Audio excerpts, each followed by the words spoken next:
Welcome to moistcritikal's compilation to fall asleep to relax. Time to let your brain clock out and your body settle in for serious snoozing.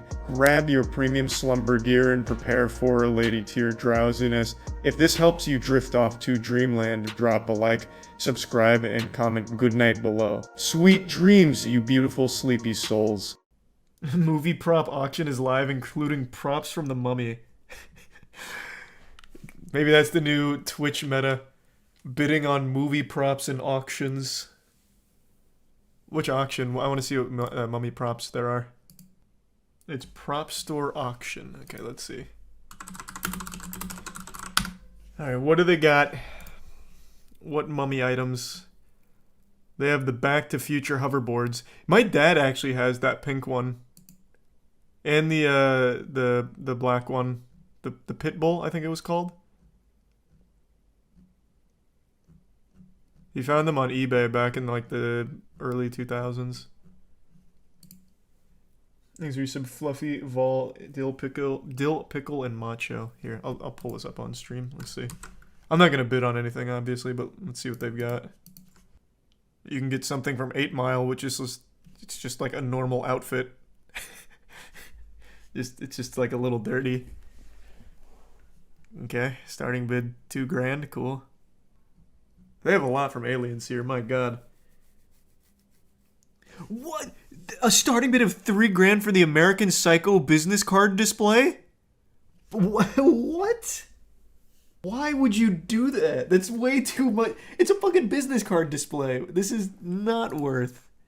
Not at all. I just don't see why you would buy props that you'll never know where they're from without someone telling you. Like, these just look like toy guns. Well, they look like real guns, but you know they're props. So they just look like normal fake guns. You'd have no idea it's from Age of Ultron. See, like, this is cool. Wow. $30,000.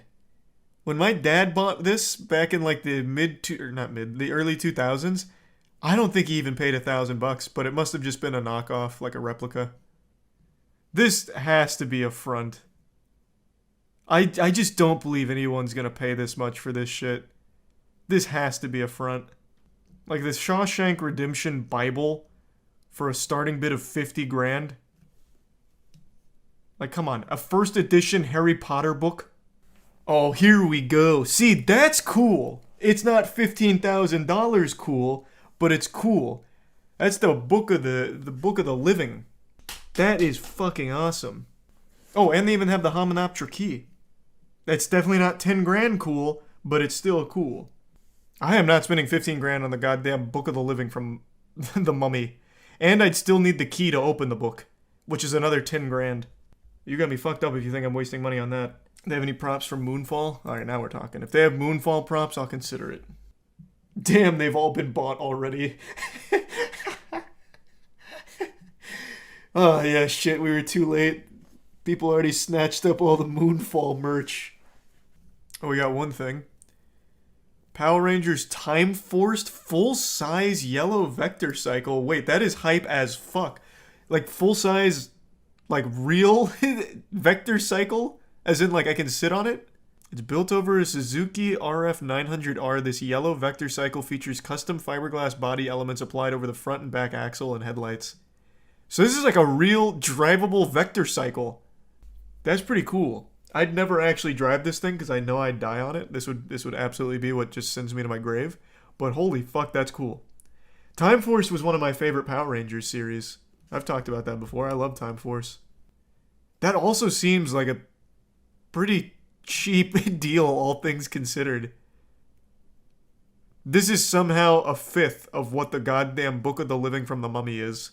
Buy it for your dad. Yeah, I'm sure my dad would love the Power Rangers Time Force yellow vector cycle. Though you did just give me an idea. My dad wants to get back into building muscle cars again. Maybe we should change that trajectory from muscle cars to stupid TV show vehicles.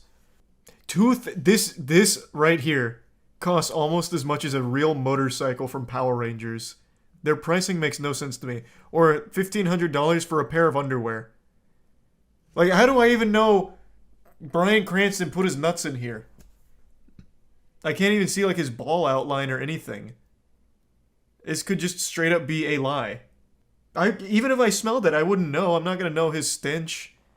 It just have to come with like a certificate of authenticity, like signed from Bryan Cranston. Like, yep, I stained these bad boys on the set of Breaking Bad. Actually, how do they verify? I'm super curious. Let's see. It doesn't even say. How do I... Oh, here. Item comes with a prop store certificate of authenticity. Okay. I'll think about it. This is a cool auction. Now, when they do these auctions, do they do like a live stream of it? I actually might want to tune in to see which fucking maniac is buying the Walter White underwear. Or spending 200 grand for the action figure. A Funko Pop auction. What kind of pops we... Oh my god. Huge. They had a Terminator Dark Fate auction. What the fuck were they selling here? Just some boring ass costumes. Some of these sound kind of hype. Oh, Zoolander 2 auction? Oh my god, that's so sad. Oh, yuck. Winning bid in A. I am imagining nobody bought anything. Notice how there is not a single sold ticket here. God damn. I never even saw the sequel. It just looked so bad. I loved Zoolander growing up. I watched that movie like 50 fucking times. But the trailer for Zoolander 2 looked miserable. But why? Why? Who would just buy 2 drinking glasses and say it's from Annihilation? Like, I wouldn't believe you if you told me. If I went to like a big movie buff's house and he's like, these 2 drinking glasses are from Annihilation, that one scene where Lena and Kate are drinking from them for 5 seconds. Yep, I've got them. I just wouldn't believe him. I think he's making it up. The glasses sold for $12.50. Oh, you logged in to see? Nice. Thanks for the update. I mean, I guess it's not even a bad deal for 2 high-quality shot glasses. $12.50 for 2 of these bad boys and a certificate of authenticity. So you get a little trivia while you're ripping shots. That's not terrible. I actually might tune into the live stream for this one. November 3rd. I just want to see what maniac buys some of this absolute overpriced garbage here at the top. Because some of these are just absolute dog shit. Like buying these gloves. The Darth Vader gloves. Screen matched. Which leads me to believe that it's probably not even real, like actually used in the movie. It's all anonymous. Well, I would think so. Well, actually, that's not exactly what I expected. By anonymous, I don't know what I was picturing. I was expecting like classic auction where you hold up your number. Do I hear 75? Okay, arrest that man. He needs help. The rubber mold of Danny DeVito's head from Batman Returns is auctioning for nearly $2,000. See, now that sounds worth about $2 grand. Holy shit, they have something from Gemini Man. Why? Good heavens, why? Oh my, you couldn't give that away. What a stinker of a movie. Set it from price high to low. Oh, that's an interesting idea.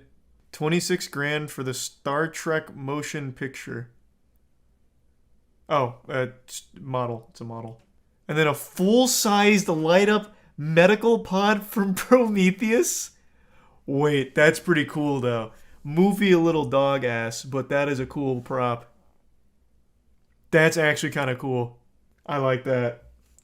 Not as cool as the... If I was going to buy anything from this auction, I would absolutely get the actual Power Rangers Time Force Yellow Ranger Vector Cycle, because it's a real motorcycle.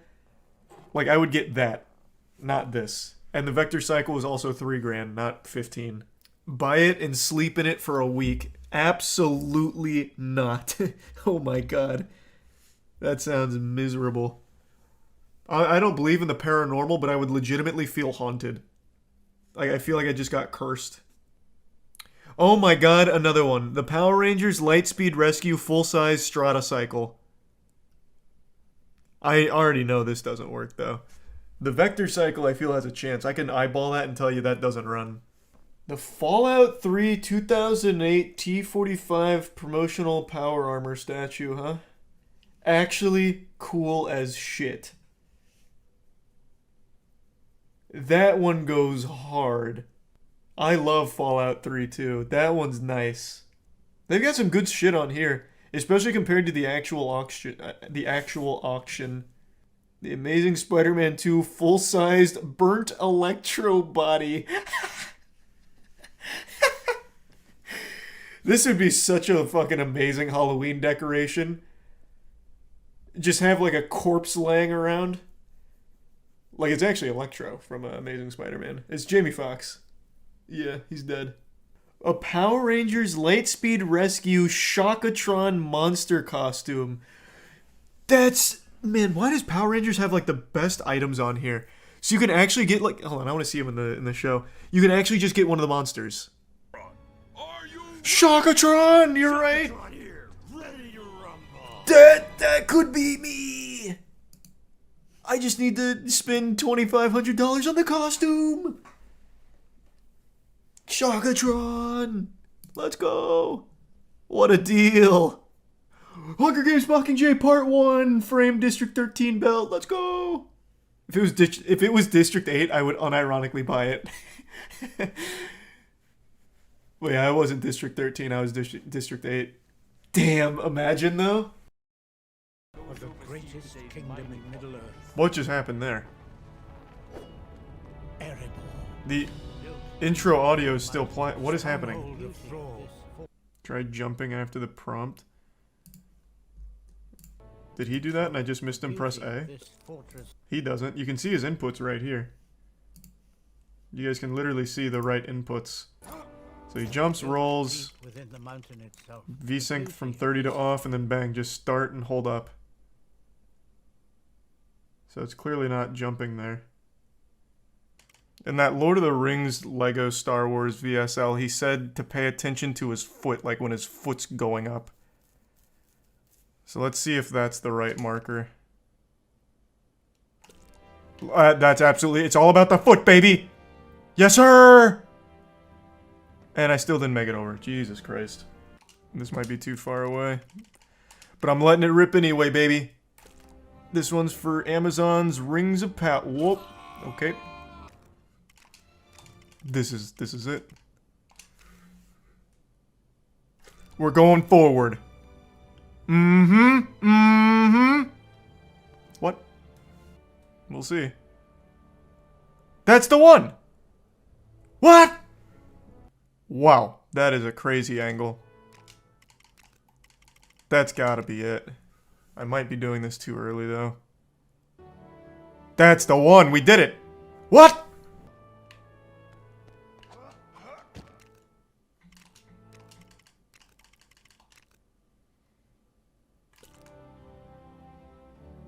Nope, not enough.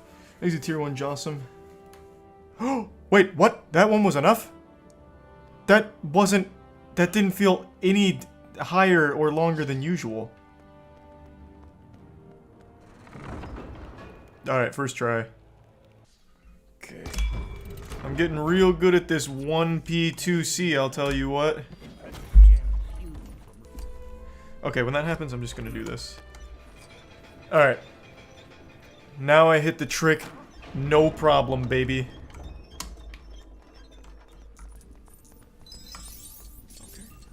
Let's not get carried away, eh? That's the one. Too deep.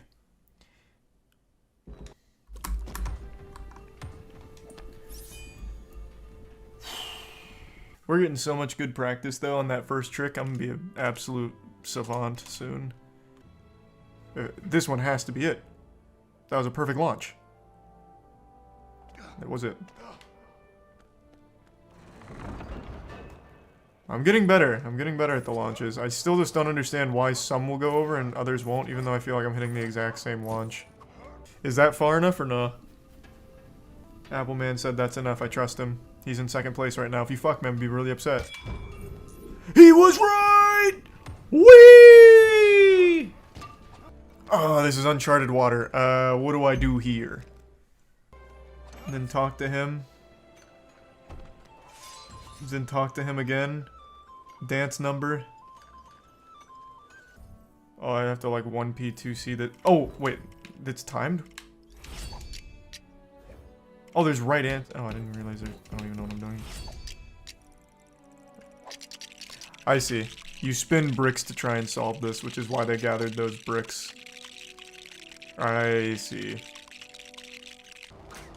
Smoke. We're making great time. Yeah, I have to play both characters. I hope there's not a whole lot more of 1P2C here, because this is absolutely breaking my fucking brain trying to control both of these at the same time. So much time loss. Oh, now we need my other hand.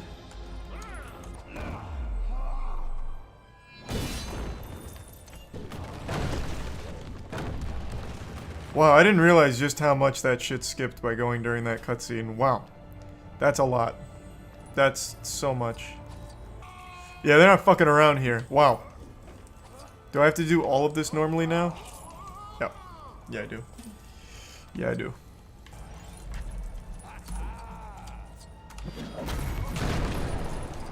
Alright. We're on world record pace, baby. I'll tell you what. Oh my god, he's all the way at the fucking beginning. Jesus. What? No, no, no. On my head. No, on my head. What the fuck? Get on my head. Why? How do I put him on my head? Oh my god, all of these fucking tricks are so much harder than they look. And now he's stuck.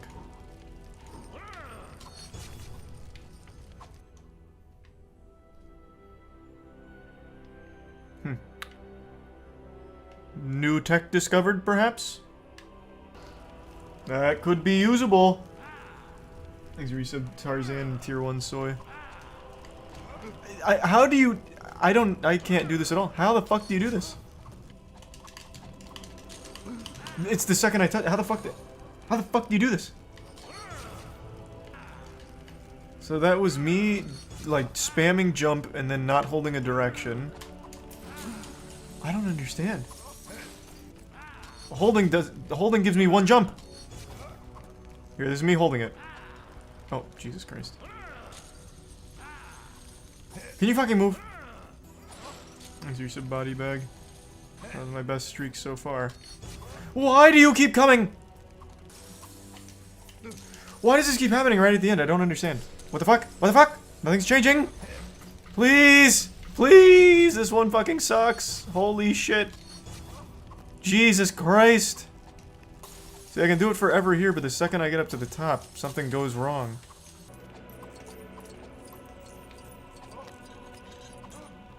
Alright. Holy shit, that was awful. That was worse than the first trick. Jesus fucking Christ. We'll give it a try. Let's see if my two hands can work together well. Oh, it kind of auto-runs for you. Oh, we're good then. Thank God. Thanks, Resub Paradox.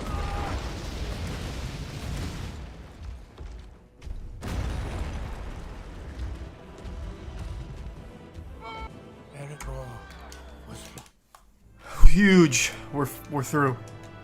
We're through. Okay. Level 1 done. Now, we finish the game.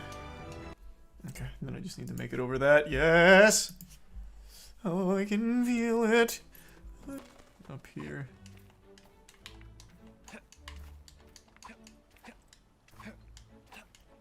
First try on the little hobbit house. Okay, now where do I go in the great Middle Earth out here? Freedom! If I take one more step, it'll be the farthest away from the Shire I've ever been. My God. So there's a cutscene trigger there. Okay. I imagine if I fuck this up, I'm gonna have to redo the whole thing, which is fine. That actually might be perfect. Wow. That was so pathetic. I got like the exact same launch off of that. It's not far off, though. Like, we're not... I mean, we're in the same area code. Like, we're speaking the same language. What happens if I do go up here? What if I get crazy with it? Okay, it just kicks me off. Oh, wait a minute. I see. I was doing it too low. Wait, this is gonna be perfect now. On the next one, it will be. I don't think this will work, but I'm gonna try it anyway. Why did I bother? Why did I bother? Why did I bother? How does this work? How do you do these launches consistently? What? Maybe if I understood how this functions, I'd be able to do it better. Because right now I just jump at it and hope for the best. Like, do I want to go when I'm fully on my back? Because Hamster doesn't. He's like on his legs already. But then Apple Man is like fully on his back. So like, what am I looking for? They're all FPS based, and I have a previously written message on how to boost if you haven't. I did not see it. And how do I boost? That would explain it then. Because I feel like my launches have been good for the most part. But it's been fucking brutal to get the height that I need. Up until this point. I mean, I've gotten it every time, but after millions of tries. Oh my god, I wasn't looking. Oh my god, holy shit. I didn't realize there was a fucking hole there. Holy shit. Okay, big prank, big prank. You know what, I think I'm ready for a full run, actually, now that I really stop and think about it. Because what's left? Like, what's left here? I get on Gandalf and his horse. And I go out of bounds again, hit a little mini launch, which I can absolutely do. That's easy. The bits menu. I'm still good. I'm doing a full run. I feel good here. I'll learn this on the spot. On the fly here. If I can get a sub-hour, I'd be... Oh my god, this game's so old it won't actually put live split on top of the game. Man, this is such an intense speed run. Alright. I just want to finish a run. It looked so much easier. What the fuck? Okay. Looking good.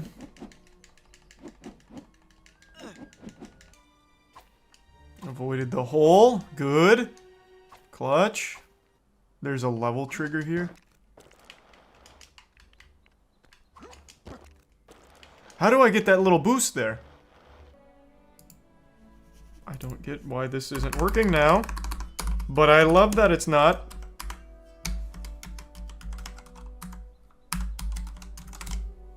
I hope I don't need any more two-player strategies, because for some reason that's not coming back.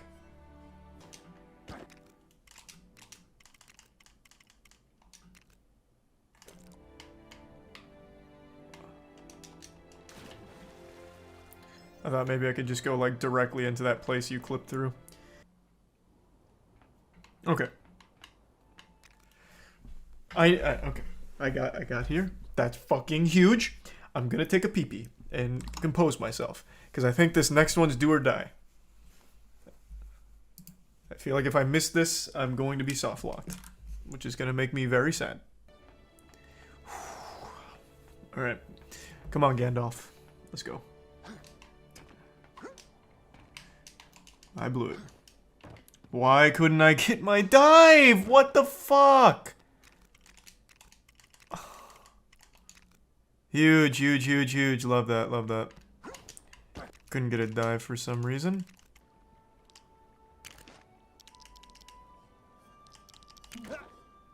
What? How did I... Can you get the fuck out of here? Asshole. Okay, huge. Thanks. I panicked for nothing. Gandalf would never leave. So how do I do this trick properly? Okay, so this feels right. Then I want to summon horse again. And now I'm outside, right? Or did it pop me back in? Come on, come on! Why are you doing this to me? I've been a good boy this holiday season, please. Okay, how the fuck do you do this? Resub Shadow? Every trick in this speedrun was so deceptively difficult. Holy shit. This sucks. Holy shit. Okay. Does he jump? Does he jump? Tell me right now, does he jump? Or does he just run off? No, he doesn't. He just runs up. Okay, line up the camera with what? What am I lining it up with? It looked like he ran off into the right. Watch her run. Okay, I'll watch another one. But it looks like from here, he looks at the camera and then immediately runs forward and to the right. And then right when he starts falling, he changes VSync off and then hits like a left. You know what? I feel it. I feel it. Look me in the eyes, baby. And here it comes.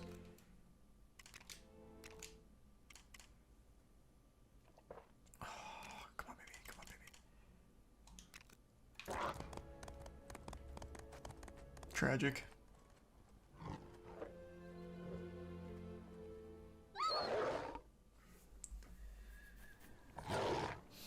You said hold straight left. That's what I'm going to do. Let it rip.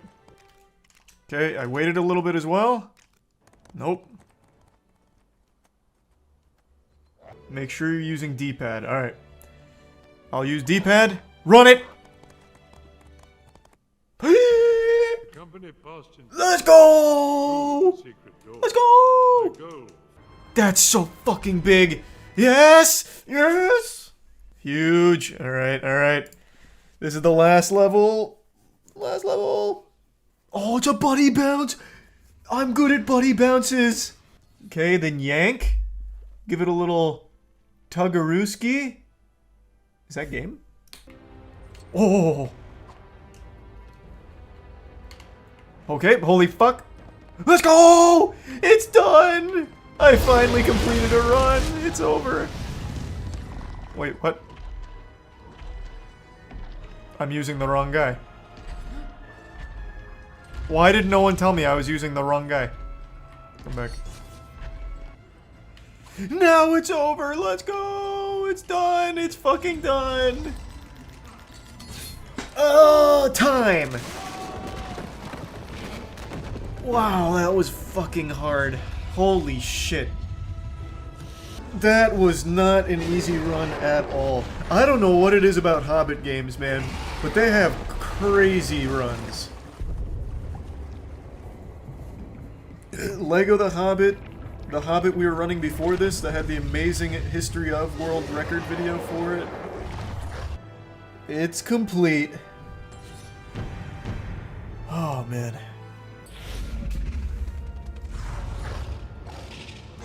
Here's the resub raw. And it only took 4 hours. A little under 4 hours, but yeah, actually a little over. You have come from Lake Town. Perhaps it is time I paid them a visit. When did this game come out? Because that's Benedict Cumberbatch doing the voice acting for Smaug there. I thought this was an older game. This came out in 2014? Oh wow. Oh baby, we did it. We did it. 3% completion too. That's pretty good. I like that. I like the look of that. Christmas is a time of year full of lies and deceit. Every Christmas movie ever made is spreading the same propaganda, the same lesson, that it's always better to give than to receive. What a load of baloney. That's just straight up horseradish. That's one of the biggest lies ever told, up there with the time I used to tell girls on Tinder that I was 5'10". So I'm just gonna tell you right now, in almost every situation, it is better to receive than to give. Case in point, today's video topic. I subscribed to Markiplier's OnlyFans, so I received some tasteful nudes from Markiplier, which is far better than had I given him my nudes. It probably would have ruined his Christmas. But I'm gonna have my cake and eat it too, because while I may have received these wonderful pictures, I'm going to give you all my review of them. I have a keen eye for quality when it comes to the human body. I'm one of the few owners on this planet of an ovipositor, which is an alien wiener that gives you little lubed eggs that you push through so that way when you put it inside yourself you can lay eggs deep within. There is few things when it comes to anatomy that I haven't seen. So there was nothing Markiplier could post that was going to shock me. So I'm coming in here and giving an objective review of each and every one of his pictures. Obviously I can't show them since it's paywalled content, but I can at least show you this one, which is his header, his profile pic banner. So this is the Markiplier OnlyFans page. It is an official page, and all of the proceeds are going to the Cincinnati Children's Hospital, which is a great cause. Now let's take a peek at this bad boy here. So his header is just the standard classic paint me like one of your French girls pose. It's an iconic one, but it has a lot of pizzazz here. Mark's wearing a silk robe, and he's using a wine bottle as a substitute for his penis and an erection. You can see it's pointing straight up to the sky, pointing to Jesus, letting him know that while he may have died for our sins, we can't stop sinning. What I find most impressive about this piece is that Markiplier was able to hide his 15-inch whopper behind that little ice bucket there. I have to imagine, and this may be breaking the magician's code, I have to imagine he used gaff tape to tape down the beast so that way it didn't get out of control and ruin the artistic shot here. But that's just a little game theory. So the first series of photos cost $3, and I gotta tell you, I got a lot of bang for my buck out of that. The first one was a boxing photo that looked like it was an AI-generated piece of art that was trying to improvise Markiplier naked. So it's got Mark's bare ass facing the camera, and he's got his gloves up. He's got his set thrown up, and he's ready to lay down the hammers. And he's fighting another Markiplier, but this one's got a black eye. He's also nude, and the boxing glove from the previous Markiplier clone is blocking his cock. It's a cool action shot that delivers a deeper message about how sometimes the person that beats us up the most, our worst enemy, is ourselves. So I really appreciate what he was trying to say with the piece while also still trying to stimulate arousal. But I will say it's not the most sexually engrossing piece I've seen, so this one's going to have to be a 6 out of 10 from me. Now the next photo I actually think is the strongest in the set. It's Markiplier naked in a forest chopping some wood, obviously for the fireplace in order to keep him and his family warm. He's also doing the classic bicep flex while finishing up the hard day as a lumberjack. It's a very strong piece that speaks to the bravado and machismo associated with woodcutting.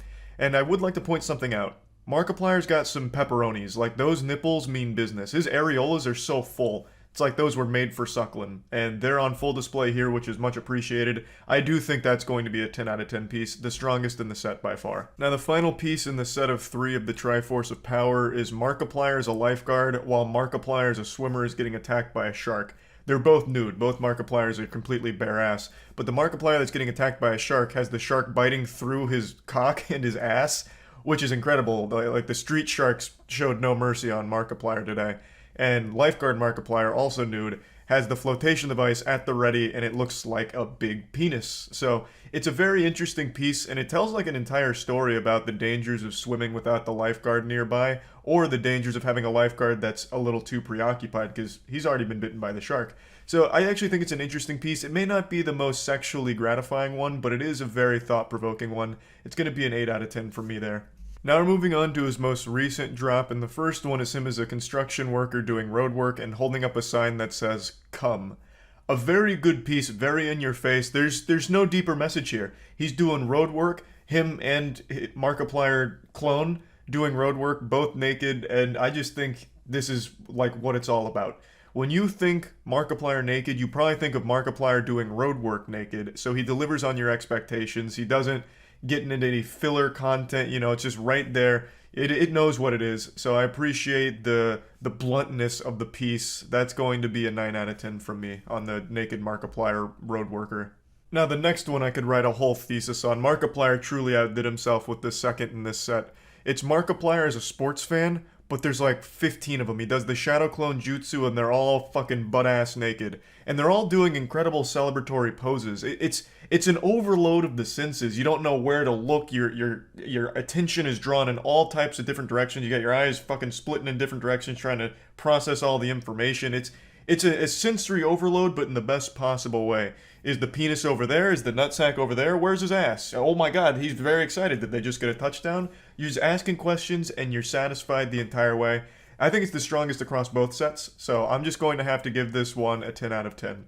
Like, the more I look at it, the more I learn. Now, moving on to the final piece, and by far the most avant-garde piece, it is Markiplier naked going through a portal, where you get caught in that, like, endless portal falling. So Markiplier's torso is reaching up and grabbing Markiplier's ankle, where his ass is above him. So he's looking up at his own asshole and grabbing it from down here from the other portal. It's a very interesting piece, and the visual effects are on par with like a Marvel TV show, honestly. It's pretty impressive stuff. But I will say, There's room for improvement. Maybe he could have been reaching up with two hands and spreading his legs like a goddamn Thanksgiving turkey. Like, I think there was more he could have done with the pose, but overall, still a very strong piece. I'm going to give that an 8 out of 10. Now, he still has one drop left, and I'm hoping he goes whole hog and just lets it all hang out. So he, like, goatsies himself. He's got his wiener flopping around everywhere. Like, it just becomes extreme. Instead of tasteful nudes, it becomes the least classy nudes ever made. It just is like a giant jump scare. But yeah, I just wanted to rate the current nudes out there before Drop 3 comes out, since there's a lot of hype surrounding it. And yeah, overall, I'd give it a 10 out of 10. I think it's a wonderful thing he's doing. He's doing it to raise money for charity. And I know when he made the OnlyFans, it was so popular that it like crashed the site for an hour, which is fucking nuts. So anyway, that's about it. See ya. April 2000. I remember Kwebbelkop from a very long time ago. This guy used to be like one of the biggest when it comes to like gameplay videos and shit. And I hadn't thought of him in years. And I saw Sonny post this and just kept forgetting to watch it. And then as I was peeing, I saw it come up again. So I really want to see what happened. I checked his channel. Like, he still gets April 2021. like views. He has an audience, but I would wager a guess he's lost like 90% or 95% of his total viewer base. Because he used to average like 1 mil per video. He used to upload pretty much the exact same videos, and I guess something must have happened along the way. Because god damn. 5 million views. Oof. In the space of only 12 months, Kwebbelkop's viewership has fallen by roughly 90%. And we're going to outline That's what I speculated. I'm pretty good at eyeballing that kind of shit. I'm a YouTuber. I want to know more YouTubers. I want to get to know all the YouTubers. I want my friends to be YouTubers or people that are doing similar stuff. God, that sounds miserable. I don't know why people would only want to be surrounded by like-minded people. I can't stand that perspective. I think it's becoming more and more prevalent where people only want to be friends with everyone that shares the exact same opinions of them, and they can't be friends with people that think differently. Like, why would you want to be around people that are just like in the same career path, the same fucking thoughts as you, basically just like a goddamn clone of yourself? That sounds miserable. Just to always be locked in your own little echo chamber of sycophantic yes men. Like, it's just, ugh. I think that'd just be miserable. I really do. Evident after forming a YouTube trio known as Robust, which included Kwebbelkop alongside 2 other familiar faces, Jelly and Slogo Man. Account of Kwebbelkop, Jelly, and Slogo being the best piece of evidence for the success they'd find as a trio. In addition to— How are the other 2 doing? Before we go on, I don't know the other 2. I haven't heard of Jelly or Slogo. Let's take a peek. April 2000. Let's see if it's just Kwebbelkop. Oh, it's all of them. Holy shit. 23 million, he gets about the same views as Kwebbelkop, who's on a 90% decline. Actually, less than Kwebbelkop. So it really just must be a thing of, like, the games aren't as popular anymore, unless they really did something that ruined them. So far, out of the 3 of them, it seems like Slogo's doing the best. People grow up. True. That's a big problem with making kids content. Your audience grows up, like, pretty quickly. I feel like things you watch when you're 14, you stop watching by the time you're, like, 16, maybe. But there's always going to be new kids coming into the mix. So you would always expect it to constantly, like, refresh itself, but I guess sometimes it just doesn't. Or, again, maybe something happened with this whole group. Not far enough, I was just curious. Kind of skipping ahead here in the manga. Only, ensuring that the one daily video was always of the highest quality. Every day I worked on it. Every day I studied it. I watched tutorials. I read articles. I spoke to people. I practiced, and every day I mean, did you really need to? Like, what articles are you reading and what tutorials? Like, did you sign up for Jake Paul's seminar on how to be a YouTuber? Because this is all, like, really standard stuff. Unbeatable GTA 5, you lap, you lose. Fortnite vs. real life challenge. Saddest Fortnite, try not to cry. I mean, like, you didn't need to really invest into the education side of YouTubing. You kind of just went with whatever was on the Explore tab.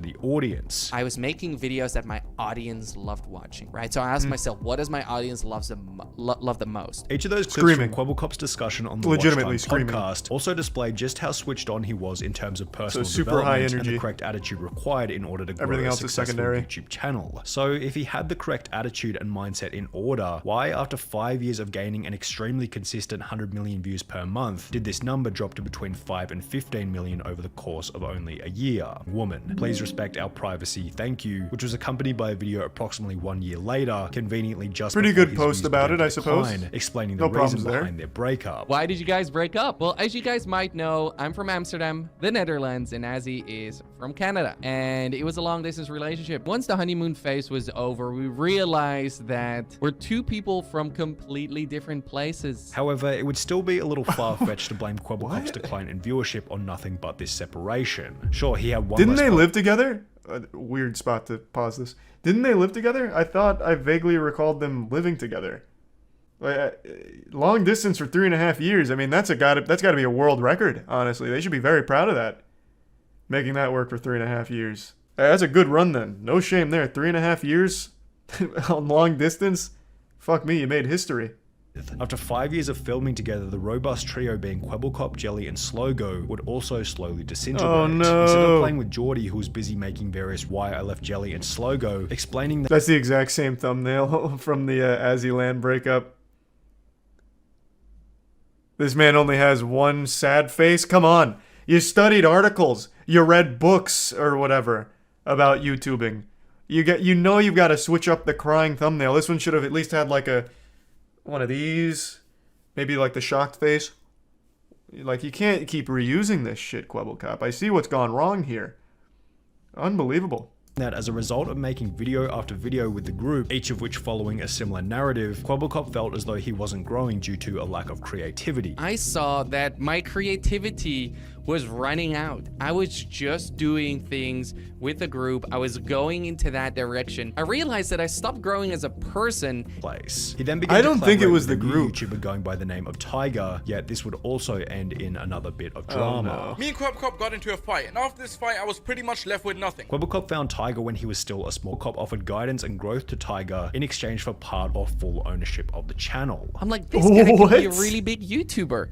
If I would coach him a little bit, he has so much talent. Now this went exactly as planned in the beginning. They started playing together. and Okay, pretty that's quickly kinda Tiger's fucked viewership up. I've never heard of skyrocketed something from like 2 that. million views per month to 20 million views per month. Titled Why I Left Quebblecop and Tiger. Man, they're getting so much mileage out of this crying face from Quebblecop.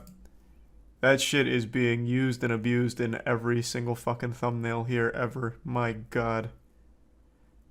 I will say though, one of his reasons for leaving that group is April because he 2021. couldn't be as creative as he wanted to be. Well, I'm glad he did that because now creativity is the number one thing I get when looking at the channel here. Look at all these.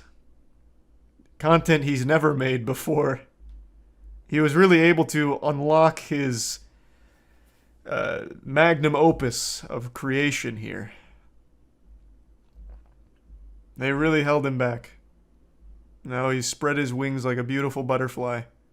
I can't. But he was no longer friends Why? with Do Quebblecop. it! Everyone is Fuck it. asking the same thing. Why are you not uploading to Tiger, and what happened between you and Quebblecop? Well guys, it essentially boils down to one thing, and that is that me and Quebblecop are actually no longer friends. I feel hurt. I feel disappointed. That somehow Quebblecop had claimed ownership over Tiger's channel, as he would upload a video where he had cloned Tiger's voice and attached it to an AI, which would provoke another response from Tiger, who was once again insulted by Geordie's actions. He made this cartoon character, loaned my voice, and put it on the Tiger channel. Listen, Geordie, this cartoon What version the of you might fuck? be your best friend, but I'm not your best friend, okay? I'm not even your friend. And after Tiger That's wild. Hold on, I want to see that. So he did a VTuber for this now? Oh, Liger. In today's Oh wait, no, this is his new channel. Oh, I must have deleted the other one. Man made a VTuber and an AI speech pattern for him? Bro, that's evil genius right there. That's Galaxy Brain. What is the channel down? Does anyone know for sure? Okay, you're right. It just didn't come up from typing in Tiger. I wonder why. today will be Okay. It looks like he's not doing it anymore. He must have deleted the video. decline wasn't the drama itself, but rather one discovery made by Geordie throughout the conflict with Tiger, being that he could make an AI character to act as a real person. Was per day. I wished I could clone myself, so I did. What Quebblecop is referring to in this Twitter thread is a channel he launched 1 month after the drama with Tiger, which posts gaming videos and uses an AI character as the main personality within the videos. Second channel. Okay. But when looking at the numbers, VTubing. it's obvious that this new AI Starting today, from now on, you can expect my next video to be top notch, to be really and he delivered. flipping good, to be exactly Yes. what you want to see. Yet the first 3 Fuck yes! Yes! And this is what I wanted to see! Upgrading the slowest to fastest animal in GTA 5! Whee! I've always wanted to know! $10,000 dog, then him bragging about his custom orange G $10,000 dog? What did this man buy? Goddamn Chimera? What kind of dog is 10 grand? Okay, so then he started flexing, okay? That's always the signs of insecurity and desperation coming in. wagon, then him bragging about his $7.5 million penthouse apartment. Uh-oh. Welcome to my $7.5 million penthouse tour. Let's see if this video can hit 100,000 likes. And it's just like, Did it work? 6 months ago. Welcome to Fuck! What is Quebblecop's community called? His audience? Cops and robbers? What are you doing? Only 35K? Now we'll never get to see more of his $7.5 million penthouse. Quebble flops. Whoa! A piano with a Star Wars blaster poking out. What is this? A telescope? What the fuck is this? This golden gun thing. I'm just taking a brief tour here, if you don't mind. Oh man, look at all those fragrances. Ah, Terre de Hermes. This one's a replica. This one's not even the original. Okay, pour much? Yikes. Not even authentic. Why is this the most replayed? Because of this jar of urine? Oh, it's actually not this. It's the shower. You perverts. You Quebble flops. Ew. Perverts. I wanted to see him take a shower. Have some respect.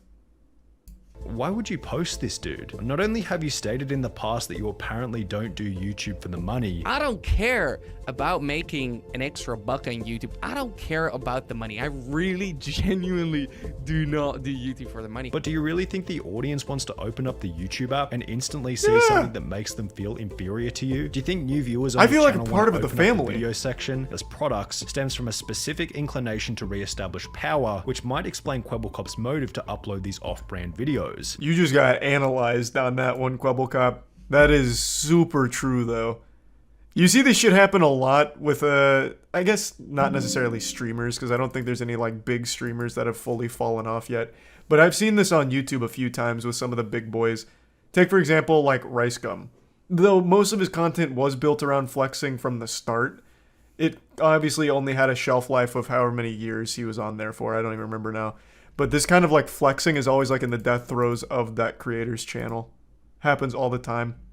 Channel. In a recent video titled My $100 Million GTA 5 Business in Real Life, which sports a similar kind of vibe to the apartment tour, Quebblecop talks about how he's also launched an NFT business and is working on a video game, potentially fracturing his focus from my YouTube God. even further. As mentioned Oh my god. No earlier, way. Quebblecop is No fucking way.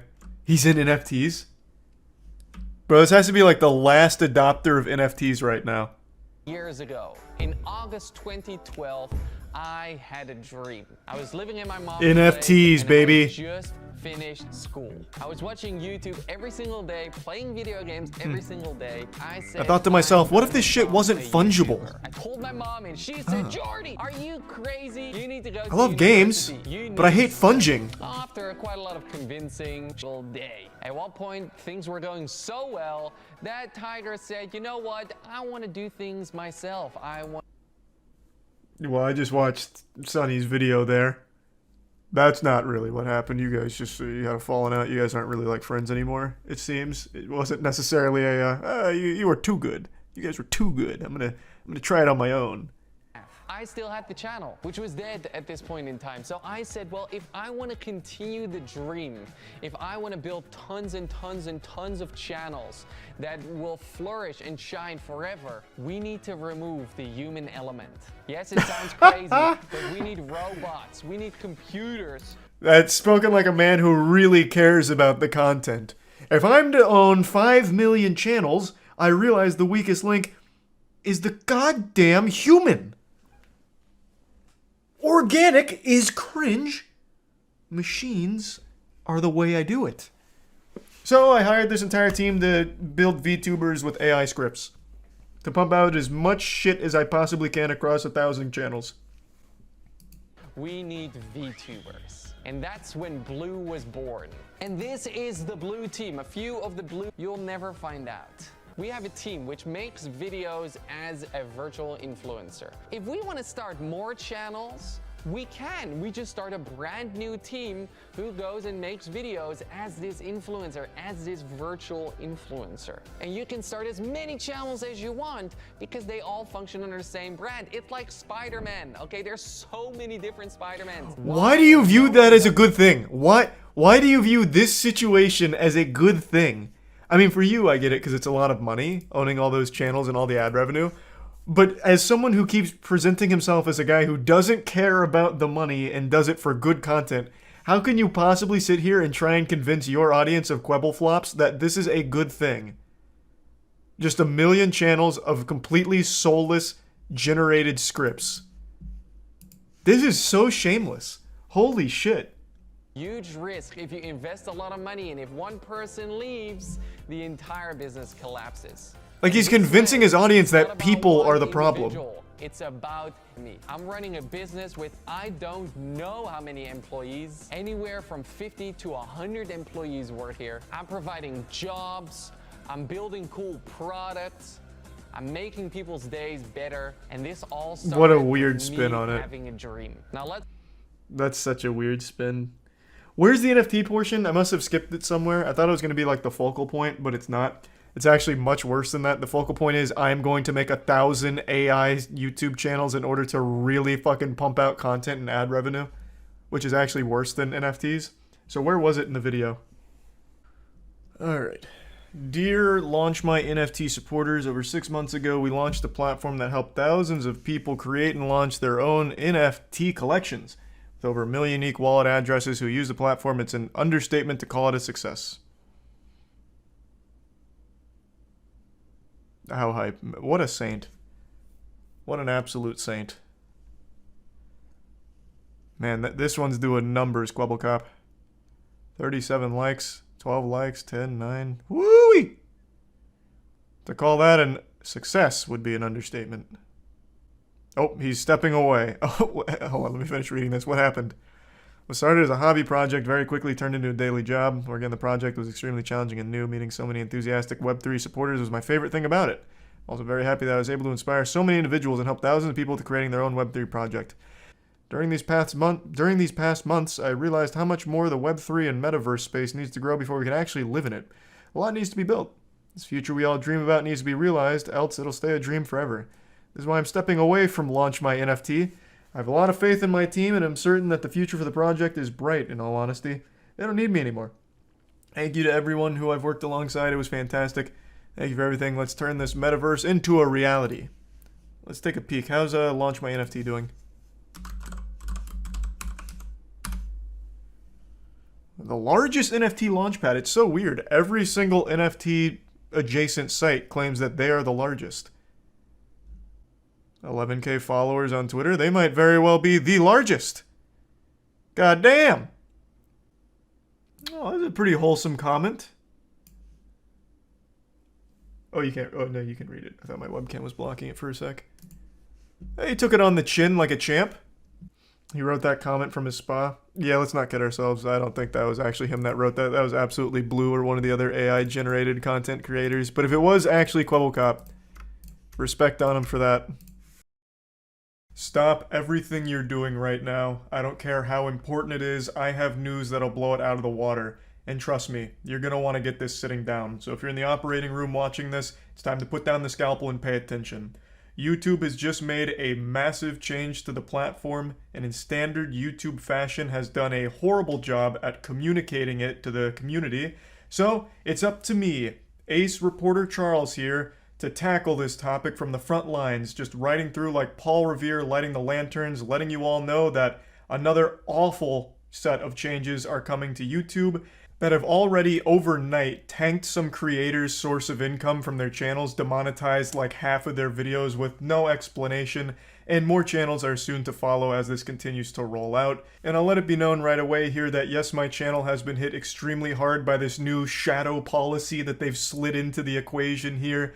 The policy is, if you say any swear word or anything less than proper in the first 8 seconds of a video, you instantly get demonetized for it no matter what. There is no wiggle room. If you say anything that's not squeaky clean Weenie Hut Jr. and you let that rip in the first 8 to 15 seconds of that video, well, you're just getting blasted, and there's nothing you can do about it. Now, to a lot of you, hearing that's probably not surprising because the previous policy that all YouTubers were playing ball with was the first 30 seconds you couldn't say fuck. You couldn't say anything super hard like fuck. Because if you did, you'd likely get demonetized. But now, it applies to the first 8 seconds and all profanity is being treated equally, except for a couple of exceptions like hell and damn, I guess. Maybe even ass. You might be able to squeeze a little ass in there in the beginning, I suppose, if the YouTube Illuminati is feeling generous with their policy enforcement that day. Now, while that's all pretty clear about just not using any profanity whatsoever in the first 8 seconds, it gets a little muddy when it starts talking about a focal usage of profanity throughout the video. It says such as a mention in every sentence, but that's not exactly how they enforce it. For a lot of the videos that have been demonetized, at least on my side, it's not like I'm going around hitting them with like Saints Row dialogue. It's just very confusing what's actually triggering this new demonetization wave that's sweeping through like a plague. For example, RT Game, again, isn't exactly a creator known for like intense swearing and getting out of control and unhinged and saying profanity in every sentence like this policy here. And yet, so many of his videos just got demonetized.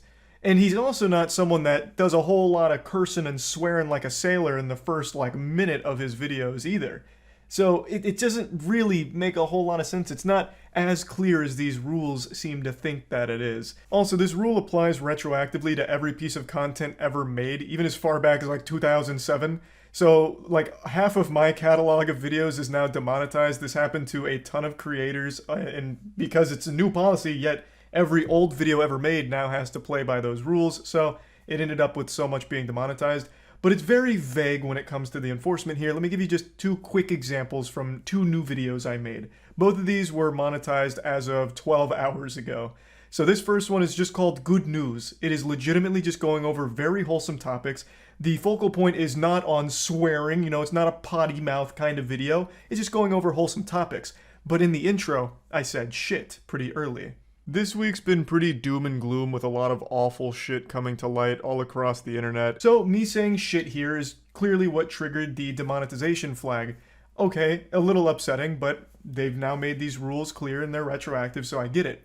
But here's an example of one that makes no sense at all by their new rules. This is me talking about Godslap Issue 2 being out. Don't worry, I'm here now. I know for the last few months you've been cold and afraid, the uncertainty eating away at you, wondering what comes next. Well, I'm here to show you what comes next. It's issue 2 of Godslap, baby. I probably don't need to explain what Godslap is, you already know. It's our comic book series that's become more popular than the Bible. There's no profanity at all, not even low-level profanity. I don't mention ass or butt or anything like that at all. I'm just talking about Godslap and getting excited. It's a comic book series we've worked on for a long time, and I made this video just going over everything and letting you all know that it's available at godslapbook.com. This wasn't supposed to be an ad for it, but it's a great example here because there is no profanity used throughout this video until 5 minutes and 37 seconds into it after giving a plot summary for issue 1. Surrounding Sal, finishing them off with more finger flicks which blow their fucking head off. They share a brief conversation. So then what could have possibly triggered this demonetization? Is it using profanity at all that's going to result in demonetization? Because that'd be very concerning if so. The best guess I can muster is they must have been really upset about the animation because we had an animation made for issue 2 and it's a pretty gory animation, so it comes in at around a minute into the video and there is some animated gore and violence, but that's a minute into it. And again, that's not the focus of it, and I wouldn't think anyone would be like disturbed or shocked by the content. It's not anything that's, you know, egregious or over the top. It's just violence in a comic book and animated format. So would that really now result in demonetization for any channel that has anything that's even close to this level of violence? Because that's really strict. Like, what you see there is something you'd find in like any M-rated or even T-rated game sometimes. Like, it's not that extreme. Like, I don't see why that would warrant being demonetized, but it is a bit scary because this has all happened overnight with no explanation. And it's not just, you know, bad words and things like that. This applies to so much other shit that they're now enforcing heavily. But it's not just for getting a little wacky with your language in videos that'll result in demonetization now. If you're getting a little wacky with your game choice, if you're a gaming YouTuber, you can get demonetized for it, and even age restricted in some cases. If you're playing a game that's kind of violent, you're very likely to get demonetized for it. And if there's bad language in that game, especially early on in the video you make covering that game, you're likely to be demonetized for it. And in fact, Callisto Protocol is the most recent example. You can get age restricted for it too. Callisto Protocol was deemed too gory, it's too much, this is very unholy stuff we're seeing here. So anyone that made videos on Callisto Protocol got age restricted for it, including me. A couple of them I know slid under the radar, but for the most part, anything that had Callisto Protocol did get age restricted, which is almost poetic because you might remember that Callisto Protocol is inspired by Dead Space, and Dead Space 2 had the worst marketing campaign of all time called Your Mom Hates Dead Space, and it was all about how offended mothers were getting at Dead Space. It was very silly, but now it's like become reality for YouTube. YouTube is now that Dead Space mom when it comes to violent video games. It's pretty pathetic, but what's the saddest part about this whole situation is YouTube's refusal to be transparent with this and make it clear that these policy changes are coming. I had to find out, as did everyone else, after being hit by it and then doing digging, because anytime there's a policy change, YouTube treats it like a government secret, like the Krabby Patty secret formula. They just refuse to share it. So I had to learn by searching around online, talking to other creators, as well as talking directly to YouTube in order to get answers for what was going on. And even my YouTube contact wasn't aware of this until I brought it up and he did digging on his end.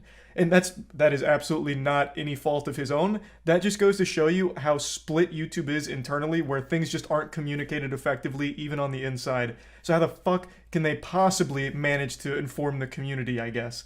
It is so laughable. This policy is a game changer for a lot of channels. You have to completely alter your content strategy depending on like what you do. Like if you play like a certain game that could now be deemed a little too violent for ads. Like this is something that changes a lot for many creators. And you have to find out by going through fucking Twitter and then talking to people in whispers on Discord in order to figure out what was happening. That is so pathetic. That YouTube's repeated inability to communicate even their biggest changes to the platform just makes no sense. It just can't be that hard to put out clear documents letting people know what's around the corner and an estimated arrival date. I don't see what makes that so difficult and why they struggle so greatly with it. There was one article I found about this in early December, but of course there was no like set time frame for when this would actually launch or if it was even really going to launch for sure. Because all of those things are written so vaguely, you never really know what's going to come to the platform and what's not going to. Like, it's just so frustrating to have them constantly make these awful choices without ever consulting creators or users of the platform, obviously, but also just not telling them either. Unfortunately, it's all just another common YouTube L here. I had to unmask the Scooby-Doo villain, and per usual, it was YouTube. So if you're just now figuring this out and wondering why your channel got demonetized over the last 24 hours, I'm sorry I had to be the one to shit out this bad news onto your plate. Would have been a lot more palatable if it came from YouTube's mouth as opposed to my ass, but it is what it is. I am very, very convinced they will never actually communicate policy changes, ever. At least not in any effective manner. So you'll just always have to wonder when the next big policy change is coming to fuck you in the mouth. So that's a pretty fun thing to think about when making content on YouTube. And yeah, just wanted to give everyone the little update here since YouTube didn't. That's about it. See ya. You see the AI artwork that won a state fair. Yup. I did. Oh my god. The art community is in shambles. Yep, AI art's taken over. That is a beautiful piece of art, though.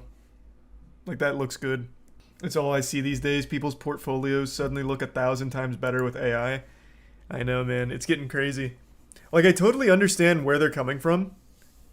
Like, because the AI is getting to a point where it can legitimately do art on a level that's better than most humans.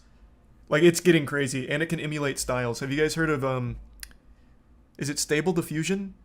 Andrew, you might know. Is it Stable Diffusion, the one that can mimic pretty much any manga artist? Stable Diffusion and Midjourney. I know Midjourney pretty well, but Stable Diffusion's the one that really impressed me.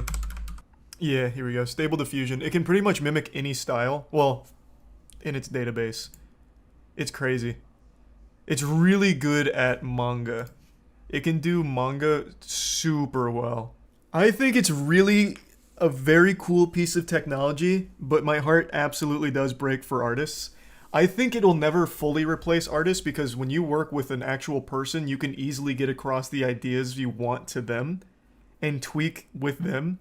Whereas with an AI, you can only type it to them and there's just, it's too plain. Like, it'll never get exactly what you're looking for, but it'll be a great tool for like small studios for games, small studios for movies, anything with a lower budget that can't afford a high price for a really talented artist. I can definitely see it being like a staple and like tremendously helpful. But yeah, it's absolutely going to be rough for like artists and commission.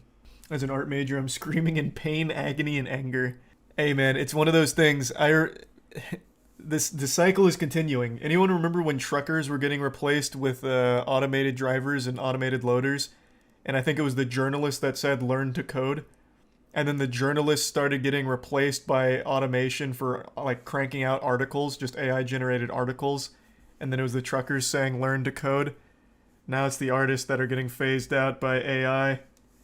I don't know who's going to say learn to code here though and going to eat it, but I'm sure it's coming. I think pretty soon they'll be able to do like podcasting with like deep fakes. You could just type in a script to it and they can do like a whole show. I really think AI is going to be big in podcasting in just a few years. Think about it. The official podcast, episode 380, we bring on Elon Musk to defend himself. And you'd have no idea it's not Elon Musk because the AI voice synthesis will be so fucking perfected by then. It's getting scary already. Who's like a really good... If this is Stable Diffusion, I think they had Oda in there, right? So could I try something in Oda style? Oh, I like that one. We'll go... I'll just take one from each. We'll do Vegeta versus James Corden, I think.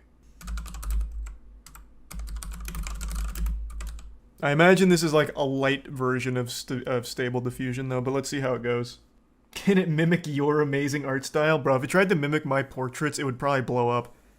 Robots can't capture that kind of beauty. My art has soul. And it's just the beginning. I know. That's what's crazy. These, I think, are actually perfect. I think they've absolutely crushed this one. This is like very standard concept art pieces. Like, I could totally see these being used for God of War Ragnarok, honestly. These are right on the money. Okay, where are we at?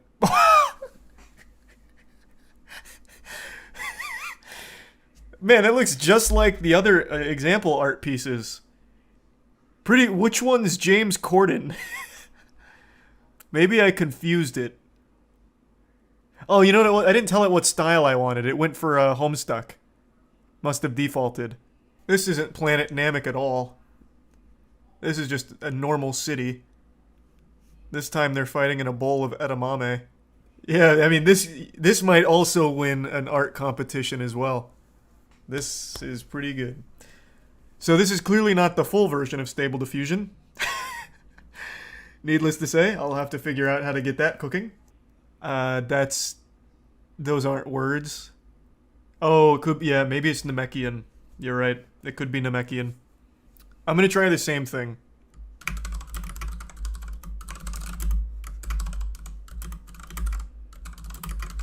Maybe capitalizing so they know that they're places. Let's see what kind of difference we get here.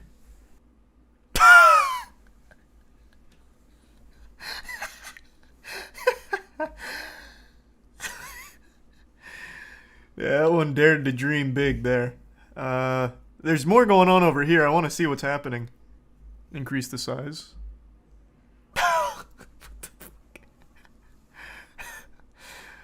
That's not very Kincaid-esque at all.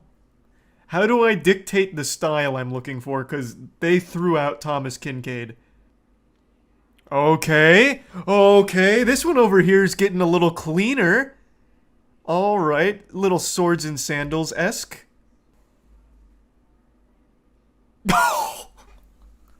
They've finally done it. That's what I'm looking for. This one, they're still dreaming, I guess. This is good, though. Alright, okay, I fuck with that. I'd put that on my fridge. They did nail James Corden here, though. That almost looks like a Google image. Alright, max it. We're coming in again. Going deep. I don't know what's going on with this back. I don't know who that is. Like, sex offender Piccolo, but I didn't put that in there. Now, there's a ghost in the machine. Yeah, like, nothing in here is really screaming Bob Ross to me.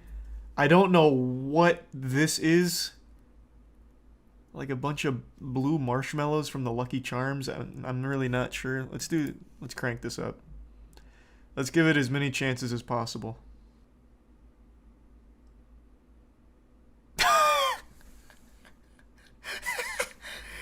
Okay, so we have the a Higao face. We do have 3 James Cordens, though, so that we're getting somewhere. We have, like, Chibi Corden, Adult Swim Corden, and then Photorealistic Corden. So it did help us get Corden into the Mega Mix, kind of. So taking Namek out was a bit helpful there.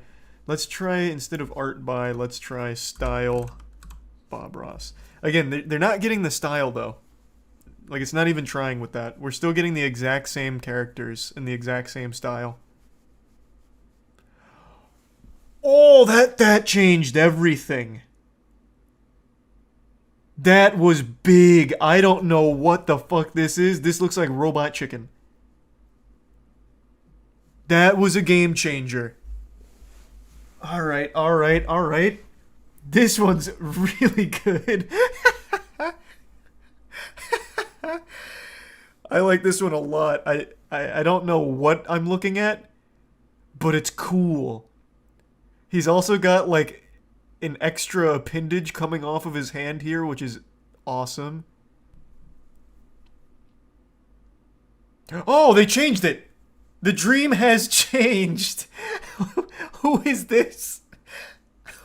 It's James Corden hugging another James Corden, kind of. Oh, you're right, it is Bob Ross hair. What's in his hand?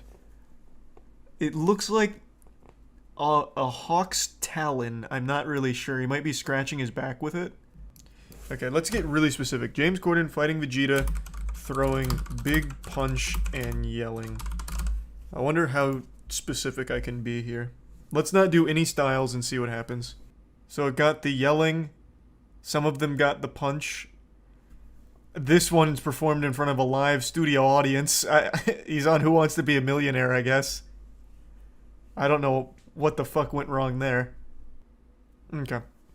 So this is exactly what I was... Okay. It crushed this. It absolutely crushed it.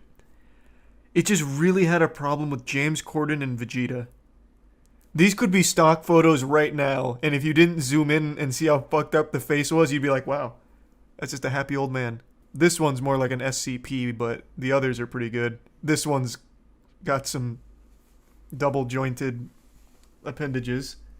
But the rest, this one in particular, very wholesome. Alright, so nailed this one. Fucking crushed it. Now what if I do this, but then try and give it a style prompt? Art by... Give me someone. This time it did get the style, so now we have Old Man Jumping High with Balloon and Tim Burton style by adding just little skeleton things to their face. This one's actually cool. He's surfing the balloon, I appreciate that. This one's definitely the best. That's like straight out of a Tool music video. Okay. Let's finish with an absolute banger before I switch to Last of Us. And then I'll get like an actual account here to pay for it. You can do Tier 1 Divine. Okay. I'm just going to combine a lot of what I've seen here and see what happens. We'll go Batman crying. This is just like a game of Mad Libs or something. Man, this is not Dr. Seuss at all. And he's not barefoot. I also don't see pizza. I just see this jar that I think says peas on it. But it did try and make me like a little newspaper comic. It's the same panel every time, except there's pizza in this one. Awesome. They did a great job. Every single one of us has turned to Google in our time of need when it comes to asking questions. Whether it's medical related, like, you know, I jammed my finger playing basketball, what now? You'll get a million results telling you that what actually happened is you've contracted the bubonic plague. Or you ask for simple tutorials, how to replace your air filters, and you'll get WikiHow guides that just have you taking apart your air conditioning unit. Or Quora, God forbid, giving you the absolute worst advice this world has ever seen. Point is, every question we have gets asked to Google, and sometimes you get terrible responses that are outright wrong. And I think this is most prevalent when it comes to phone and technology-related inquiries. I'm sure all of us are guilty of trying the wet phone in rice thing. That was so popular, and as far as I know, actually did work in some cases where if you like drop your phone in the toilet or in the sink or something, you immediately take it out and put it in a thing of rice, and then like in an hour or a day or whatever, it's better and fixed.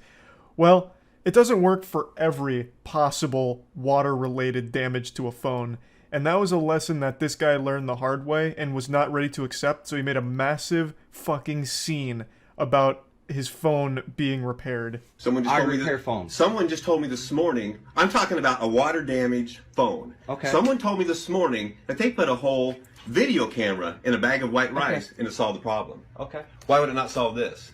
This guy looks so familiar and I can't figure out why. I don't know if it's this leather biker jacket he's got on that makes him look like one of the greasers from The Outsiders or what.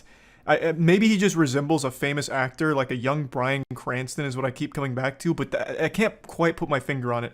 But anyway, he's upset because his phone got repaired, but he's thinking he got scammed because someone said he could have just put it in white rice and fixed the whole thing as if it's some kind of panacea. Like white rice is this miracle potion that'll fix any phone damage. Because white rice does not repair an electrical connection that's damaged. How do you know what was wrong in there? I went through You didn't need to. I went through it and looked, and I found the problem. I asked you if white rice would repair it. You said no. So you're saying the difference between brown rice, which you tried... I didn't try brown rice. I really wish we had the beginning of this, because it seems like they got into an argument of white rice versus brown rice and what's better at repairing damaged phones. Like, I feel like we've just gone back to the Middle Ages, as if I took a phone back to, you know, the Shire, and I have to consult the local hobbit shaman when my iPhone's damaged. Like, hey, how do I fix this? I dropped it in the pond over there washing my clothes. And he's like, oh, well, Charles, have you tried white rice? Like... I understand the white rice strategy, life hack, has worked maybe once or twice, or even more. I couldn't tell how effective it is, but it's not going to fix everything. If his phone was left in the water for a while and all the electrical circuits were kind of fried, white rice isn't going to somehow magically repair that. It's going to dry it out, great, but it's not going to all of a sudden, like, reassemble those connections. I'm not an expert here, but I would trust the person who is. And this is such a nonsensical argument on brown rice or white rice. Neither one of them is going to solve that problem, which this guy just does not seem to understand.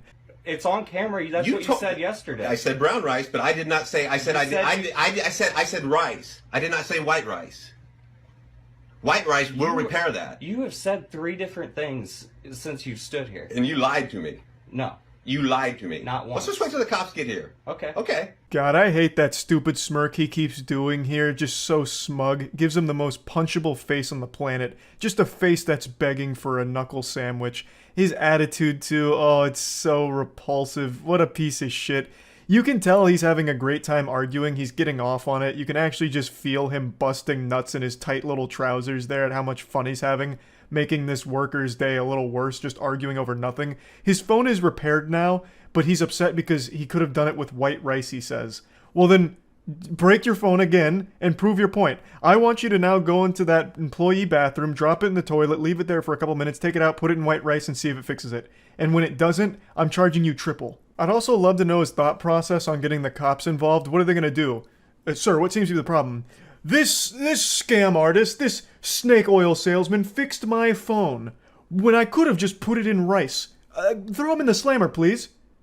I could take it apart and show you exactly. I don't care what was wrong because all it did was slide in water, sir.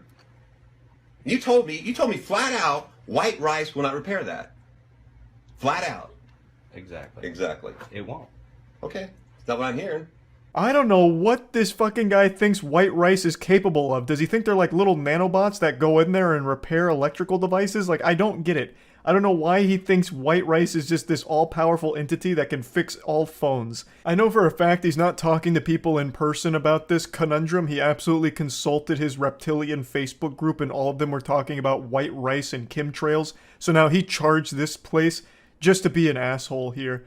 Like, it's so upsetting to see. He fixed your phone already, man. Leave him alone. If you want to go use white rice and brown rice, or, Jesus Christ, even wild rice if we're talking, you know, magic, then go ahead and do that next time. This guy's such a confusing, stupid asshole as well.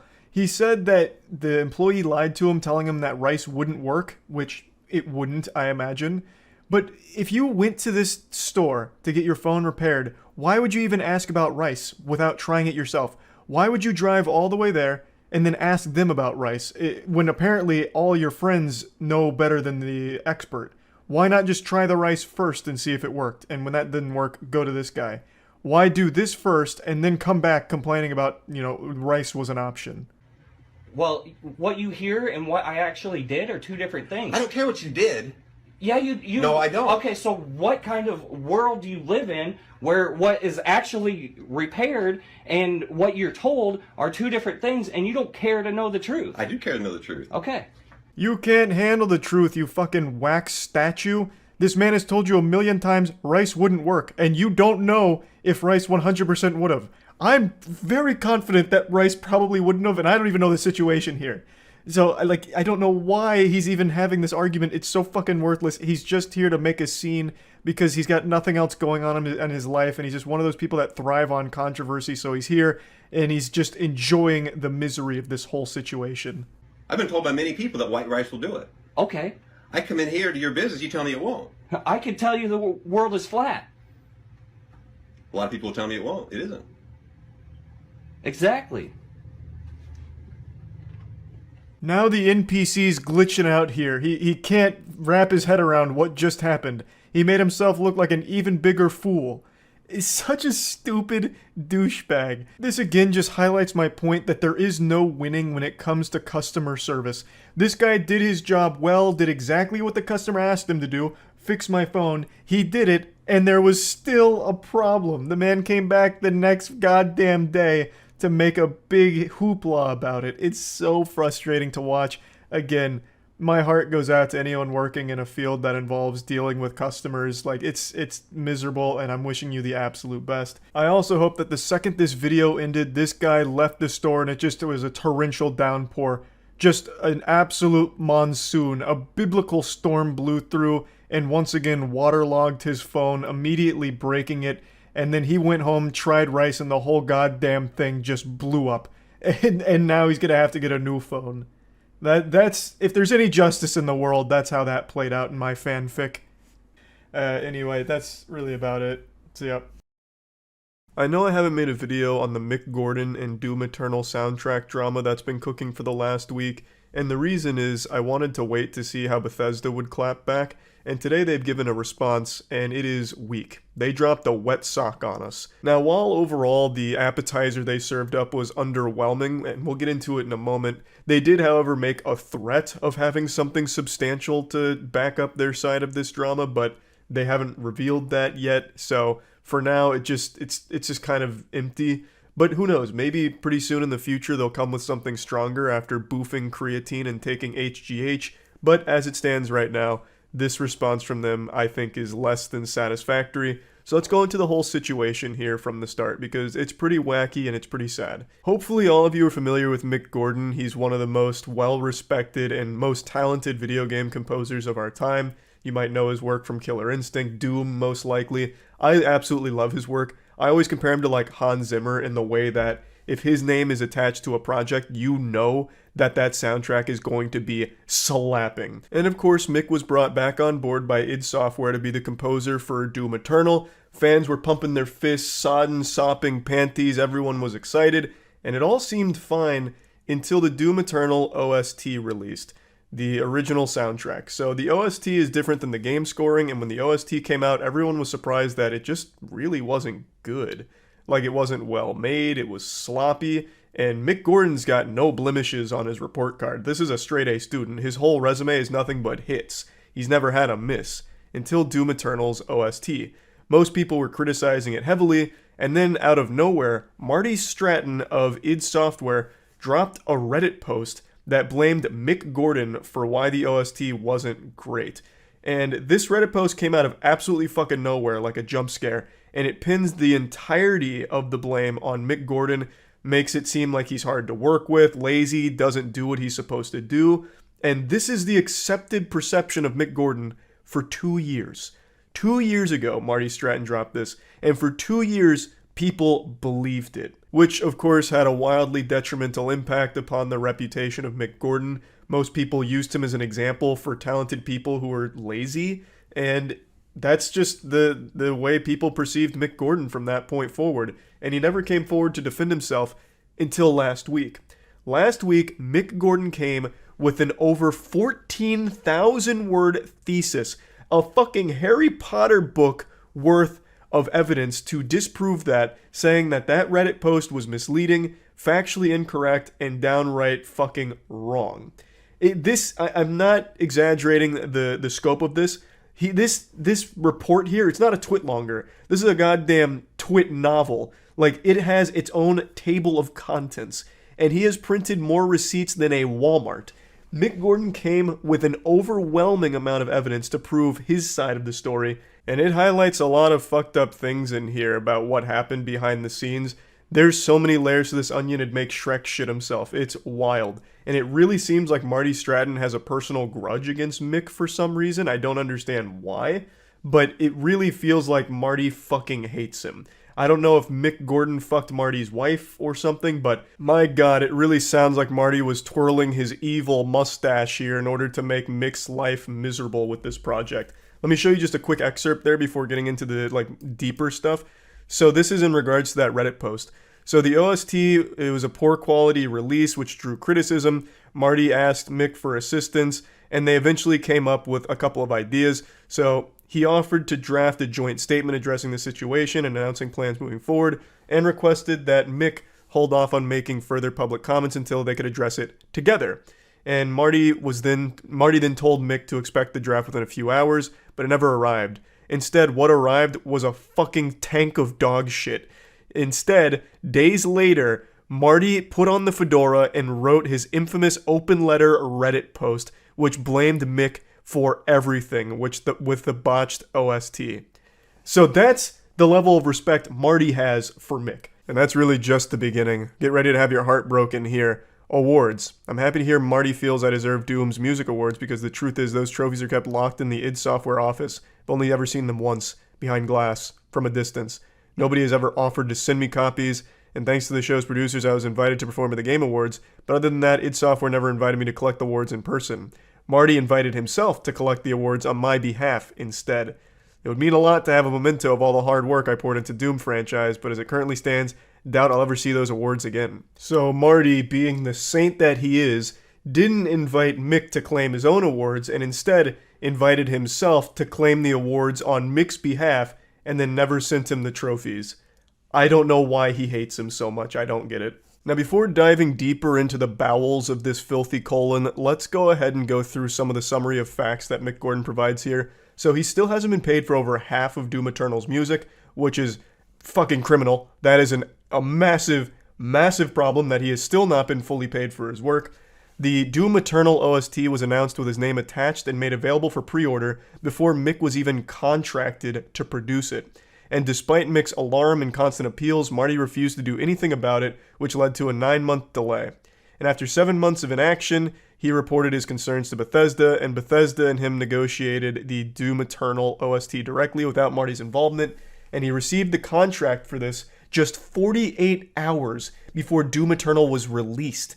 The delay was announced a week earlier before he was under contract, and the deadline was 29 days later. This is really only the tip of the iceberg. Things were just filthy with id Software and Bethesda and how they treated Mick.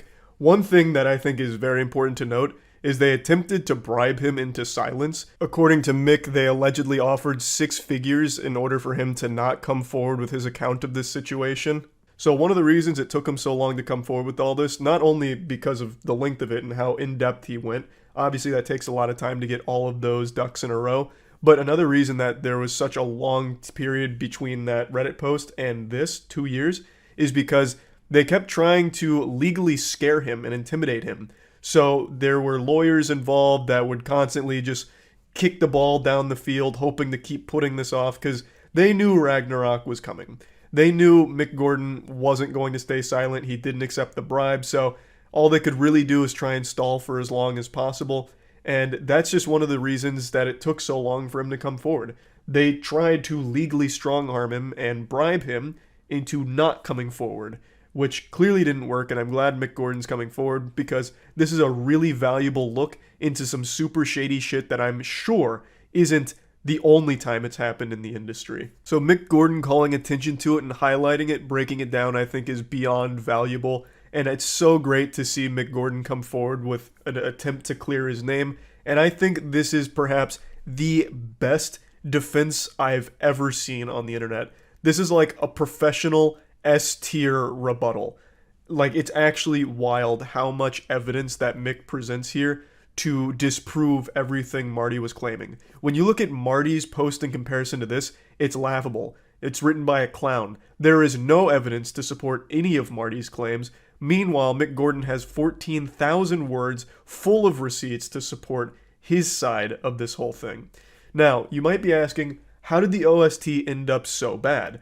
Well, it's because Marty and id Software passed it off to Chad Mossholder, who was an in-house audio engineer for the team, and Chad Mossholder took it on and produced less than stellar work.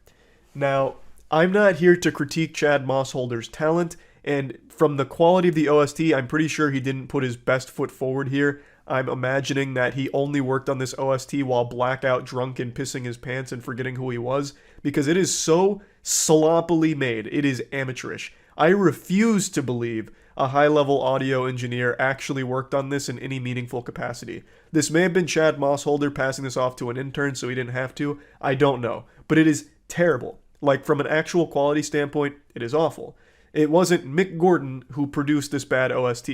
It was the id Software team that forced this poor OST and blamed Mick. Now let's turn our attention to Bethesda's official response that they posted last night. This is the legendary Double Down. The recent post by Mick Gordon both mischaracterized and misrepresented the team at id Software, the development of Doom Eternal, and Marty Stratton and Chad Mossholder with a one-sided and unjust account of irreparable professional relationship.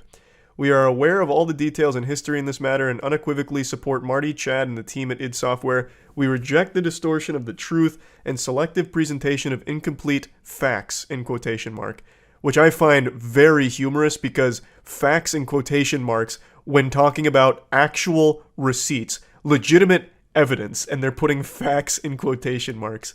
We stand ready with full and complete documented evidence to disclose in an appropriate venue as needed. The statements posted online have incited harassment and threats of violence against Marty, Chad, and the id Software team. Any threats or harassment directed towards members of our teams will be met with swift and appropriate action to protect their health and safety. We remain incredibly proud of id's previous collaborations with Mick Gordon and ask that fans refrain from reaching conclusions based on his account and, more importantly, from attacking any of the individuals mentioned on either side, including Marty, Chad, or Mick. This whole statement, I think, is an absolute toilet paper roll because you didn't release a statement when Marty went rogue, off book, off script, fucking full-blown James Bond off the grid and released his Reddit post shitting on Mick. Where were you condemning that?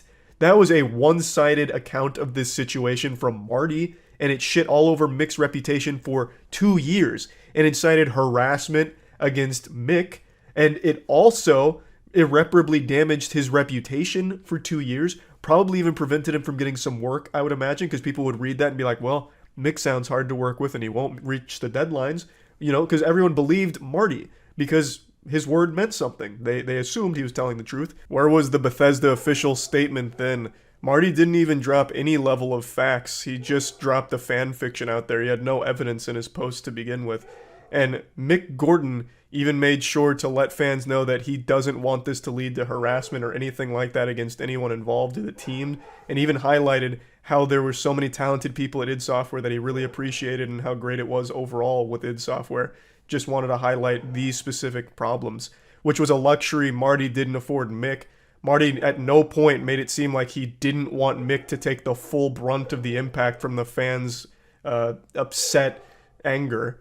At least Mick went there with class. Now it's a problem, and now you condemn it, and I'm very curious to see what full documented evidence you have. If you do have those kind of receipts, why didn't you lead with that? Why lead with this wet noodle?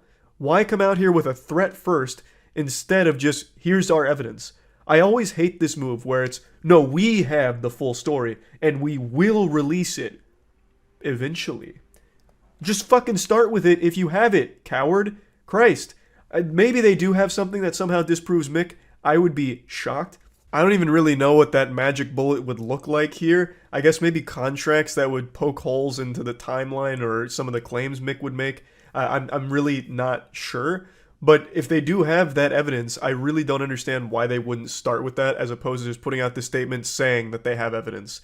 Like, I know a lot of people are saying it's an intimidation tactic, but intimidating him to do what? Mick has already dropped his 14,000 word massive report on all of this. What's there to intimidate? He's already dropped the bomb. So why even try and scare him anymore? Like, if you have the evidence, there really was no reason to start with something like this. You could have just immediately went into, here's our proof of our side, and this is what's wrong about his statement. There was just no reason for this. This is just absolute nothingness. And I do want to highlight something in particular where they say that Mick's statement has now led to threats of violence and harassment against Marty and Chad and those involved. I hate that. Unfortunately, that's just a byproduct of assholes on the internet. Mick Gordon tried to handle this as professionally as possible, was beyond generous and patient with this whole team, and eventually, when he found himself out of options, released this publicly. Marty did this as a first resort and led that harassment against Mick.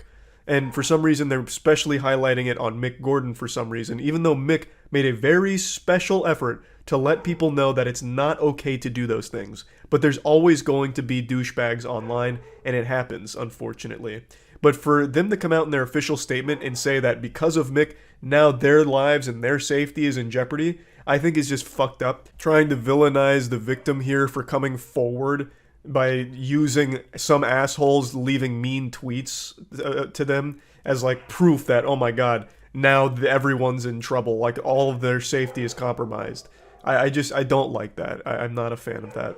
But yeah, anyway, I just wanted to talk about this a little bit. I'm excited to see what happens next if they really do have evidence. I'm curious to see what it is. But for now, I am definitely on Mick Gordon's side here. I've never seen a response that professional and that thorough. So yeah, that's about it. See ya. If you're standing up, you're going to want to sit down. You're going to want to take a seat for this news. It's hard-hitting, like getting a call that Meemaw slipped and fell, except this isn't sad news, this is truly just baffling news. Right now in the chess community, there is a cheating scandal that's been going on for a couple weeks now that is so nefarious and so dubious, it'll have you questioning everything in your life. You won't know what's real and what's fake anymore once I reveal this to you.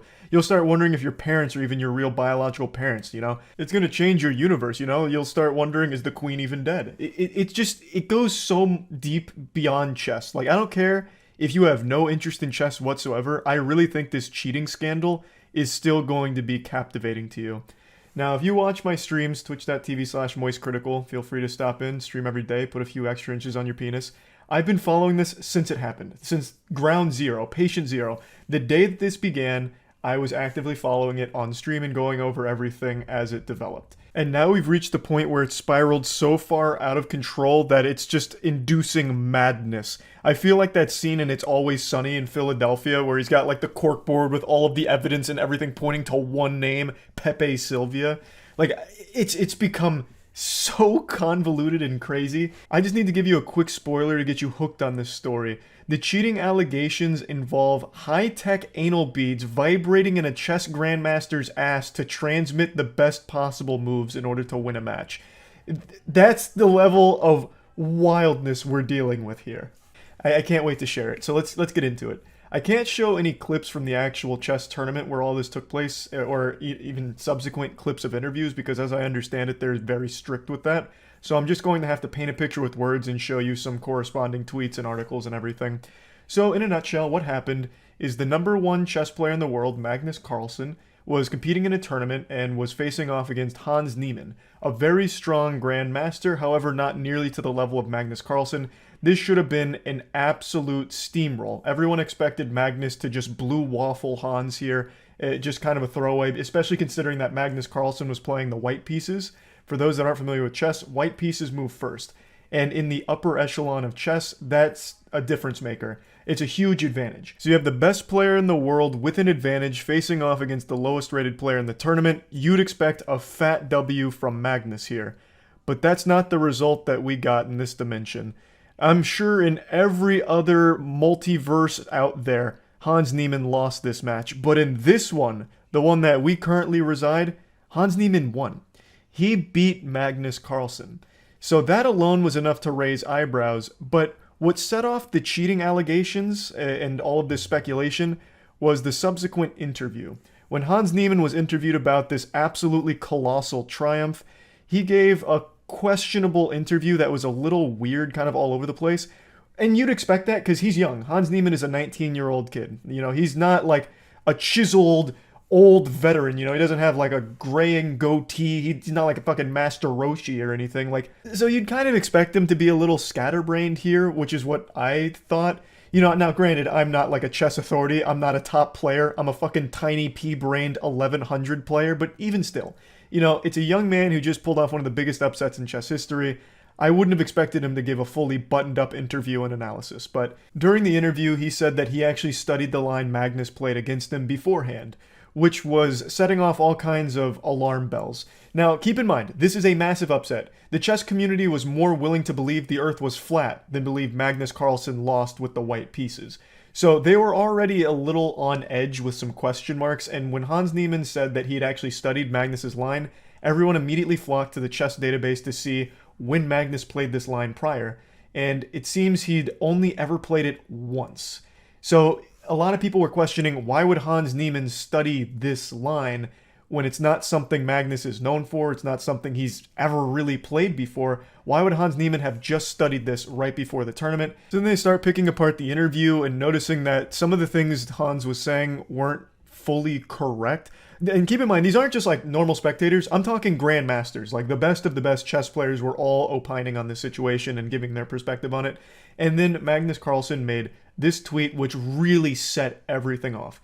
Magnus Carlsen announced that he was withdrawing from the tournament following his loss to Hans Niemann, and then posted that very famous YouTube clip of the coach saying, "If I say anything, I'm going to be in trouble, so I'm not going to say anything."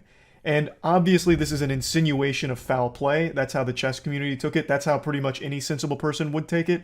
Him tweeting this out with the "if I say anything, I'm in trouble" and withdrawing immediately had everyone believing that Magnus Carlsen was softly accusing Hans of cheating.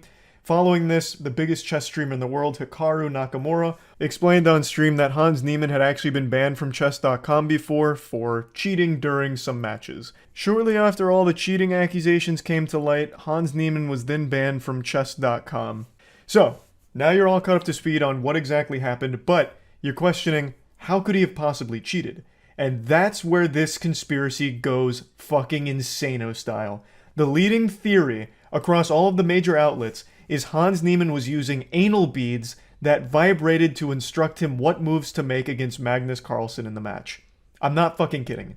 This is the leading theory on how Hans Niemann cheated against Magnus Carlsen. So in order to fully digest this entree, I'm going to need to explain how cheating in chess can possibly work. A lot of them are galaxy brain schemes. Now, for those that aren't familiar with chess, there's engines. There's basically chess bots that will always know the best possible moves in any given situation, any position on the board. One of them is called Stockfish. So Stockfish has actually been modified in order to fit in someone's shoe. And this was tested by an independent player who put the Stockfish bot in his shoe. He calls it Sockfish. And it was able to transmit the best possible moves for his match. And it worked to a pretty decent degree of success, though of course needed further refining. But the technology does exist. It worked by sending pulsing to his foot that would basically work like Morse code. So it would pulse and tell him what position to move what piece and where. So pretty fucking cool. Now obviously that's illegal. You can't sneak a chess bot to play for you. It's cheating, but I think the point of this experiment was to show that it is possible. And he didn't do this in like a legitimate match. He revealed to his opponent, who found it humorous. But it is pretty impressive technology, so it's not far-fetched to think that anal beads couldn't accomplish the same thing as James Stanley's Sockfish.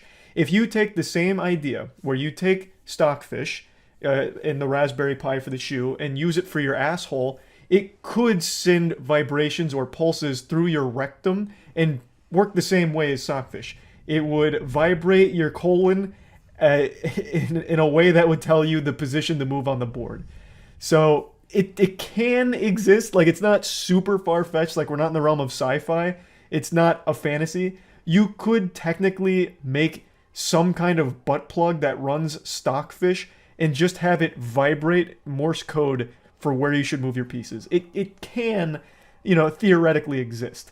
Now, whether or not Hans Niemann had a butt plug or anal beads in that did this, it's up for anyone's guess. Only God knows, and only Hans Niemann's butthole knows. The thing with chess cheating is you can never be 100% sure either way, because for a grandmaster to cheat, they'd only really need to hear one thing, a cough, that indicates there's a tactic on the board or anything, because they're all so good. If they just have even the slightest hint that there's something there, they will find it pretty quickly.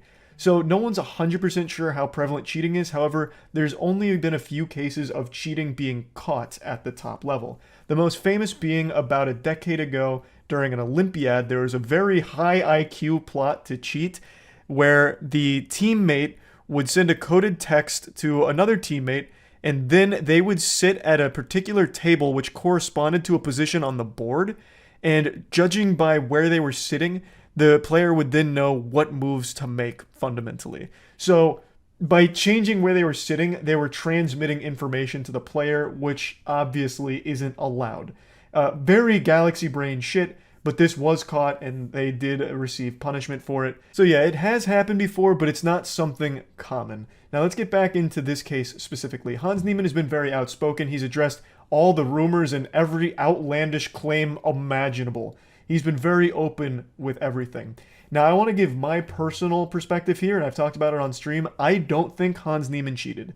I really don't. The security was super tight at this event, and they were very thorough with their checks.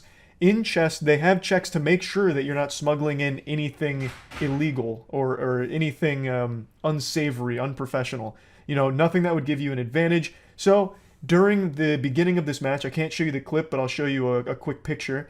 They had a guy with a wand scanning Hans's entire body, top to bottom, even going as far as to investigate his gum, even checking his shoes, probably looking for sockfish, checking every nook and cranny of Hans Niemann's body without actually doing a cavity search. He didn't give him like the Naruto 1,000 years of pain up the asshole or anything, but he came pretty close. And he didn't find anything. So I just think it's highly unlikely Hans Niemann was able to pull a fast one on the chess organization here. I don't think he was able to smuggle in any secretive nanobot anal beads, because I feel like that would have been picked up by the wand this guy was scanning him with. So again, I think he went all natural here, fully biological, no augments. I don't think he cheated bringing a bot in or anything like that. Now, Hans Niemann has given yet another interview going more in depth on cheating allegations from his past. Takaru brought up that he was banned by chess.com for cheating in some matches, and Hans Niemann does confirm that when he was younger, he did cheat in some online matches. He says they were unrated matches. It was back when he was younger trying to grow his stream, and he had cheated back when he was like 12 years old as well in, again, online format, but has said he has never cheated in over-the-board chess. And this was very brave of him to be so open with his past of cheating online. because that's just one of those things that you don't really see a lot of people just tackle headstrong. That's something a lot of people bury. And I guess he was kind of forced to here since it was brought to light. But I still think being that transparent with it is pretty impressive, even if it is to the detriment of his career. I don't know how it's going to affect it going forward. Him being that open, I think, is pretty strong. And he is defending the legitimacy of his over-the-board career. In response to Hans Niemann's interview, Chess.com put out a statement saying that he will remain banned and that they had evidence that contradicts some of the statements he made, but Chess.com has yet to put forth that evidence for people to see. So as of right now, he's still banned and the evidence is hidden. And now I want to make it clear, not every Grandmaster is saying that Hans cheated. It's some of them that are standing strong that it's very suspicious how he beat Magnus. Some of them are claiming that all of his moves are a little too in line with moves that the chess bots make. But there are still a lot that support Hans, saying that, Magnus just didn't play that well that day. So it's really just full back and forth here. But since the anal bead theory broke, there was even an offer for Hans Niemann to play naked for $1 million to prove he didn't cheat. This anal bead theory is what's really taken hold from the cheating scandal here. And it all started as a meme. I don't think a lot of these publications did their due diligence here. The anal bead theory was just kind of a joke on the chess subreddit. There was very few people that legitimately believed it. They just started talking about it just because it was silly. But a lot of these publications have picked it up as if it's something believable. And yeah, theoretically, it could exist, but I still find it very unlikely that it does. But the point is, it started as just a joke that's now become something much bigger. And Hans Niemann said he'll fucking play naked to prove he hasn't cheated. Like, he's being a good sport about the anal bead stuff. He said he'll just play full bare-ass chess to prove that he is an innocent man when it comes to over-the-board chess games. Now, I'd like to just briefly give my opinion on Magnus Carlsen's tweet, because that's what really turbocharged all these cheating accusations here. He made that tweet and then went complete radio silence. He hasn't spoken out about this since, when he's the one that really, kicked a shit in the septic tank here and let it fester. I think it's a little, embarrassing to make that tweet and then have no follow-up. He just very slyly insinuates Hans may have been cheating. He withdraws from the tournament, which is no small thing, mind you. That's a big gesture. But refuses to actually come in here and give his stance on it when he's the one that kind of started most of it. I think that's a little sad. I would like if Magnus Carlsen would elaborate on why he made that tweet and what it's exactly in reference to. Is he accusing Hans of cheating? Does he think Hans cheated? Or did everyone misinterpret his tweet? I don't like the ambiguity of it. I would really appreciate, and I think most people would appreciate, if he elaborated a bit on his position, since he's the one that, he threw out the first move here going for like a scholar's mate potentially. So why not explain it a little more thoroughly? Tell us the line. But anyway, I just wanted to quickly get that out there because, I feel kind of strongly about that. But overall, I don't think he cheated, but we'll never fully know. No one will ever fully know because there's no way it will ever be proven.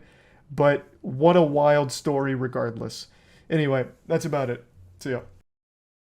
I've said this before, and now it's time to dust it off and say it again. And I don't care whose feelings get hurt by this. Just like a suppository, I don't care if your ass gets sore. It's time to hit you with the truth. It is extremely embarrassing when somebody makes one thing their entire personality.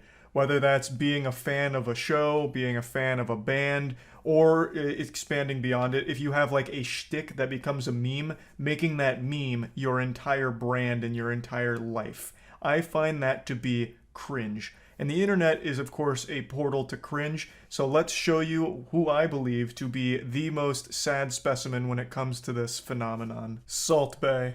Salt Bae is a restaurant owner who rose to fame because he sprinkles salt down his arm like this while wearing goofy sunglasses. He looks like a time traveler from a steampunk dystopia. He took off as a meme and kind of a joke online, but then that meme got made into real flesh. He adopted that as part of his soul, and it has now become his entire identity. He translated all of that online buzz into real-world success, so his restaurants are actually quite popular, and they're known for extremely overpriced food. Most notably this abomination. This is a steak wrapped in edible gold, and I think it looks truly awful. That shit looks like a poorly wrapped Christmas present, but what's even worse here is Salt Bae himself, the Santa Claus of meat. he comes to the table when you order something like this and puts on a little song and dance. So he cuts up the gold steak and then he hits it with his signature anime finishing move where he sprinkles the salt down his arm, and then he grabs a piece of the steak on a knife and then dangles it over any woman at the table's face. He just like dangles the meat over there like he's at like a petting zoo or something, and then the women are expected to like lift up and then bite the meat off of his knife. It's pretty embarrassing to watch. Like, I can only imagine going there and seeing your girlfriend do that. You'd be like, damn, this is expensive and I feel like I'm getting cucked, even though everyone's clothes are still on. It's just, I think it's goofy, very silly, but overall, it's harmless cringe. But as is so often the case with these memers turned celebrities, he flew too close to the sun. I think this shtick was never entertaining. I never really saw the comedy stylings of sprinkling salt down his arm to be gut-busting or anything. But it's not like it bothered me either that he got popular from it. But he became way too pretentious with it, and to the point where he felt entitled to be on the field during the World Cup when Argentina won. So he went onto the field after Argentina won the World Cup, and he tried to make the entire trophy ceremony and everything about him.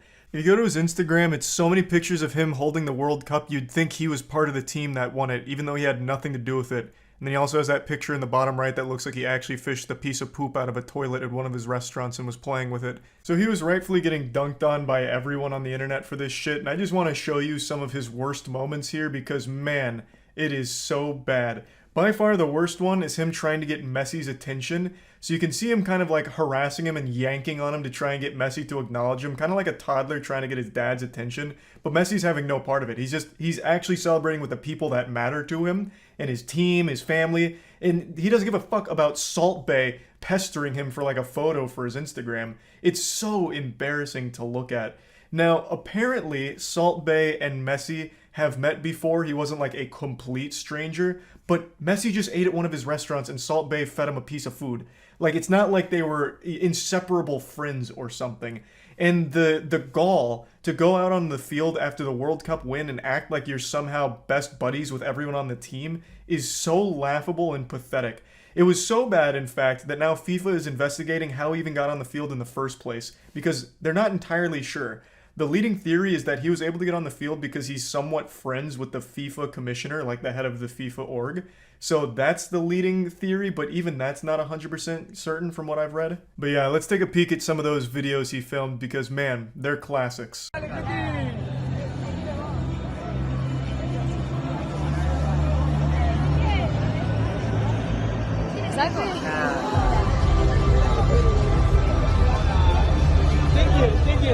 Just like taking a trophy from a baby. So Salt Bae continues to like yank on the trophy until finally the player just relinquishes control to it, and Salt Bae hoists it up as if he's somehow responsible for it. He also shakes his finger no to the baby, letting him know that it's his turn, it's his trophy, he fucking deserved it. He put nutrients in that team's body one time fucking 4 years ago. So he's just as much a part of the crew as anyone else there. He has every right to this trophy. The delusion is remarkable. It should almost be studied. And of course you can't go for a single video without hitting him with that salt sprinkle.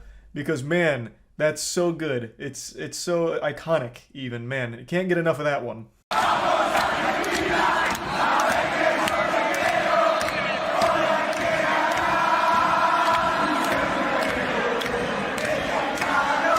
Man, that guy's face really tells the whole story. That discomfort. Faking a smile, but his eyes are just beyond annoyed. Wondering who is this guy and why is he squeezing on my hand and trying to grab the trophy from me?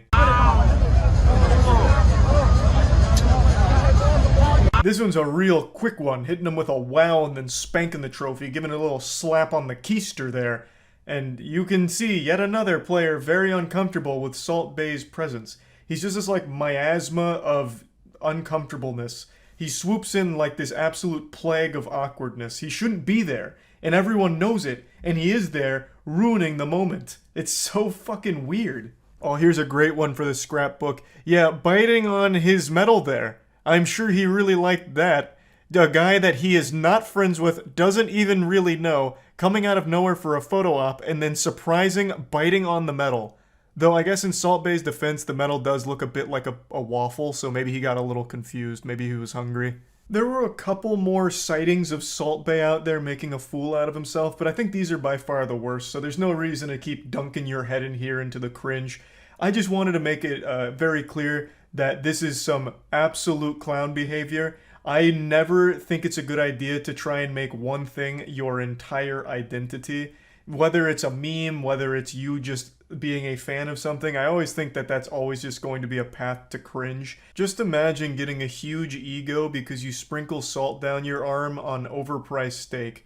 This isn't the only case of this happening though, by the way, and I've talked about one other before that I'll briefly mention here since it's related. You might remember during E3 a couple of years ago when Keanu Reeves made a surprise appearance, there was that "you're breathtaking" moment that, you know, captured the world and tugged on everyone's heartstrings. Well, the audience member who shouted out, "No, you're breathtaking," which became a huge, online deal, the guy who shouted that tried to make an entire career just off of that one line, that one moment, trying to capture that lightning in a bottle over and over again. He became a YouTuber and streamer who tagged everything with hashtag "you're breathtaking" or hashtag breathtaking and called himself the breathtaking guy. I think. I can't quite be certain if he called himself the breathtaking guy. I don't really remember exactly what he gave himself, but I do remember everything he did. He did it with the "you're breathtaking" as the forefront. That was his whole brand and that was his whole online identity, and tried to make a career out of it. It didn't really work. It kind of worked in the beginning because it was still like a wholesome moment and it didn't seem like he was trying to clout chase off of just that one thing. But then it lasted for over a year. Like, I still kept up with him like a year later to see if he was still doing it, if he'd finally like graduated from that and started to maybe pivot into a different kind of shtick or even no shtick at all and just being a streamer or a YouTuber. But he never did in the entire time I was checking in on him. It was always going by the "you're breathtaking" moment to try and make that his thing. And it didn't pan out super well. Last I saw, he was streaming to about like 10 viewers at the time. And I just felt really bad for him because this is one of those moments where you have this huge blow up almost overnight because of one thing that you did that everyone loved. So you want to keep doing that because everyone loved it, but then you wear it out. It overstays its welcome. And then eventually you end up in a position like Salt Bay, where it's just kind of washed up, it's run its course, and now you just look silly for continuing to embrace it and continuing to try and sell that. So I just wanted to bring this up because I think Salt Bay is a bit of a loser, especially for this World Cup shit. That's about it. See ya. Initiating moisture.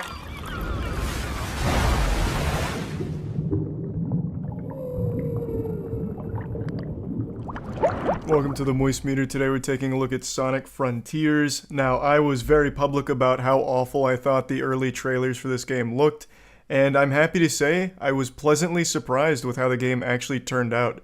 So, let's just get into it right away. Now, I think the game overall has a lot of great ideas, but the execution is lackluster in a lot of areas. It has wonderful ingredients, but the recipe's a little fucked up, so it ends up tasting a little shitty at points. But overall, I still really enjoyed the meal. So, the big thing with Sonic Frontiers is its open world. Obviously, that was like their main selling point. And it was the most concerning thing for me. From all of the early footage, it looked like a bland, empty, lifeless open world with nothing to do, nothing in it, and then just random obstacles thrown all over the place for some rails to grind and some pads to bounce off of with no rhyme or reason. And now that the game's fully out, I can say with confidence that's exactly what the open world's like. But it's still a lot of fun to play, and I see the potential for the formula here.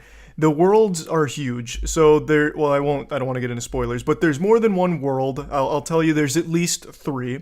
And they're all pretty similar. They're large, and they just have a ton of haphazardly thrown together boosters that'll take you on like a short little adventure in order to get a memory fragment, which you use to progress the narrative. So you collect these memory fragments by going off of the rails that are throughout the levels, and when you collect enough, you use them on your friends in order to help save them. And on paper, it sounds bad, but playing it, it's really not. I really enjoyed it, especially in the first world. The first world I actually thought was the most fun world, but it is very empty. There's some enemies in there, but not many. There are mini bosses though in these open worlds, and the mini bosses are very fun to fight. I actually found the combat to be a breakout like joy for me. I thought it was going to be pretty uninspired and pretty boring, but it's not. It's fucking hype. So fighting the mini bosses was always enjoyable because there's actual mechanics to it. It's not just a DPS check. You can do some fun stuff. There's some fun combos to experiment with. The skill tree's simple. It's quick to finish, but it is enjoyable. So fighting the mini bosses in the world is the most fun to have in the open world. But yeah, there's not a lot in there, and it also has a huge problem with pop-ins, especially on World 2. Oftentimes with these floating rails and shit, you won't even see them until they're right in front of your fucking face. So you'll be going through like the booster, you hit the bounce pad, and then it seems like there's nothing there until you like do a double jump and then some shit pops in. It seems like the game had a really tough time rendering everything at the speed you go. So there's just tons and tons of pop-ins, which is super rough and noticeable when the game open world hinges on you being able to figure out what path you want to take next. It really feels like there wasn't a whole lot of design thought that went into doing these things because they don't really connect to each other. Like you'll go through one of them, you hit the booster, you hit the bounce pad, you jump off a wall, you take another booster, you grind a rail, it sends you through 3 rings and then you get your memory fragment at the end, and it's just you floating above like the open world. And then you come back down to earth. They don't connect to anything, they don't go to anything. Like in most games, there's a rhyme and there's a reason for why things are placed where they are. Here, it just seems like they dumped a ton of these assets all over the place in order to make you farm these memories. And it was fun at first, but by the time you get to like World 3, it really starts to lose its luster and becomes more of a chore. But of course, they're not the only thing in the open world, like I mentioned. There's also a fun progression system where you can even increase things like Sonic's speed, his overall speed, his power, his defense, ring capacity, shit like that, by getting the materials through fighting the mini-bosses or through fighting just normal enemies or finding them in the world. There's even fishing minigame with Big the Cat, which is great. So there is stuff to do in the world, more than I expected based on the early footage, but overall, yes, the open worlds are pretty lifeless, and it does feel pretty uninspired from a design perspective as well. But I don't think it's trash or anything, and I can absolutely see the potential because going fast, like you can collect 400 rings and you get like a fucking turbocharged super boost and you're just going at light speed, fucking Mach 25,000, and you can zip around the map, and it's fun. Like it is super fun to do that. But it's just not fully realized yet, and I do think they can get there in the future as long as they commit to like improving this formula. They got the great groundwork right now. Now, I want to highlight World 3 in particular because I think that's this game at its weakest. World 3 is some of the worst design I've seen in a fucking open world game. There's a bunch of islands that are not connected super well, so you have to go way out of your way to go from one island to the other or find a bird to take you there, and it's just such a fucking headache. It completely puts the brakes on this entire experience and does not go way past cool. It goes way past fucking frustrating. It's miserable to play World 3. It slows everything down, and it is awful. I hated World 3. Everything's too spaced out, and you have to go to very specific paths in order to find the right rails to get where you want to go. And when you're doing like the little exploration stuff for the memories, it'll lock you into the 2D camera perspective so many times, and you can't break out of it until you get out of that little section, the rail section, or that whole area.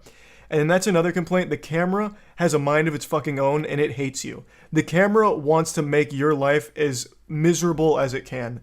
You are not only fighting enemies in this game, you are fighting this camera. The camera loses its fucking mind, especially starting in World 2. That's when it really started to stand out to me.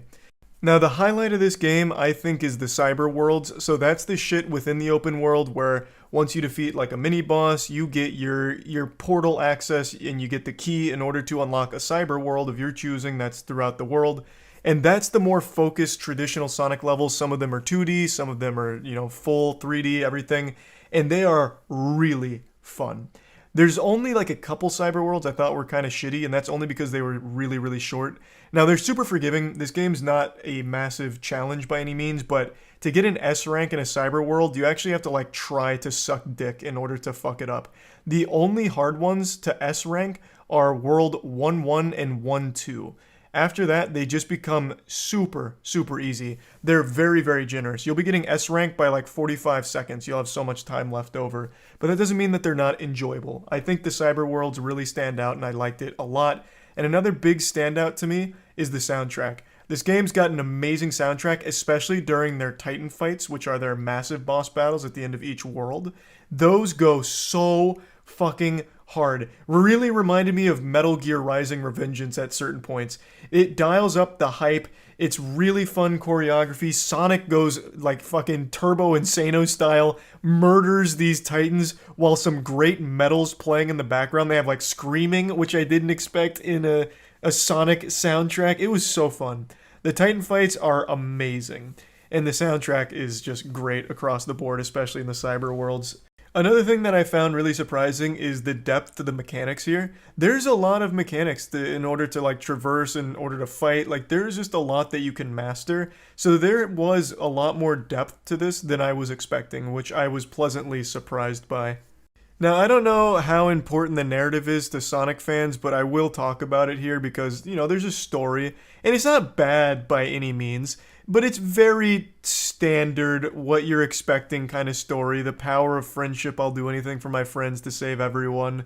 Sonic's got his classic snark, but none of the other characters really get a chance to shine except for a new character named Sage, who is introduced in here as kind of like the antagonist, and I think that character's pretty solid overall, and you know, Eggman's great, but the story isn't anything that anyone's going to be like writing home about as like a powerful, profound piece, but it allows for really hype moments. It gets you from point A to point B to allow these amazing set pieces in the world, and I think it succeeds at what it wants to do, so I don't think it's bad.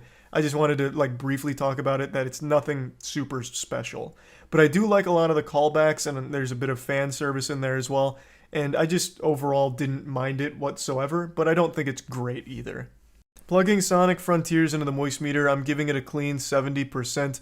This turned out a lot better than I expected it to. I went in there with very low expectations, and I was very pleasantly surprised. I always approach games with an open mind, even if it's one that I don't think is going to be great, and I'm always happy when it turns out that I'm wrong and the game is good, and that is the case with Sonic Frontiers. It's got a lot of problems. There is a lot of jank. I didn't even mention this. Let me mention it now. The combat when you're fighting a lot of these bosses is fun, but so fucking janky. Sometimes you just shoot across the world for no reason because momentum gets carried in a weird way after you use some of the combos. So the combat gets very, very janky, and with the camera being as unpredictable and shitty as it is, it can just become really nauseating sometimes and lead to some unfortunate deaths that sometimes are just straight up out of your control. So yeah, there's some jank to it, but overall, I do think Sonic Frontiers is a really great attempt at making something special with Sonic. It's not a full, you know, swing and a hit, like knocking it out of the park by any means, but they don't miss here either. There's a lot of execution that's sloppy, but if they stick with something like this, I think they can make something amazing in the future. So I think there's a lot to look forward to for Sonic fans. That's about it. See ya. The Way of the Ponytail. Isn't that Steven Seagal? And thanks for the bits, Ken. No, this is not Steven Seagal. Who is this? How many other badass martial artists have a ponytail? Automatically go. Does that mean that we kill every person we run into? No. Yes. Well, why not? You're better. Holy fuck. He's bulletproof. What is he hitting him with? We don't play this. What is that? Is that a thunder stick from like a sports arena? What is he being attacked by? A little noodle. Got him with a pool noodle. And he's not even bleeding? Oh my god, what the fuck? What is this guy? He's not human. We don't play these games. Karate guys, oh. you know, I come... Whoa! Sorry. That he was not ready for that level of intensity. Oh my god. No one's safe.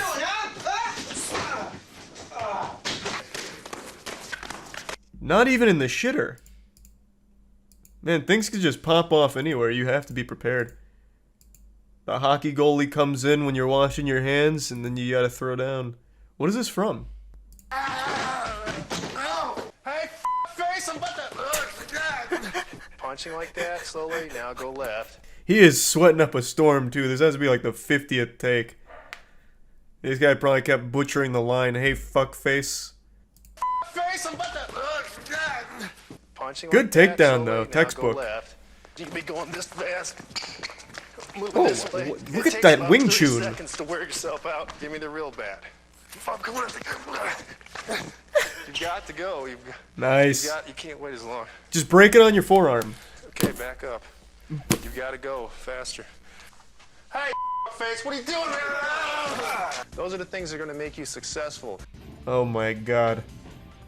America used to be so dangerous. There's all of a sudden 2 men with knives going at it in front of the American flag wall. There's nothing sacred. Gotta split them open like a Christmas present. Oh, scoop out his eyes, good. Oh, excellent technique. Wipe his nose. Double nutsack tap. Now these are the techniques to get you murdered. This channel's kind of hype. So it's all old 80s VHS tapes. I love channels like these. Actual heroes. Unmasking the myth of safe sex. There is no such thing as safe sex. Join us at the bread house. Is this a cult? Can I ask you a question? Sure. I mean, a question about dying. Wonder Dog and that bread Jesus Christ, it's a bread house, not a psychiatrist. You know, when your husband died, Oh! I really missed him. I missed him too. Oh, good lord. Hey, Ginger. Can I ask another question? Sure. You know, when they put his body down in the ground? Yes. Oh my god. It bothers me. But Wonder Dog, the body is... Wonder Dog, please. Christ. It's a children's show. What in tarnation? Oh, wow. What is the bread house? is not any good anymore. It's not. It's starting to decay. You're kidding, like fall apart? That was so weird. Odd way of handling grief, I guess. But as long as it helped her heal, I mean, that's the lessons of the bread house, I suppose. What, is this an advertisement for Friends? Relationships with friends. I'm gonna tell you, if you need a tutorial on, like, how to have friends, or, like, what is a friendship, you've already lost. You may be doomed for failure from the get-go. This is not the tape for you. At making new friends. Universal healthcare by the year 2000. We're not far off. It's right around the corner, I think. This is called the worst 3 minutes of humanity's existence. Ear slap and headbutt combination. Whoa! Why did that happen? Rogue motorcyclist coming in, starting some shit. Maybe that's his girlfriend, I'm not really sure. Interesting. A good combination nonetheless, though. Also, this is cute because my first Xbox Live gamer tag was Fast Fighter. So maybe I played with these guys and they thought, damn, that's a cool name for our company. Then what I did from the slap is it just directed the energy of his face onto the headbutt. So with one motion, we covered two tools. That's nice. Okay, Carl. And you have assured that you yourself also have a concussion now. What, I don't know if, is this like legitimate? Like they actually are trying to teach this as real self-defense? Why would you ever teach a headbutt as one of your go-to maneuvers?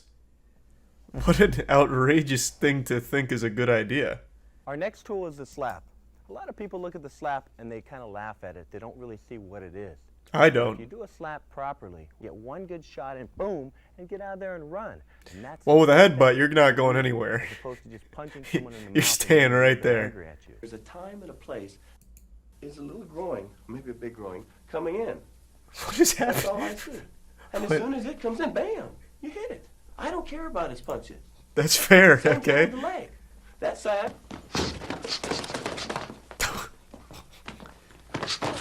You didn't know what you signed up for, did you, Dean? You gotta be ready for anything. Oh, fuck. Oh, Good, Jesus, Dean. Charlie's a certified black belt. Not wrong. I was a black belt in Taekwondo. How to be bully smart. Oh, I remember this. Wait, this is OG. Why is this only 170k views? This was actually everywhere back in the day. Avoid clothing that might make you look like you're part of a gang. Avoid areas where bullies are known to hang out. Connor's gonna be our bully too. Yeah, you gotta be careful. For just a second, I was like, oh my god. Gang members rolling up. Holy fuck. The streets are not safe with this man patrolling the block. You have to be bully smart. You have to know these things, just in case. I don't want to see any of you going out looking like this. Wallace Jaw's the name, and being bad is my game. Oh! Remember how Jesus Jeepers. was out of the world? Yep. Man, that kid must really hate the chipmunk. He went all the way out into the pirate's cave here just to throw a box of cereal at him. Oh, jeez. Come on. Have mercy. Let him just relax in a cave. Jesus will give you the strength to love and forgive Wallace Jaw. Why is that? That's not like a superpower, though. I don't want that power. Why not give us the power to do cooler stuff? Like, shoot lasers. That'd be cool. Instead, you just get the power to forgive somebody? Yeehaw. Fucking worthless. You think Lawrence Jaws gives a fuck about me forgiving him? Remember, he wants to be your friend too. And he wants you to follow him. Put her there, pal. Easy now, I'm kinda little. Fuzzy too. Oh, that's so nice. What a happy ending. See, if you're having a problem with bullies, maybe just let them know about Jesus. Have you even tried? Sometimes it's all they're looking for. They feel bad because they're worried that Jesus isn't on their side, so they take it out on you. What if the bully is a Satanist? I don't know, man. It wasn't in the VHS tape. What do you want from me? Over the last couple weeks, I've made a lot of content on internet controversies. I've kept my finger on the pulse of any type of online drama. Just been this adventurous little greasy goblin that's been glued to internet drama. And honestly, at this point, it's reaching like an addiction status. Kind of like a heroin addict fishing used needles out of a dumpster to get their fix. But in my case, the drug is something much harder than heroin. It's drama. It's like this crucial nutrient that my body's been craving, like a newborn baby lashing out for his mom to pop a tit out for milk to suckle. I'm getting carried away and it's getting weird. Point is, I've made a lot of content on this stuff, and I wanted to do a video today to follow up with some of the bigger stories that I've covered that at the time didn't have any closure. But now that the drama anime arc is starting to wind down a little bit, we're starting to reach the season finale to a lot of these things, so I'd like to give you where all of this is at. Because a lot of it has very happy endings so far. Not all of it, but some of it. So let's just go ahead and get into it now. The first one I want to talk about is that massive Twitch injury, which I've made 2 videos on now because I find it to be a truly heinous situation. I'll give you the quick breakdown. Streamer by the name of Adriana Chechik went to TwitchCon at the Lenovo Intel booth where they had a foam pit and like gladiatorial combat thing where you push people off a pedestal into the foam pit. Unfortunately, it doesn't seem that the pit was set up properly and resulted in just a death trap. It actually just kind of feels like something out of Wile E. Coyote's playbook here where he paints like a tunnel on a rock hoping the Roadrunner will hit it.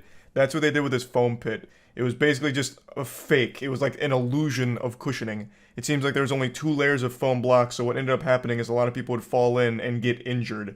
Unfortunately, the worst injury was a life-changing one, suffered by Adriana Chechik. She jumped into the foam pit and broke her back in 2 different places, which of course needed multiple surgeries, all of which she's had now, including bone fusions. She had to like relearn to walk. It's been a wild journey for sure, but it seems she's making a solid recovery. She even had her first stream since this incident today. So I'll show you a quick clip from that. Breath, if you can't tell, I'm already out of breath. I get out of breath holding my phone, everything. But they did an amazing job. The stitches were inside because I'm a model. So I was like, can you do anything to hide the stitches? So the scar doesn't look, and I'm growing my armpit hair out, so don't judge me. But the scar looks really...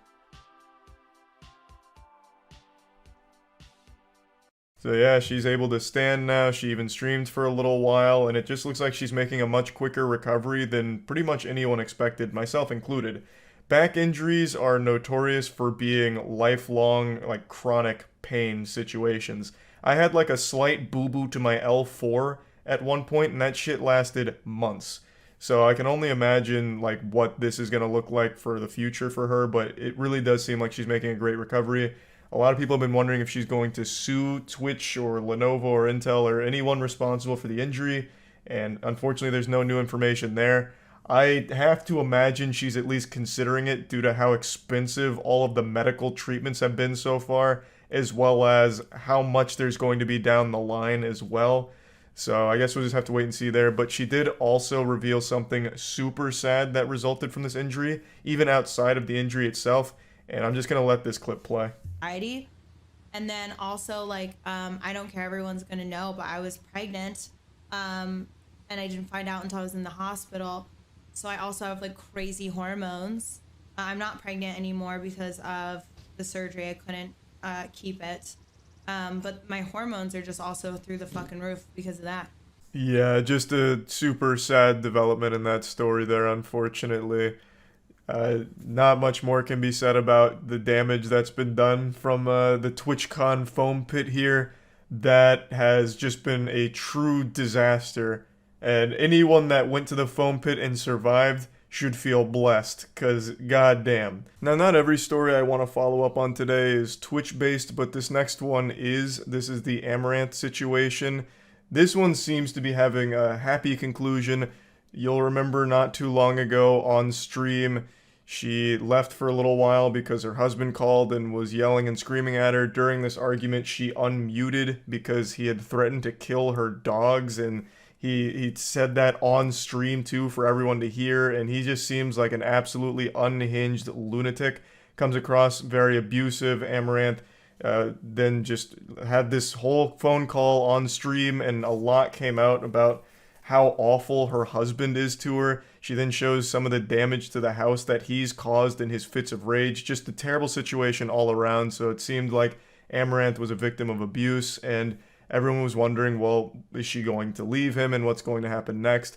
And fast forward to today, it does seem like she has gotten out of that situation. She seems to be in a safer position now and seems to be a lot happier. She's doing streams where she's like hanging out with horses, doing what she wants to do, and overall just a pretty positive outcome so far. So yeah, that's the update there. The next story I want to follow up on is actually extremely wacky. It's a fishing cheating scandal. A professional tournament for fishing recently fell victim to absolutely deplorable behaviors from some competitors who disgraced the sanctity of the sport. They cheated by stuffing their fish with like lead balls in order to increase their weight. So what ended up happening is they swindled this tournament out of money, because in fishing, the more your fish weighs, the better you are in the standings. That's what you're being scored on. So they'd take their fish and they'd stuff it with the lead weights to make it weigh more, but they must have flown too close to the sun with this method, because eventually they checked and they cut the fish open and found the lead weights and caught them red-handed. You know, they noticed that this fish weighed a lot more than it appeared. You know, the fish is like the size of my fist, but it weighed like fucking 15 pounds. That fish must have been made out of goddamn tungsten. So they got suspicious, cut it open, and found out they were cheating.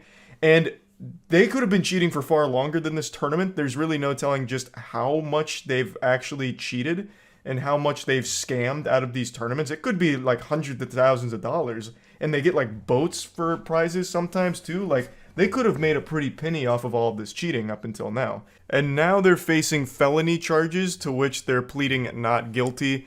So Jacob and Chase are now being indicted by a grand jury on felonies of cheating, attempted grand theft, and possessing criminal tools, as well as a misdemeanor of unlawful ownership of wild animals. Getting a little more information on that, the unlawful ownership of wild animals refers to the raw fillets they had on their boat, which they were also stuffing the fish with, I believe, in order to increase their weight. So yeah, they stuffed these fish like a Christmas stocking. They fucking stuffed it like a Thanksgiving turkey and now they're getting slapped around with some pretty serious charges that carry some potentially hefty results here. So these repercussions could be huge. We don't know how the trial is going to play out, but I thought this was a pretty interesting update to this story. Now, the next one I want to follow up on is kind of similar in this regard because it involves some people getting charged with some felonies.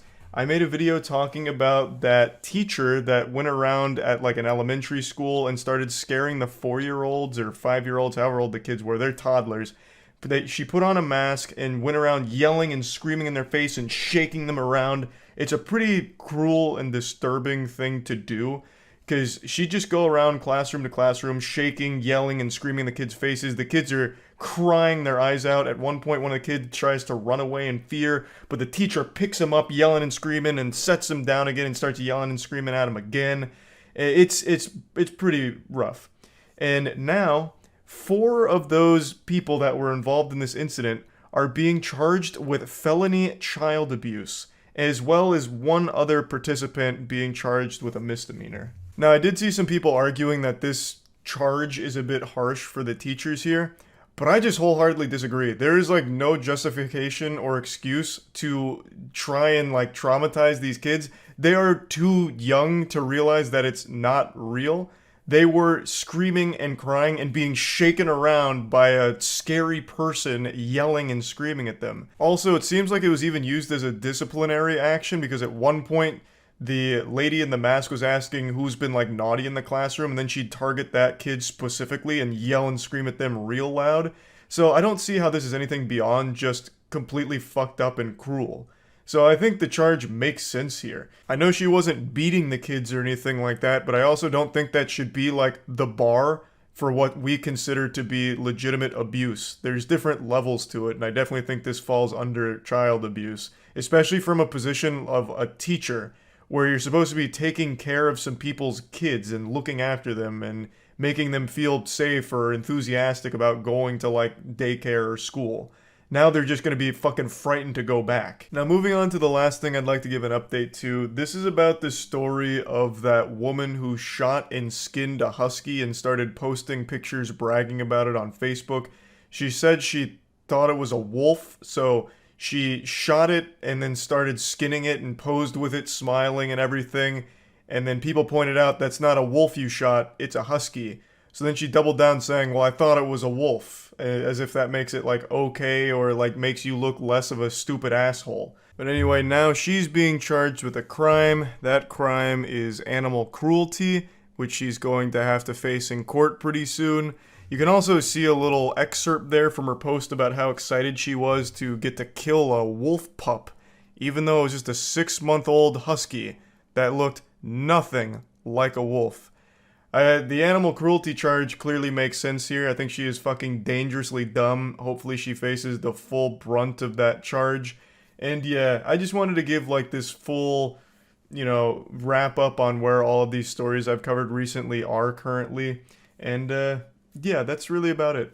So yeah. Initiating moisture.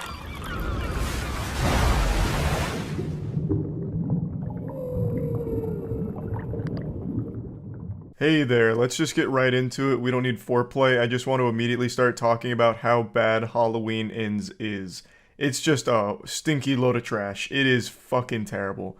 As most of you know by now, Halloween Kills, which was the previous movie in this trilogy, I find to be an extremely enjoyable bad movie. The whole evil dies tonight thing, the man jumping off like the 2nd floor of the hospital, then exploding when he hits the ground with like blood and guts and his legs are all mangled and shit. I think the movie is really enjoyably shitty. And of course there's that iconic scene in the car where Michael Myers like kills them, kind of, but mostly the people in the car start killing themselves by accident. So like the lady walks up to him, puts the gun next to his face, and he just like opens the car door, hits her hand, and she shoots herself. Like, Halloween Kills is a fun shit movie. Halloween Ends is a shit movie without the side of fun. The only time this movie was like enjoyably bad was the intro, which I'm just gonna spoil real quick. The intro of this movie has a guy babysitting this kid, and then the kid plays a prank on him, making him think Michael Myers is back, so the kid puts like a knife on the stairs and starts yelling and screaming, and then eventually he traps the babysitter in the attic. The babysitter freaks out, starts kicking the door, and then he finally kicks the door a little too hard and it shoots it off the hinges. At Mach 5, he blasted this thing like it got hit by a torpedo. So it launches off the hinges, hitting the kid, which sends him flying over the railing on the 3rd floor, tumbling to his death below, where he lands and explodes as if he had just got hit by a bomb. Just blood and guts flying everywhere. It sounds like someone just crushed 5 tomatoes for the sound effects. And his mom and dad walk home to see it happen. They're screaming like, "Oh, what have you done?"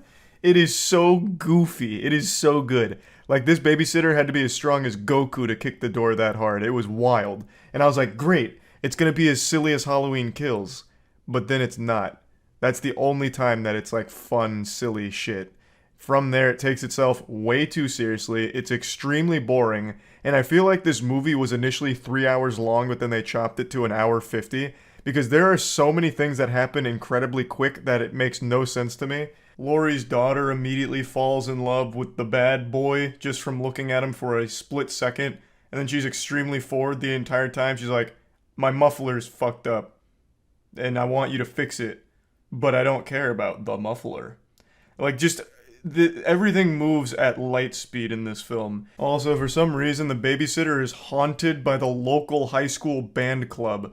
Like, for some reason, every single time the babysitter's out in public, these 4 band members roll up in their convertible and start insulting him, calling him a pedo and a murderer. I don't know why they even call him a pedophile. Like, the whole town thinks that he's a creep because of the killing of that kid, but he got let off because he was found to be an accident. But they keep following him around, calling him, like, a pedophile and shit. And somehow they're always there when he's out in public, and they're always wearing the exact same clothes, even though this takes place over many days. They're like cartoon characters. They're like me, always wearing the same outfit. They're always rolling up in their convertible. One of them's always twirling a drumstick. It's so silly, but it's not silly enough to make it fun. It just becomes grating every time they show up. But by far the biggest disservice this film does to the franchise is they make Michael Myers a bitch. Michael Myers in the last movie, at the very end, is like, he's the incarnation of evil. Pure, unstoppable evil. The boogeyman in your nightmare. The hemorrhoid in your butt. It's Michael Myers, and he'll stop at nothing until evil spreads like a plague. And in this movie, he's just hiding in the sewers. And he's like really, really weak. I don't know, who cares about spoilers? I'm still going to try and avoid them to the best of my ability. But Michael Myers he's like an injured, wounded animal. So he's in the sewers, eventually the babysitter finds him, and for some reason, Michael Myers lets him go, and then the two become like a buddy cop team, where Michael Myers is like training the babysitter. I think the idea was, by looking into Michael Myers' eyes, his evil possessed the very soul of the babysitter, but that's still not good. Like, it's still dumb to look at. Why all of a sudden does Michael Myers look inside of him and take him under his wing like a son? It's still stupid. They make Michael Myers not scary or cool or intimidating in here, and Michael Myers himself actually doesn't do anything at all in this movie. Like, pretty much nothing. He has only like 2 scenes. The rest is spent elsewhere on things nobody cares about. Like, I felt like I was watching a TV filler episode for the majority of this movie. It's just so uninteresting and not good. It focuses more on the relationship between Laurie's daughter and the babysitter, and how dumb she is in relationships with red flags. Because the babysitter says all kinds of weird shit. He has these big outbursts and these huge meltdowns over small things, and somehow it turns her on, and then they just fuck afterwards. It's just the vast majority of the film is spent like a soap opera romance, and then the ending is Halloween-esque. There are enjoyable kills at the end when stuff actually happens, like the way he kills a guy with cutting his tongue off and then having it rotate around a spinning record on air is cool, I guess. Like, there are like fun moments and there are some like gory kills, but only at the very end.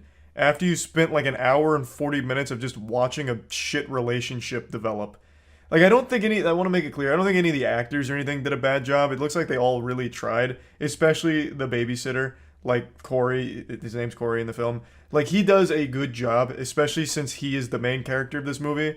Lori is in it a lot more than she was in the previous one, but still, I wouldn't even consider her the main character here. Michael Myers is barely in it. He's only in it at the end, really, with like glimpses of him early on when he's, you know, patting Corey on the ass and showing him how to kill people. I also think the ending fight between Lori and Michael Myers is actually good, because you're never sure if Laurie's gonna die or if Michael's gonna die or anything, and I think that just makes it have higher stakes. That worked pretty well for it. It was a satisfying fight that was well done. It's just really, this movie is two different films that they slap together, and then I don't think they work. I feel like the idea here of like a weird guy who got a unlucky break with accidentally killing the kid he was babysitting, and, you know, is he really evil? Is he really a psychopath? You know, what's gonna break him? Did the town turn him into a psycho? Could have been an interesting idea if it was executed better, but it's not. They don't even really, like, they touch on it, but they don't really put a whole lot of effort into developing that theme. It, again, just falls into focusing on, like, a romance that blossoms poorly. It's just not good. It's really not good. And it's certainly not good as, like, a Halloween horror movie or anything. Because it's not, like I said, it's not even really a horror movie. There's only, like, 4 scenes of violence. Everything else is romance and tension's the wrong word because they don't build tension, but watching a man be weird. Just an old putrid pile of shit, unfortunately. Plugging Halloween Ends into the moist meter, I'm giving it a cool 25%. Real shame, I was expecting it to go as hard as Halloween Kills and really lean into the over-the-top violence and like comical action. You know, Michael Myers is just this fucking killing machine that's creatively executing everyone in town for seemingly no reason, an unstoppable force of pain and misery. But that's not here. That's not this movie. This movie is mainly like a romance film overall, which makes no fucking sense for it. That's really about it. So yeah.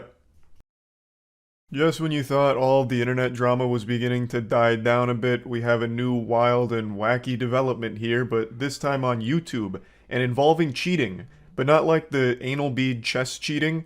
This cheating doesn't involve butt plugs or anal beads at all. This one involves a man who was unfaithful to his wife.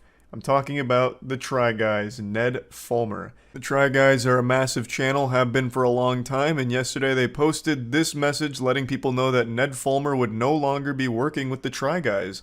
After this was posted, all of the information began to surface as to why.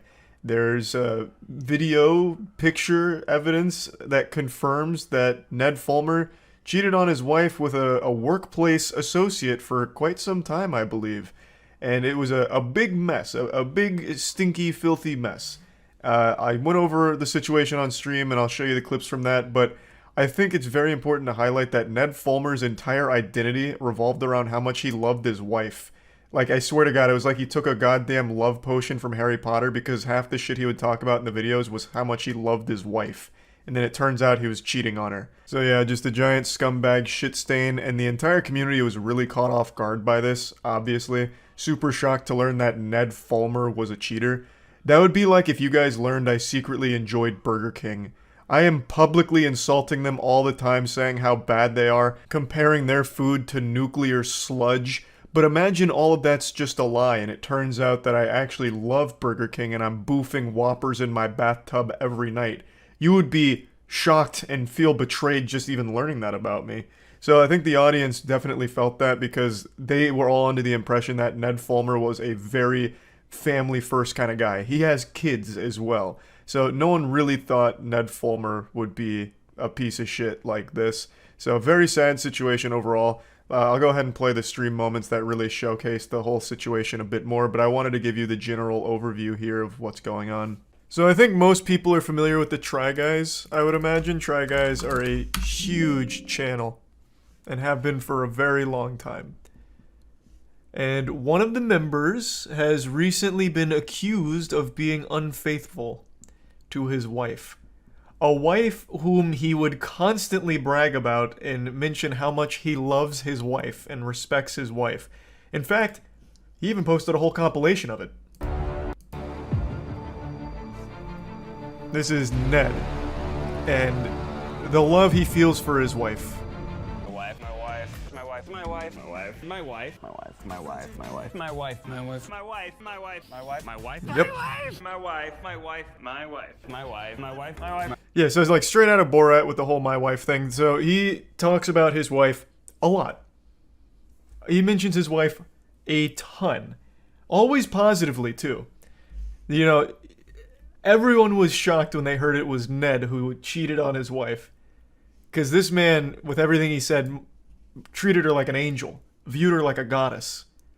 And yet, he was tempted by the forbidden fruit. He allegedly, well, not even allegedly, he fucking confirmed it. Here's his post. He had an affair, a consensual workplace relationship. The employee that he had, or I believe it was an employee, or maybe just like a work associate, the person that people are thinking it is was a woman who was also engaged. And her fiance found out and removed every picture of her from his Instagram. And, you know, you can start connecting the dots here. You don't have to be, you know, the smartest guy in the world to follow the trail of breadcrumbs. So, Ned fucked a woman that wasn't his wife and also fucked another dude's wife. He respects his wife so much he had to cheat on her because he's unworthy of her love. Yeah, maybe that's it. There's also some really beautifully aged clips here.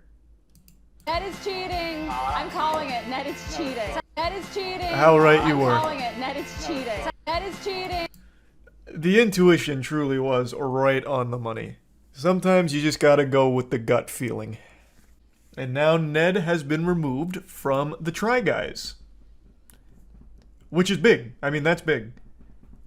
Losing that job that's not an easy pill to swallow. He has 2 kids, right? He has some kids. I don't know how many. I will be fully open. I'm not overly familiar with Ned or the Try Guys. I, of course, have watched their content from time to time, but I wouldn't consider myself like a connoisseur. Yeah, I don't know their ins and outs. I didn't even know Ned was married. I thought the whole my wife thing was like a running gag or something. So he tried an affair. He did. I don't think he liked the results very much so far, but the jury's still out. Why fire him, though? Because it's a bad image. He's now a flight risk. That happens with everything. It's not just like YouTube or anything. Literally, that happens everywhere. 15K quote tweets. I know, this man caught a storm. Yep. So did the company fire him, or did he leave? Bro, you think Ned Fulmer left?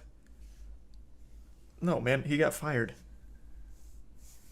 And obviously, their entire brand is based on their personalities and people liking them and enjoying them.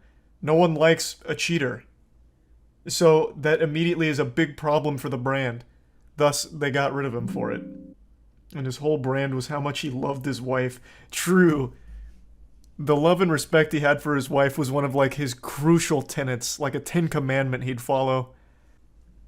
Does the president get to appoint a new Try Guy? Oh, yeah, that's interesting. I wonder how they'll get the new Try Guy. Surely they have a council to elect the newest member to replace him, like Hydra. Maybe they'll get 2 more members. Cheated because he lost focus. Yeah, it's a really weird statement. I just wasn't paying attention and my dick fell into my employee. Fuck. Now everyone's mad at me. Why the fuck is it so tasty? Jesus Christ.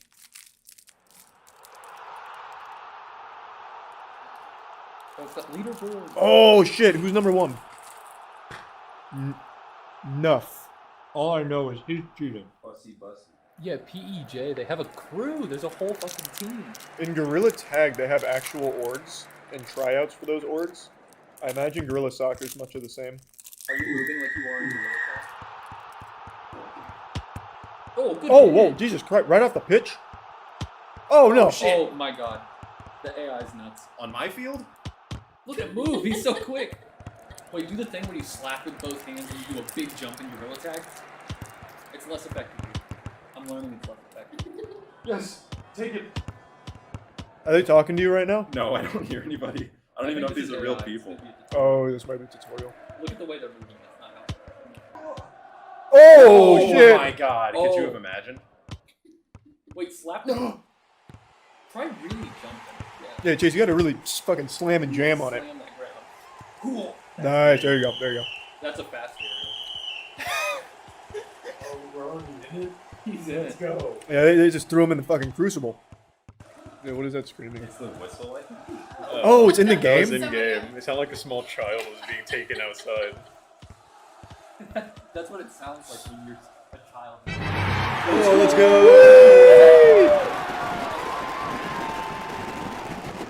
I feel like you're playing against your team. I'm a one-man army. Yeah, wait, take it from him. Oh, he gave it to you. Steal the goal, steal the goal. Nice shot!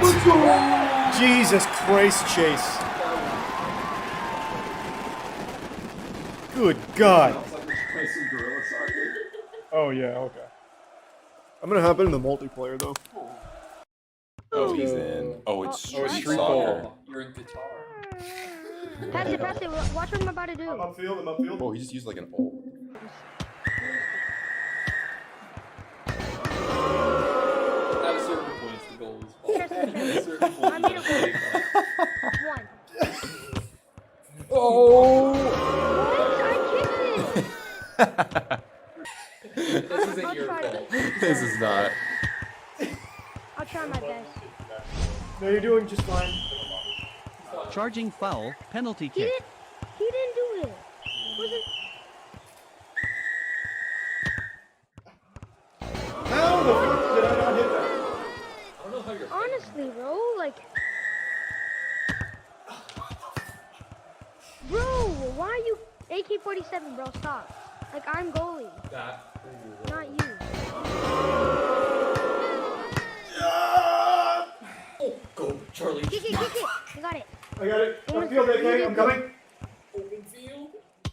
That guy's so fast. That guy is an actual monkey. Why are they so...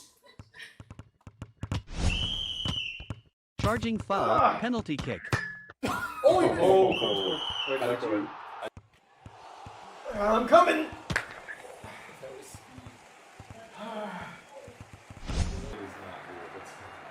Oh, my head hurts. Jesus Christ. What was the final score? 0 to 14? That's pretty competitive. Oh. No! Danny! You're costing him the game! It's over there. Move, Danny! It's guerrilla soccer. There's no set positions. Well, you're not a pro, Charles. I feel like I have less people on my team than you guys do. Oh, nice move. Wait, way to break his ankles. Wait, weight room. Tell him. I'm an adult. I'm 1v4ing. Yeah, I still don't get the rhythm for movement. I can't do it either. That guy just trying to center the ball. Yeah, no, they're running plays, Danny. They're running plays. Wait, you're so fast. Oh, Wait, Danny is locking down. He is. He's got locked down. Oh, come on. It's wide open. Go, Donkey Poo! Oh, go! That's all you, Danny. It's open goal. Oh, I'm in the danger zone. Get that. Oh, so fast. Wait. Corner kick.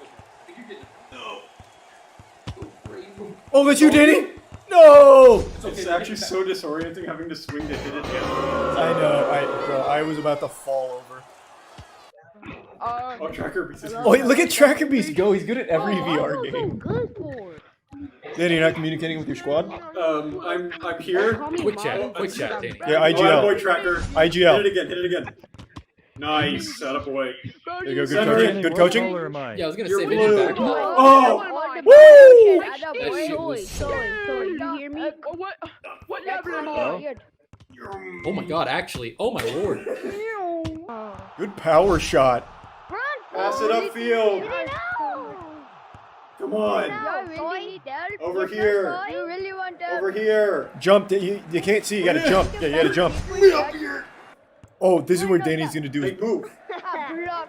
No, I'm goalie. Oh, that's you, Danny. Oh. Goalie's leaving the net. He overshot you. Alright, cool. You walk so slow. You gotta put a little more elbow grease on that. Serve it up extra spicy. There you go. Oh, big pass. There you go, baby. Nice. Is Matt up? Oh! Oh! It's like a game of foosball. Go. No, we got a goalie. We got a goalie. Oh, he's going to stop. Yes, sir. He's so big. Oh, what a pass. Oh. Way to be there. Coming to you, Danny. Come on, Toy. Oh, you Wait, Oh my god. Look at that. I called it. Oh, Pogba. Oh, that's wide open. It's fine. It's with your boy. He's good. They stopped it, Danny. You... Danny, get back on offense. Yeah, that was clean. You were like an actual vehicle. Oh, Pogba. Oh, wait, what a shot! Shoot it, Toy, and celebrate in the corner.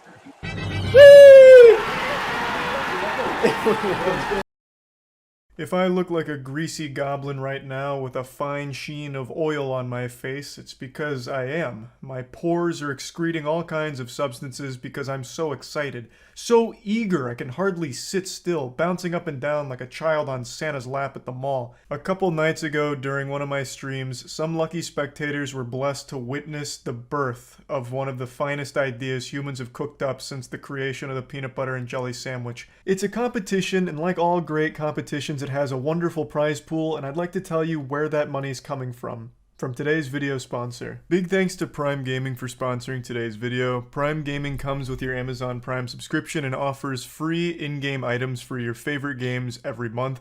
This month's game is one that I'm extremely excited about because it's World of Warships, so you can get an exclusive in-game drop for World of Warships through Prime Gaming. Some of you might remember I recently posted a video showcasing my dad's journey through World of Warships because he plays it every single night in his quest to become #1 in the game. So of course my dad was super pumped hearing about this, and so were we because it's a really great thing, and it's a really great game. The drop looks amazing and there's more coming, so make sure to sign up for Prime Gaming and you can get tons of benefits such as monthly in-game content, currency skins, and more for World of Warships and 30 plus other titles as well. And of course you also get that free sub you can use every month on your favorite Twitch streamer if you'd like. So make sure to sign up for Prime Gaming. You can click the link in the description below to get started. The idea is very simple. I've chosen an obscure game that I know none of you have ever heard of and have never played, and I'm hosting a $10,000 speedrun competition for whoever can finish this game the fastest in 2 weeks. So whoever has the fastest time at the end of 2 weeks will win $10,000, 10,000 clams, 10,000 popsicle sticks straight from my pocket. So get ready to crack your knuckles and put that gamer butt plug deep inside you. You're gonna be suckling on my ample breast full of coins like a little Mario block. Before I tell you what the game is, I want to go over just very basic rules, standard speedrun shit, nothing too wild and wacky here. No cheats, no third-party modifications, no altering of any files or anything like that. Any glitch or exploit that you find in the game is allowed. There isn't an active speedrunning community for this game. In fact, there's not an active community for it in general. I'm pretty sure I'm the only poor soul that's ever actually fucking played this thing. So you're not going to be finding a whole lot of information out there right now. It's just a clean slate for everyone. Everyone's on equal footing because none of you have played this before, but you are welcome to use any means necessary to beat this game in the quickest time possible. It just can't be any kind of modifications or third-party tools or anything like that. The game, the target for this speedrun competition, is one that I have a personal grudge against. It's called Amok Runner, or Amok Runner. I'm pretty sure to date I am still the only person to have ever finished this game. So right now, I'm currently the speedrun world record holder, but I'm not satisfied with that because I know it can be better. I want to push humans to their limit. I want us to evolve and grow. I want us to be spacefaring and fucking galaxy brain, be able to harness the power of the sun. And it all starts with beating my record in Amok Runner. Now I'd like to quickly cosplay as my own harshest critic on Rotten Tomatoes for just a moment because there's one thing that I'm not super thrilled about when it comes to this, and it's the game's price point. I chose this game because I really do believe there's potential for this to be a really fun and goofy speedrun game, but it is wildly overpriced. It is $9 on Steam right now, and that's with the 50% off from the Steam Winter Sale. Thank God for the sale, by the way. What a fucking hero. Because normally they're asking $18 for this game, and under no circumstances in no universe is this an $18 game. The quality is just not there for that. The game is about 2 hours long when played normally, and it's, you know, let's not smoke a penis here. Let's call it what it is. It's not the best game ever made. This isn't going to be winning any awards. Jeff Keighley's not going to be talking about it. It's just not an $18 game. So if anyone is interested in competing in this competition over the next couple weeks, I would highly recommend you get it while it's still on sale for half off, because after January 5th or whenever the sale ends, I just don't think anyone could justify spending $18 on here unless you're like Distortion 2, who's like a speedrunning god who's probably confident they could win in this category or something. But outside of that, I just don't think it's worth that much. So yeah, if you think you've got what it takes, pick up Amok Runner and give it a whirl, because I really do want to see what this game's capable as a speedrun game. Maybe nobody participates in this competition. I look like a fucking idiot and I win my own contest by just still being the only person that's ever played this game. So you can watch the whole stream on my second channel, Moist Charlie Clips, but the reason I have a grudge against this game, like on a personal level, isn't because it like fucked my girlfriend or anything. I didn't get cucked by it. At least not in the real world, but I did get cucked when I was trying to speedrun it. You see, I tried to find glitches and tricks in this game myself because I'm living in this delusional fantasy where Amok Runner has potential to be a great speedrun game. I just have this gut feeling that there's great glitches and tech that can push this game to a really enjoyable level. But unfortunately, I wasn't smart enough to find it. I did find a glitch that took me from the beginning of the game all the way to the very last section of the game in about 15 seconds. I found a really great glitch right off of spawn, which took me to the very last section of the game, but unfortunately I couldn't trigger the final cutscene, and it broke my heart. Now, maybe one of you can finish where I left off, finish my work, but I couldn't figure it out myself. If you can somehow crack the code to that holy grail there, this would be like a 15-second game. Like, you could go from the beginning to the end in about 15 seconds.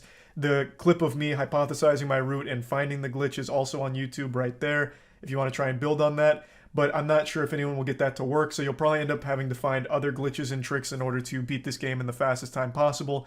And again, whoever has the fastest time at the end of 2 weeks will win $10,000 here.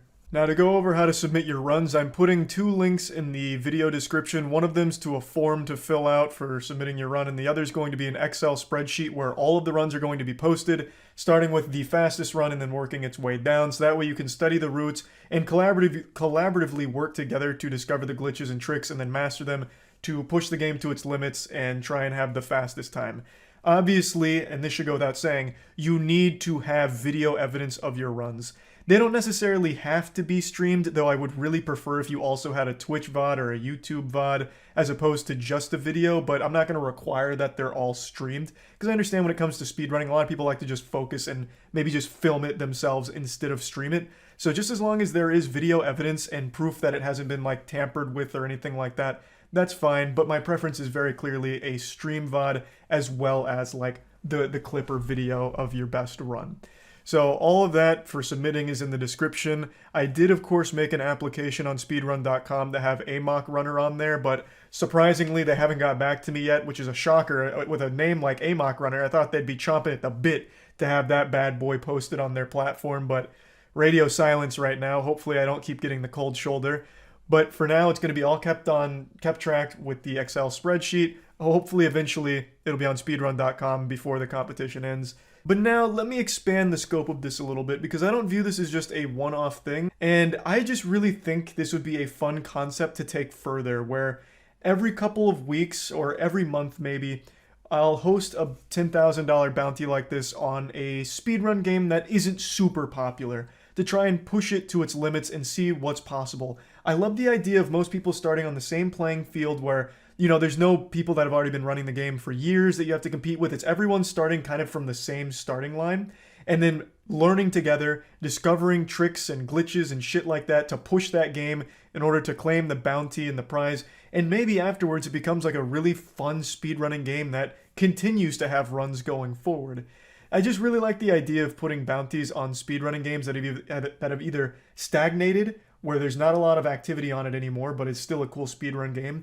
Something like Luigi's Mansion that doesn't see a ton of activity anymore, but I still fucking love watching the route. Or a game that no one's ever played, such as Amok Runner. I just really like the idea of fun speedrunning community challenges that get people incentivized to really go wild. I'm such a big fan of speedruns in general that I just love watching new ones that I've never seen before. Like, look at how many speedruns I've done on my channel, and I'm speedrunning all the time on stream too. It's just a super fucking fun thing to watch and to participate in, so I just thought this would be a fun concept, even outside of just this first one, to do it more into the future if people like it. So yeah, the competition is on. It starts today. You have 2 weeks. Whoever has the fastest time wins $10,000. So hopefully this will end up being a lot of fun. And yeah, that's about it. See ya. Welcome with rude remarks and leers from the horrid motel owner. Many people come here to have sex. Is that your case? What the fuck do you care? This game seems cool. I care. I'm sold. That was plenty for me. Here we go. Back-to-back horror games. Early morning. Nudity warning. Oh. I'm sure it's probably fine. Let's go. Oh, it contains nudity scenes? It's probably best just to play it safe and censor it. I don't know how hard they go here. I'm feeling good about this one, though. Susan! Where are you going? What? We're in the car together. Are we strangers? What do you mean, where am I going? I'm going to the same place you are. That's why we're driving together. Work, and we argued, and this son of a bitch got in the car and left me lying there. Carol, you deserve so much better. What? What baloney? What a bastard. You know, many have their brains between their legs. That's what my dad always said. We're about to arrive at the motel. In the morning, a bus should... Alright, Susan, stop yelling at me. What a beautiful night. Ah, just like in Resident Evil. Mr. Shiny! I'm here for coitus. Like the trailer promised. Hey. Ah, good evening, young lady. What brings you here? Man, I don't think it's Troy Baker voice acting in this one, but whoever it is, I can tell they are in the drama club. They are going in. The bus usually arrives at 8 a.m. I can let you know an hour earlier, if you wish. Jesus fucking Christ. I'm gonna be rude. How dare you ask me that? Do you see anyone else around here? Many people come here to have sex. Is it your case? God damn right it is. What the fuck do you care? What? This writing is amazing. This actually feels like AI generated art, but for words. Alright, let's go. No, this is where there'd be nudity. Whoa! Damn. Now I regret it. We could have seen some great tits. Oh no! Oh no, God, jeepers! Oh, it's too hot! Oh, it's too hot! Is that a bowling pin or was that his kid? Or her kid? I'm pretty sure it's supposed to be a kid. Dylan. Oh, you pervert! Oh, good. He saw everything. Oh, no shower curtain. There were no secrets between us. Did him record me taking a shower? Him did. Oh, God. He evil. Can't wait to hear his dialogue. Well, it wasn't me who took the tape. I need service. Oh, he's gonna be dead. Whoa! Run away, huh? I'll take your advice. I'm not playing it. Oh, goodness gracious. Pornos. A VCR. Oh, God. It's the masturbatorium.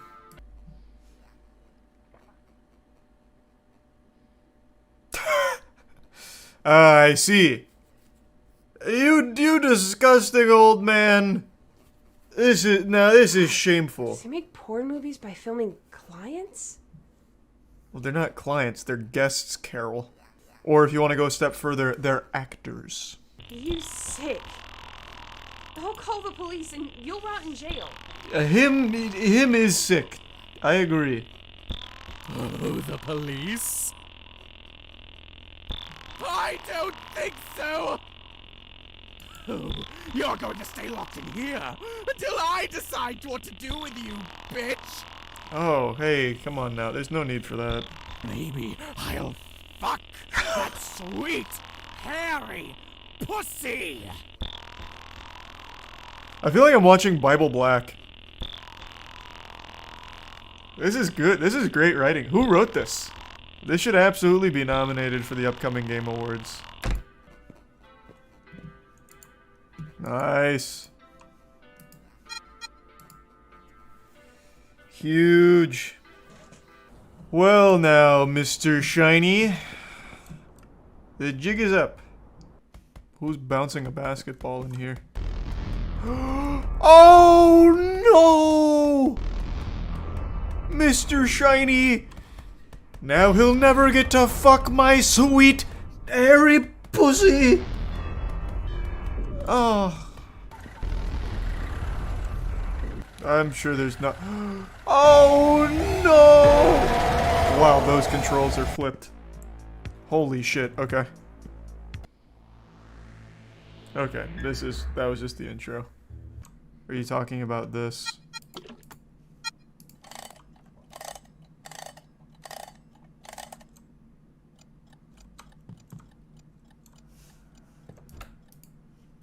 And now he'll come in and he'll be so mad at that alarm clock.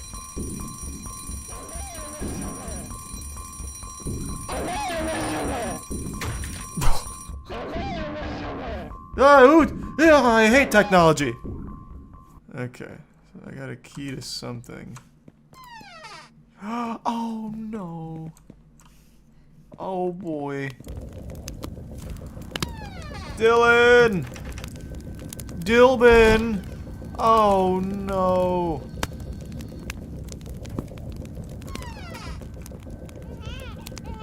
Dylan!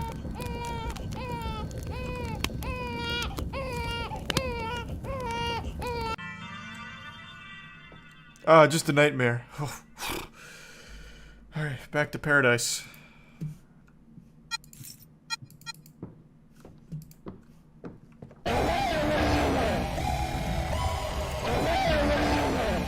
Oh, I'm stuck. I'm stuck. No! I'm lost. I don't know where I am. There's 1,000 fucking rooms in this place. Help! Help!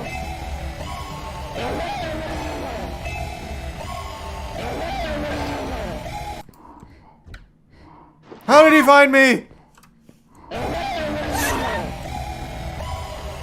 Surely he won't check there twice.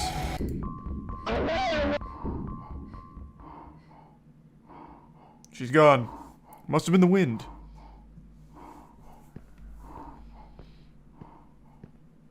All right. Oh, this is so big.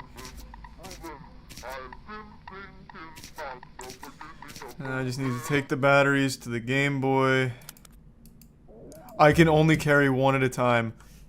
That's so tedious for, oh my god. That's so tedious for no reason.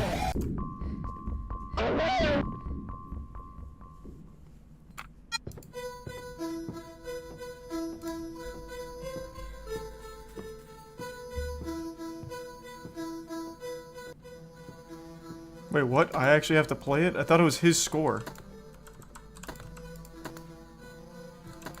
Okay. Time to have some fun.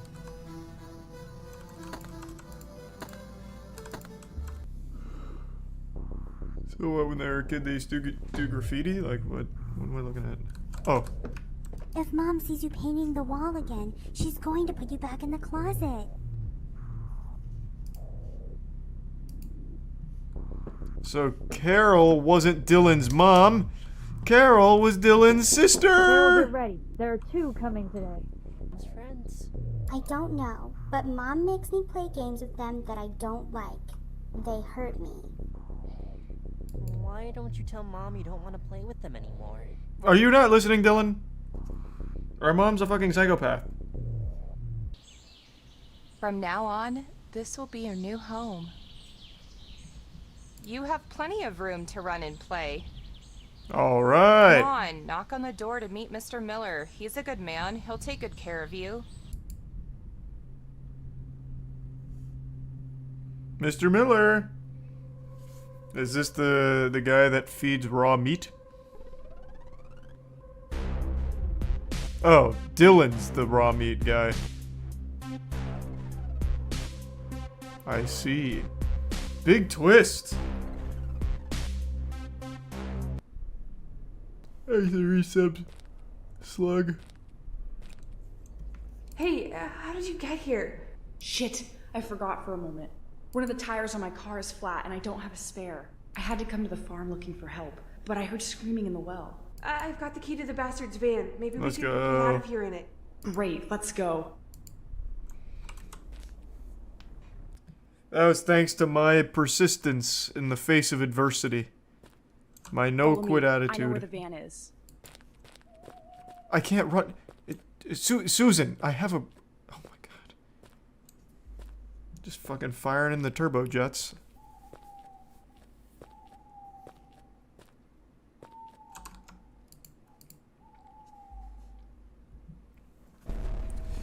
We got the good ending.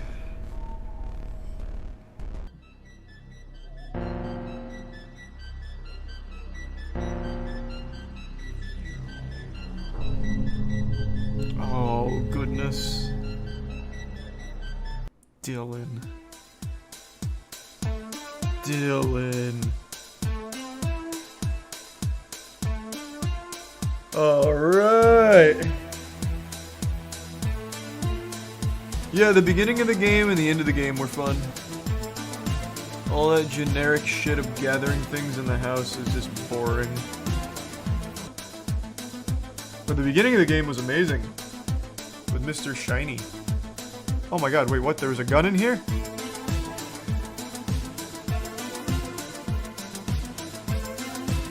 Oh my god, how? Oh boy. This guy doesn't even know what's going on, and yet for some reason he pulls that piece out. He's like, the car's still running. Time to kill someone. Wow, good flick.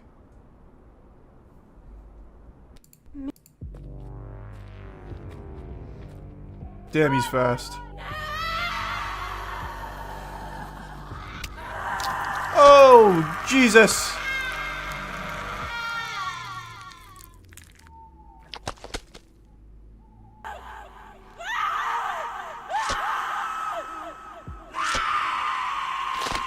I feel like Carol should recognize Dylan, since he's wearing the same mask.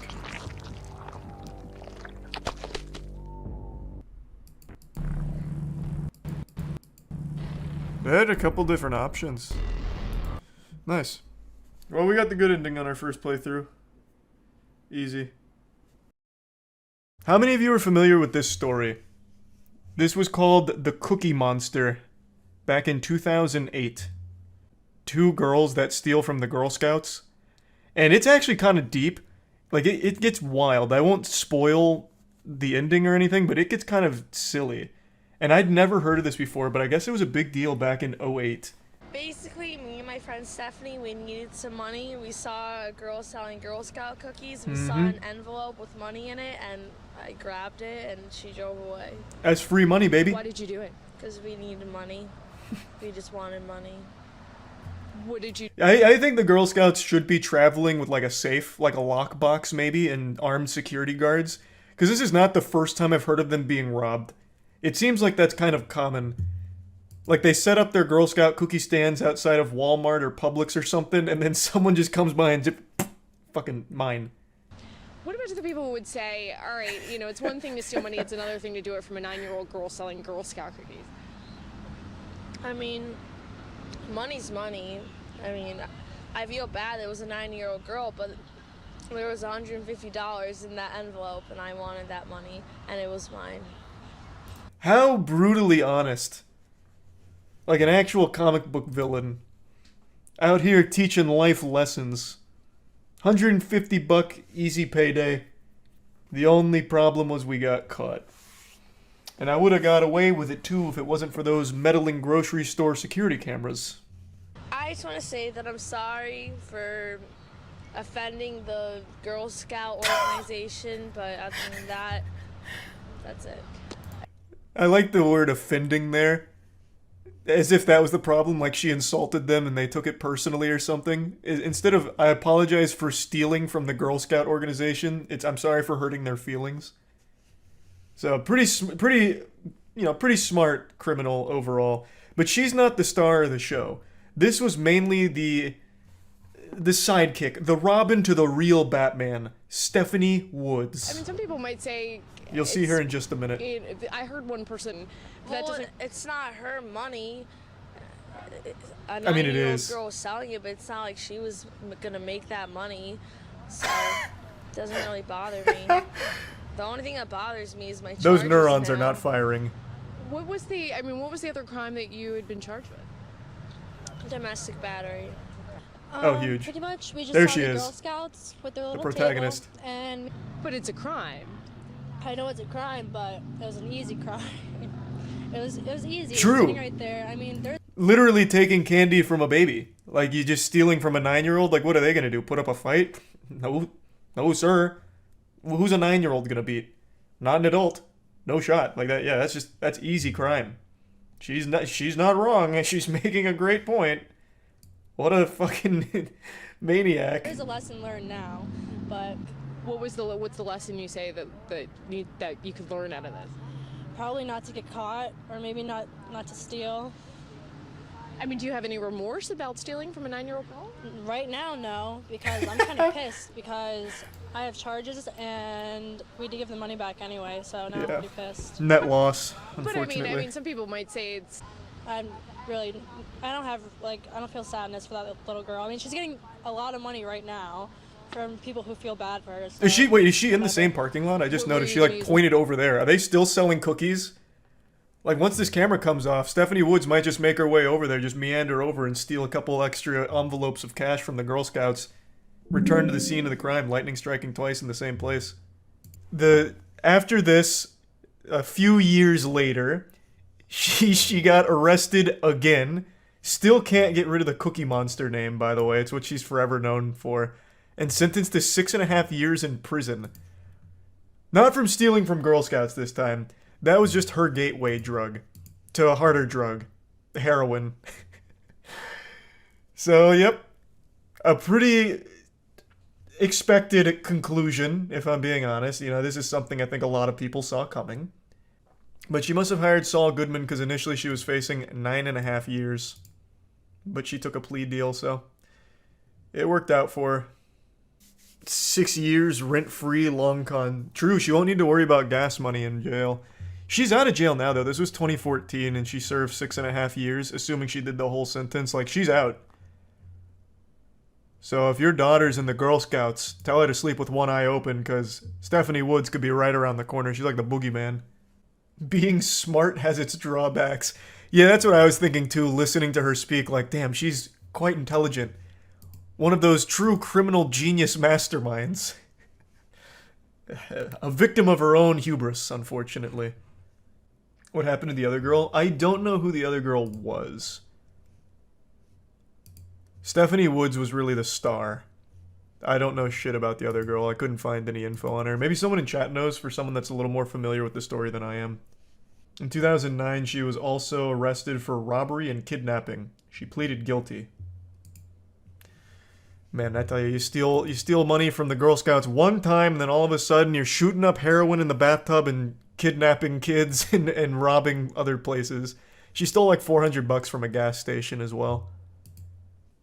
Girl Scouts set her up. Oh yeah, maybe this was entrapment. Like the Girl Scouts deliberately left an envelope with like $150 like sneaking out of it on the side of the table, and they all turned around in order to catch some would-be thieves. You might be onto something. That's how they got my uncle. Fun fact, they also dine and dashed to Denny's 3 weeks earlier. The vid on it is called Girl Scout Cookie Money Theft. Okay, I've got to see that. All I could say is that I'm really sorry. Stephanie Woods seems contrite, claiming she's been turned into a cookie money monster. The 18-year-old convicted just days ago. They actually brought from a Girl Scout. They brought the Girl Scout in to testify? Yeah, that's the bitch that stole our money. That fucking heartless fiend. Yeah, that's her. I recognize her.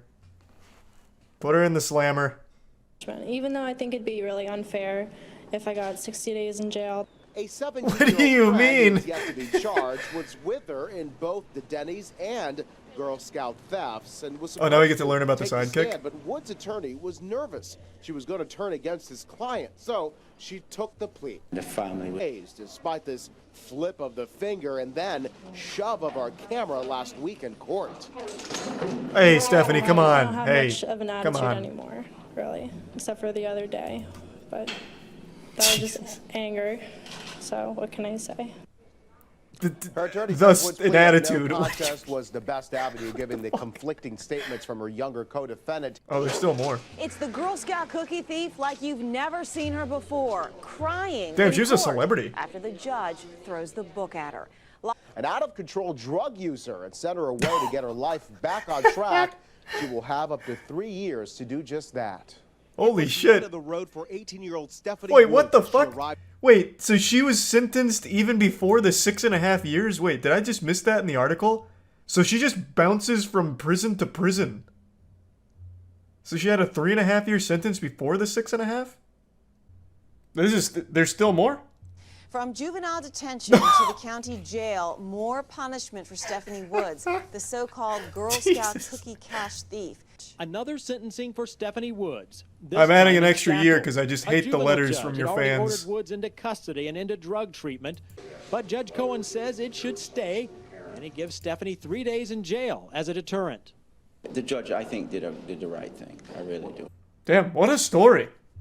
Yeah, that shit is deep. All starting from stealing cookies from stealing money from the Girl Scouts.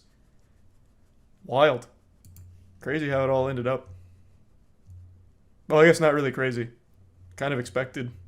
I really do wonder what her friend's doing. I wonder if she also had this kind of trajectory. She was given 2 years of probation for the drugs, after which she committed 10 probation offenses, including violating curfew, hanging with criminals, lying to her probation officer, giving an officer a fake ID, not doing community service, and stealing $400 from a gas station. Allegedly. That also could be a false flag operation from the Girl Scouts. We don't know for sure yet. It's no secret that journalism isn't as respected as it once was. It certainly doesn't have the pedigree that it used to. Most people find journalist to be synonymous with clown, and it's really not hard to see why in a lot of cases when even today you have major publications like the Wall Street Journal in particular, who I'm going to name and shame real quick, who are writing goofy dogshit articles that are just blatantly wrong and misleading about Sam Bankman-Fried. Sam Bankman-Fried was the head of FTX, the cryptocurrency empire with billions upon billions of dollars in it that collapsed overnight and is a blatant case of fraud. But for some reason, Wall Street Journal and other publications, but Wall Street Journal in particular, has been playing this game of hide Sam's cock in their mouth, and they've been writing articles, like, refusing to admit that it was fraud, and making all kinds of weird excuses for it, like, oh, the reason FTX failed was actually because supporters lost confidence in Sam Bankman-Fried, or Sam Bankman-Fried was the world's most generous billionaire who had plans to save the world and now he can't since his empire collapsed. Playing the world's smallest violin for a fucking criminal, a fraud. It's so weird. And it's things like that that give journalism as a whole a very negative reputation. I know I've already spent quite a bit of time talking about this, but it's just infuriating. Oh, no, he's not a fraud. It's because he was too nice and too smart. We didn't see the vision, so it's actually our fault. You know, Sam Bankman-Fried's a goddamn angel. It's fucking sickening. And it leads to this stigma around journalism. But there are great journalists out there, and the one I want to talk about today is a journalist who is legitimately putting his life on the line in order to deliver extremely important stories to the public. And he's actually a YouTuber. His name is Friendly Jordies. He's a comedian who has, for the last couple of years, been very much delivering some of the hardest-hitting journalism in all of Australia, and the price he's paid for this is a huge one. He's been threatened more times than Bugs Bunny by Elmer Fudd. He is constantly getting threats from powerful people. He's been sued. Even very recently, he was involved in a defamation case that resulted in Google, YouTube having to pay $715,000 over this defamation case. He was labeled racist or abusive for a series of videos he made talking about a person in power. He's done so many stories about corruption at even the highest level, and most recently, the scariest thing has happened to him. His life was put in jeopardy. His house was firebombed. He made a video going over the situation, but it's also been reported by so many Australian news outlets as well. The situation is as follows. His neighbor's house was firebombed on the 17th of November. It was luckily put out pretty quickly, and then shortly after that, his house was firebombed, and a lot of it was damaged, obviously. Now, this appears to be a deliberate attack. The fact that his neighbors got firebombed and then he did makes it seem like they originally went for him to begin with, but were too fucking stupid to figure out which one was his residence, so they gambled on a 50-50 and lost. Kind of like when you gamble on a fart and shit your pants, but then they came back and tried to finish the job. It's fucking terrifying stuff. I'm going to play you a bit of his interview with the media here when they were waiting for him outside of his house. I would hope that the New South Wales strike force that is supposedly set up for fixated people and terrorists would be looking into this instead of a comedian and his team for 6 months straight at the whim of a previous premier that all of you defended for his last 10 years, and then when he came out, and even after all the New York stuff, you're still sitting there defending him now. I saw all of your articles today where you all wrote all of the same little narrative that you write every time. I would hope that you would put just as much attention on the fact that that happened as you have on trying to assassinate my character over the last year. Thanks for your time. Did something happen here a week ago, Jordan?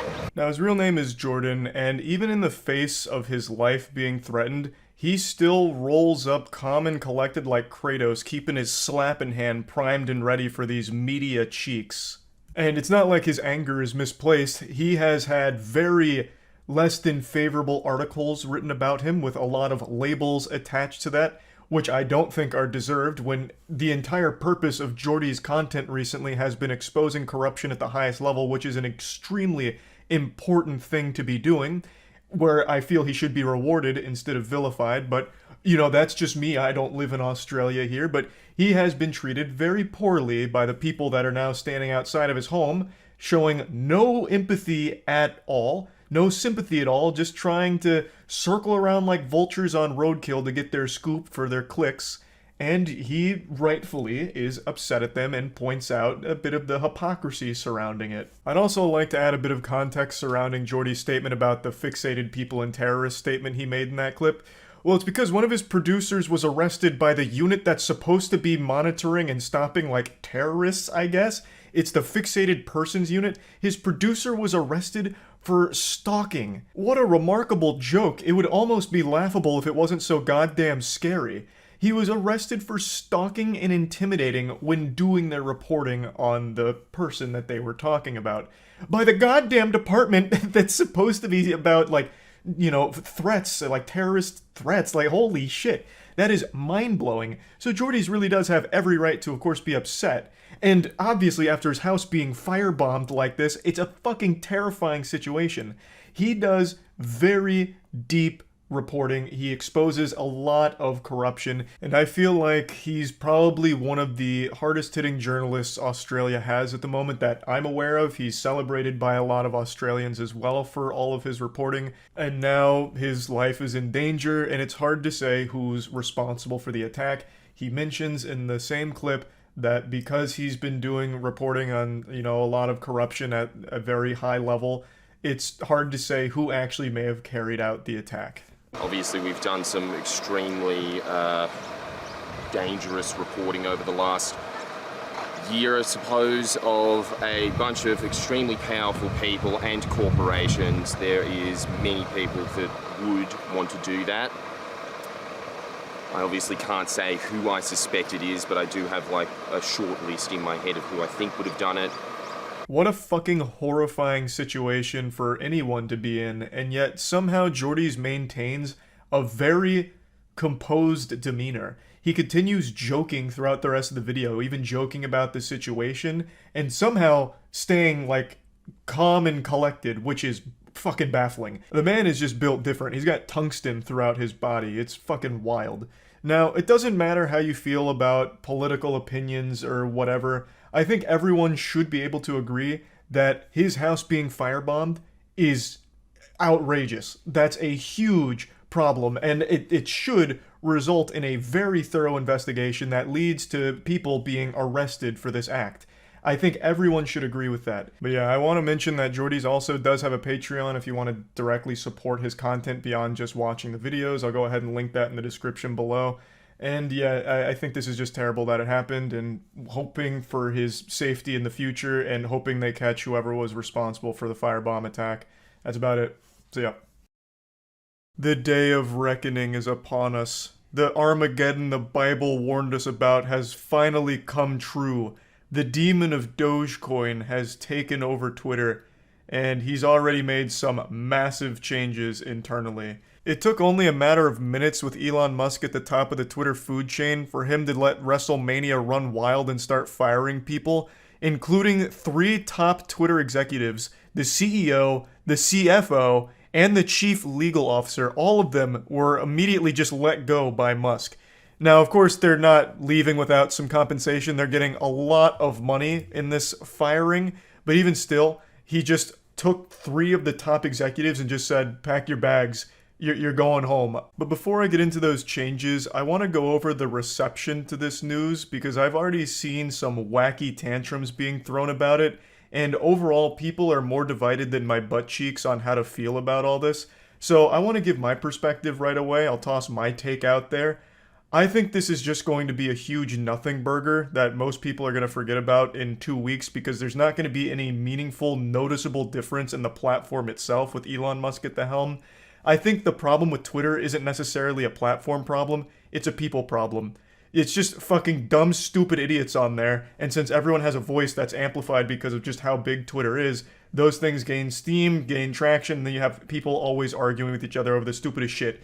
Biff Cheeseburger over here is talking about how women are sexually abused because it's their own fault for what they're wearing, and then that ends in like a giant viral conflict where people are somehow debating this as if it was ever even like a legitimate argument in the first place, besides just the incoherent ramblings of a raving lunatic. So I don't even think the biggest problem with Twitter is with the platform itself. It really feels to me like the main issue is just the people. Twitter is a more toxic place than Chernobyl. Twitter is like the modern age equivalent of using asbestos in everyday life, just slowly killing your brain cells instead. It's just awful. And I don't know what Elon Musk could possibly do to make it better, but I also don't think there's anything he could do to make it worse. I think currently Twitter is in the worst possible state it could be, and even if he starts unbanning accounts, I don't see that somehow making the platform worse. Like, it really feels like it's genuinely rock bottom, like the bedrock in hell itself. So really, the only way to go is up from here, but I just don't see it happening. I can't imagine a world where all of a sudden Twitter rallies and becomes a positive force for good in the world. But maybe I'll be proven wrong. Maybe Elon Musk has some grand vision for the platform that I'm too stupid to see. Though I highly doubt that he has any plan at all besides he thought it'd be a fun joke and he wipes his ass with $40 billion, so why not buy it?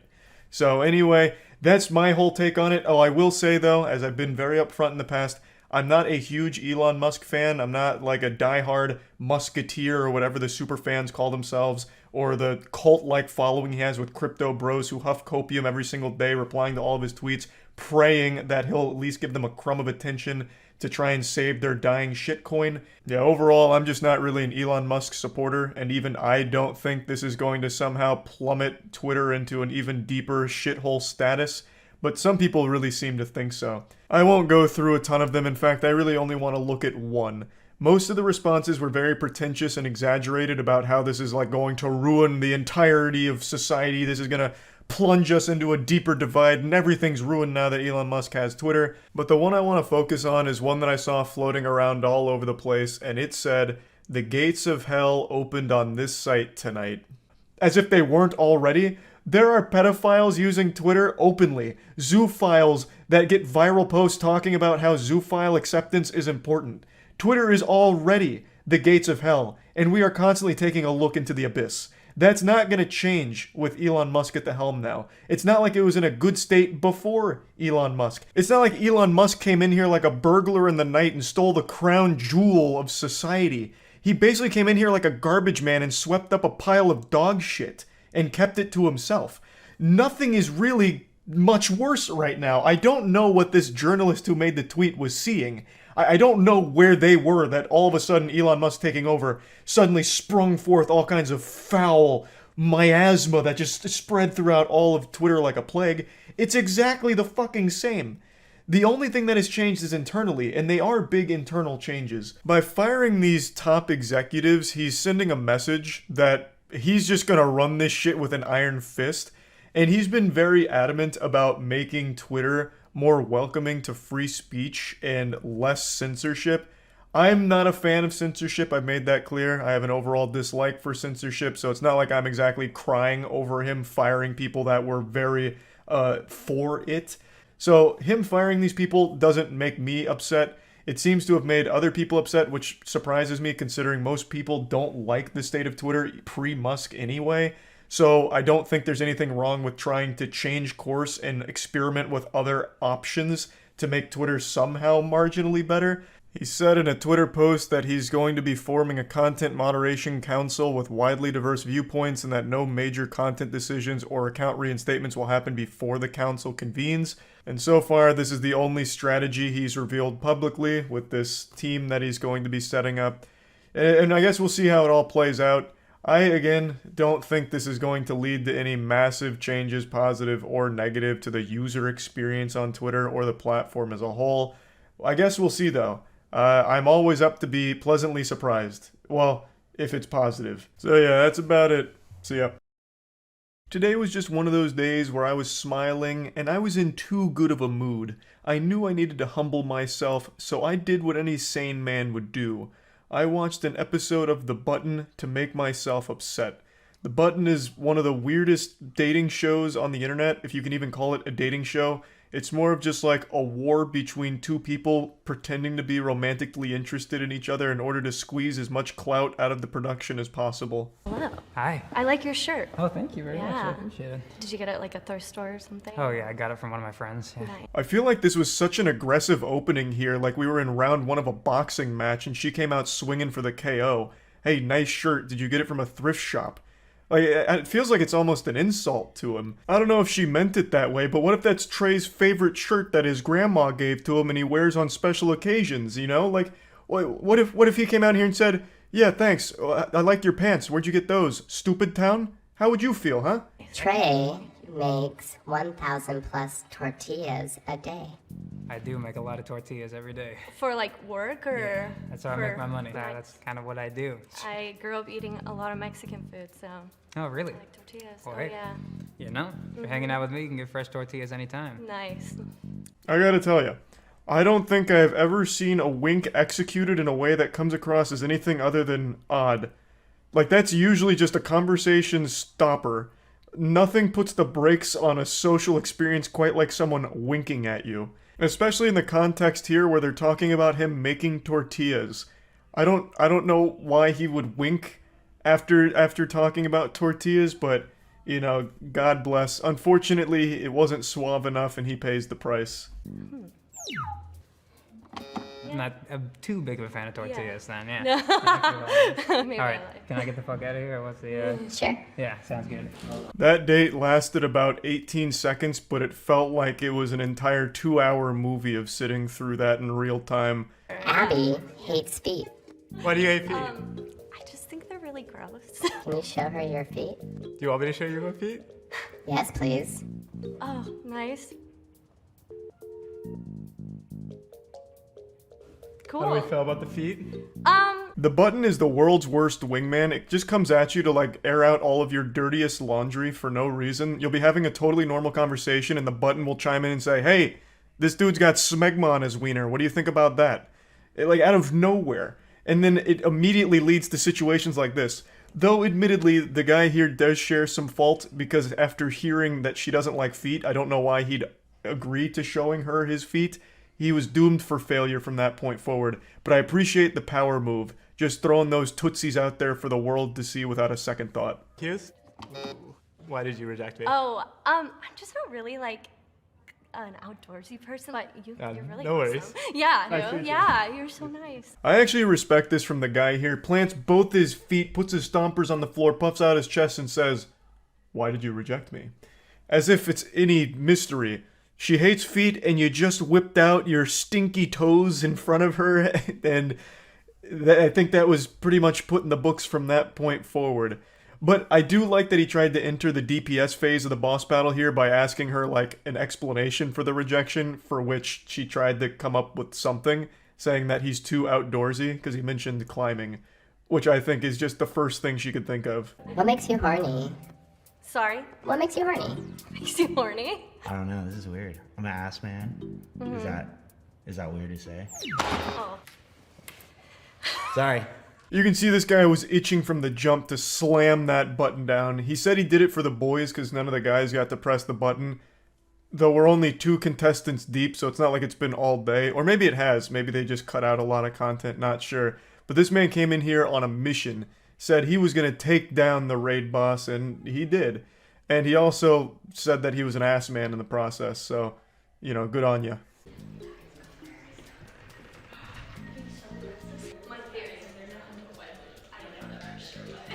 I don't know what the fuck just happened there. Her brain had a glitch there, saying that her theory is he's not into white women. Don't know where that's coming from. He even explained to you why he did it.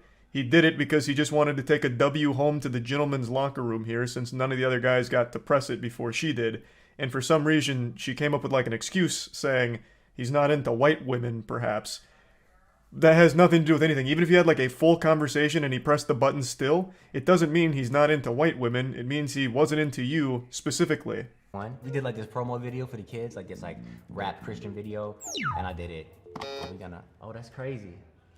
Okay, fashion-wise, the Kraken hat doesn't go with the sweater. They said my hat didn't go with my fit. I'm like, This show is more shallow than a toilet bowl. It's getting so messy. Like it is devolved into absolute madness. She rejected him because she didn't like his hat plus outfit combo. Even though I have to agree with the guy, I thought that was a true combo of drip right there. I thought it looked fine. I thought the hat went well with it. Of course, I'm not exactly like a fashion icon or anything, but still. I don't know what she was seeing. Her eyes must have been closed. I thought it was totally fine. But maybe she would have preferred if he was wearing a Moist Esports hat, perhaps. Then she probably wouldn't have been able to stop herself from lunging over the table and just pouncing on the man in pure euphoria and ecstasy. That's just the power of moistglobal.com merch. You can find all kinds of incredible stuff in there that's pretty much guaranteed to get you laid. It would have worked here, I have no doubt. Would have turned this from a dating show into a full-blown porno. Oh, is that like the Rasputin? Oh, nope. What is that? The sturdy. The sturdy? Yeah. Why did you reject me? Okay. Because you didn't get sturdy. That was one of the sloppiest attempts I've ever seen. This was like a scarecrow trying to give the sturdy a whirl after watching a 5-second YouTube tutorial on it. But I have to appreciate and commend his bravery in whipping this shit out in front of her on their first date, and for all of us to witness, including God as well, who was absolutely weeping when he saw this sturdy try. What are you looking for? I don't know. Someone who's like easygoing and having fun. You seem cool, but I want somebody that knows what they want. You know, and the whole like, you know, I don't know my vibe, kind of a little bit of a red flag for me. Revenge for the boys team here. He buzzes her and then gives an explanation for why. And to me, it just seems a little pretentious because she was explaining what she was looking for. His whole Reddit analysis here was her not knowing what she's looking for is a red flag, but she was explaining what she was looking for. She just prefaces by saying she's not like 100% sure, like it's not the strictest of guidelines, but she does have an idea of what she's looking for and was in the middle of explaining it, but he still buzzed her. Now, I don't know why I'm reading so deep into it. We just had someone get buzzed because the hat wasn't cool enough. Like, I don't even know why I'm trying to, like, figure out their thought process here. His turn-ons are? What are your turn-ons? I think like turn-on wise, I am big on like my love language is physical. Okay. So like turn-ons wise, I don't know. It's hard to describe. It's one of those like. You seem cool, but I'm sure she wants someone who knows what they want, and the fact that you don't really know your own vibe is a bit of a red flag. He just immediately did the thing he criticized the last girl for, being unable to explain what turns him on. He's fumbling over every word, spaghetti's falling out of his butthole here, and it's getting a bit rough. You know, like anything in this area, I guess. Yeah. Oh, okay, like nothing like porn star status, nothing like that, but like. I wasn't thinking of a porn star, but now I'm thinking like of that. porn star. No. What about you? I just like when somebody kind of does like words of affirmation. No, Yeah, I that's totally my get kind of that. thing. You know, kind of like the reaffirmation. I'm sorry, I don't know how to talk. It's sometimes. okay. I'm so sorry. I don't know what this motion was when he said anything in this area. I don't exactly know what he was doing with his hands there. I'm not super familiar with sign language, but it didn't make any sense to me, unless he's like a frilled neck lizard and his like frills are gonna fire out to the side and that's one of his turn-ons. But it's about to go from bad to worse. So sorry to pause, but we need to fix something. No, Button, are you okay? Oh no. She got a little cold. Do you find Brian attractive? Are you asking me? Yeah. Kind of do. You get the strut going, you know? You got it going. Hey, what's up? I'm Rosia. Nice to meet you. I'll just bow out. Man, I just feel sad. Like, this is just painful, even as a spectator here. I could see that other guy's heart breaking, his soul crumbling to dust before him, getting cucked on his own dating show here because the button was malfunctioning, so they had one of their staff members named Brian come in and fix it, and he started stealing the girl right in front of him. Damn. It works. Fair enough. Was that you testing it? Yeah, or was that but real testing rejection? and rejection. I feel. This was a more tragic story than Requiem for a Dream. After all of that, and then immediately getting buzzed for it, jeepers. Zoinks. Earrings, that's the Oh, thank you. As soon as he said wholesome, I'm a non-toxic, wholesome person. I'm sorry, I don't believe you. Like, I don't believe you one bit. In her defense, when someone calls themselves a nice guy or like a really wholesome guy, they usually aren't. This conversation between the two of them only lasted like 15 seconds though. There is a chance that he was a nice person, but the fact that he said that almost immediately is alarming for most people, I imagine. But it wasn't his fault because the button asked if he was a bad boy and he was like, no, I'm just usually a nice person, which set off all of her flight or fight response, and she was like, I'm not taking the chance, and buzzed. Nice to meet you. You too. Cole likes to smell his dog. Oh yeah. What? Are you like a pet person? I mean, yeah, but like, what do you mean you like to smell your dog? So you know how like if there's someone you really like, you like the smell of them? Yeah, no. I mean, just as like, not even when he's shampooed at like the barber, just whenever. Oh. Just like smell my dog. I guess that's kind of weird. This is a power move I've never seen attempted before. Coming out the gates, calling him out on liking the smell of his dog, and him being very open about it, that yes, he loves to smell his dog.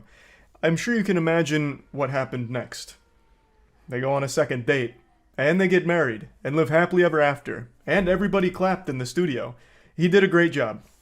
She posts very explicit pictures on Instagram, and I was like, you know, I understand that you're happy with your body, and I support you, but at the same time, can we like dial it back just a little bit? Okay. And she didn't like that. Interesting. Wow, you about to hit the button on me? No, I got scared, I swear.